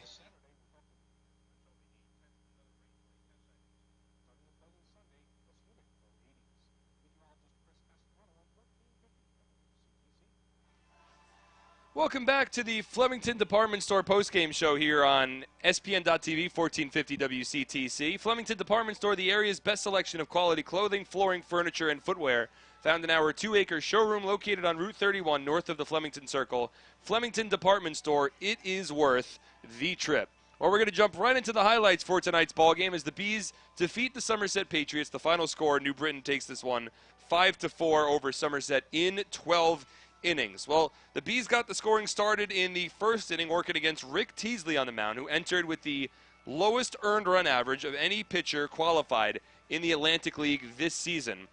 The Bees plated 2 runs in the first. RBI singles from Giovan Rosa and John Griffin made it a 2-0 New Britain lead. In the bottom of the first, the Patriots would respond. Aaron Eggleston led off the inning with a double down the left field line. 2 batters later, Carlos Guzman came to the plate, and he would get Somerset on the scoreboard.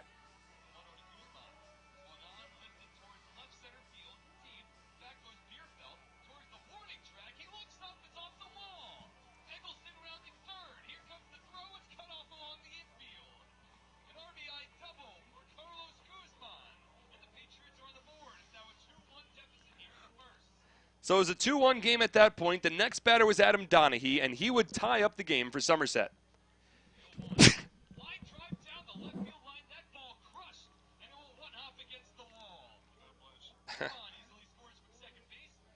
Thank you.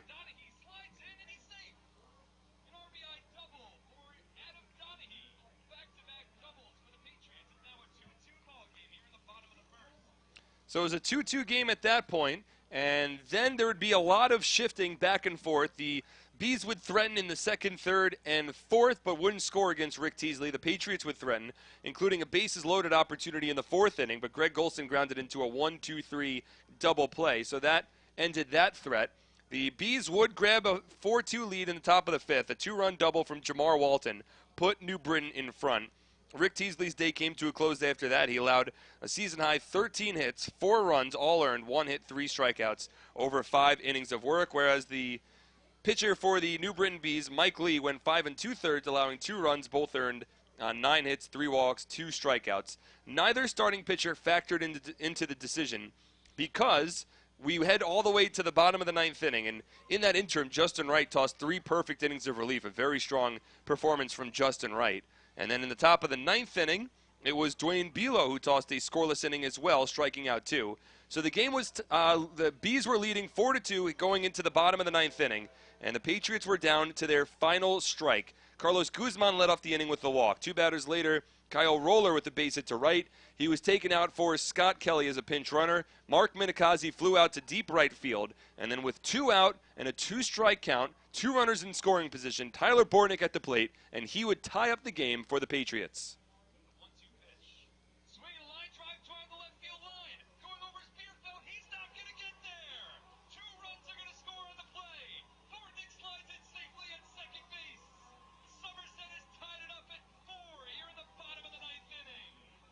So Somerset tied it up at 4. A very exciting play there from Tyler Bortnick.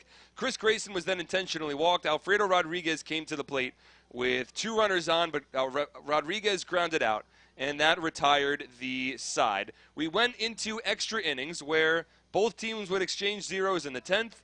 They would exchange zeros in the 11th. And then at the top of the 12th inning, it was Kyler Newby who came on for the Patriots with 1 out, allowed a solo home run to Craig Maddox, opposite field to left field. That gave the Bees a 5-4 lead. The Patriots went down in order in the bottom of the 12th, and the Bees win this ball game by a score of 5-4. So the winning pitcher is Brandon Shimmo. He tossed 3 scoreless innings of relief without allowing a base runner and striking out 1 batter, while Kyler Newby takes the loss. He moves to 1-3 on the season, allowing a run over 1 inning of work. With the win, the Bees improved to 25-36 on the season. With the loss, the Patriots fall to 37-24. New Britain now 12 games back of the Patriots for first place, but they've already been eliminated from the first half contention. With that, we'll check the out-of-town scoreboard in the Atlantic League. Every game has gone final. As we mentioned earlier, the Lancaster Barnstormers and York Revolution were rained out. The Southern Maryland Blue Crabs defeated the Bridgeport Bluefish 7-5. And the Long Island Ducks, who started an hour after we did, already their game had gone final. The Ducks defeated the Sugarland Skeeters 5-1. So with all of those results, the Patriots are still in first place in the Liberty Division. They are 3 games up on the Bluefish, now 6 games up on the Long Island Ducks, and 12 games up on the New Britain Bees. So the magic number for the Patriots overall still drops down to 6 after the Bridgeport loss, while the Long Island Ducks' tragic number is still at 4. So it's 4 games, a magic number of 4 to eliminate the Ducks, and 6 to clinch the division over the Bridgeport Bluefish, now with 9 games remaining in the first half of this 2017 season. We're getting down to the nitty-gritty, guys, and we're almost there. Time now for the My Rewards code for tonight's ball game. The My Rewards code, in case you didn't hear it, all the way back in the 3rd inning, is Beeswax. B-E-E-S-W-A-X. Beeswax. One word, all lowercase. B-E-E-S-W-A-X. B as in Baxter. E-E-S-W-A-X. That is your My Rewards code for tonight's broadcast. A couple of thank yous we'd like to send out. First to our the world-renowned Mike Sanfilippo running the boards back at the Somerset Studios. Thank you very much, Mike, for helping out all night long. Also to our SPN.TV crew in the booth right next to me, Chris Drabick and Jonathan Danica, making sure everything was running smoothly all night long in that respect. Also, a thank you to Chris Knobloch, the traveling radio broadcaster, media relations point person for the New Britain Bees, helping out as well. Our next broadcast takes place tomorrow here at TD Bank Ballpark. It is a 7:05 first pitch against the Bees. Lucas Irvin takes the mound for Somerset against Nick Greenwood, making his 2017 debut with the Bees. He's on the mound for New Britain. First pitch at 7:05. Coverage here on 1450 WCTC begins at 7 o'clock Eastern Time. But that'll wrap it up for us here from TD Bank Ballpark. Once again, your final score, the Bees take it in 12 over the Patriots, 5-4. With everyone involved with the broadcast, my name is Mark Schwartz. Thank you so much for tuning in tonight, guys. We'll see you same time, same place here tomorrow. Have a pleasant rest of your evening, everybody. Good night.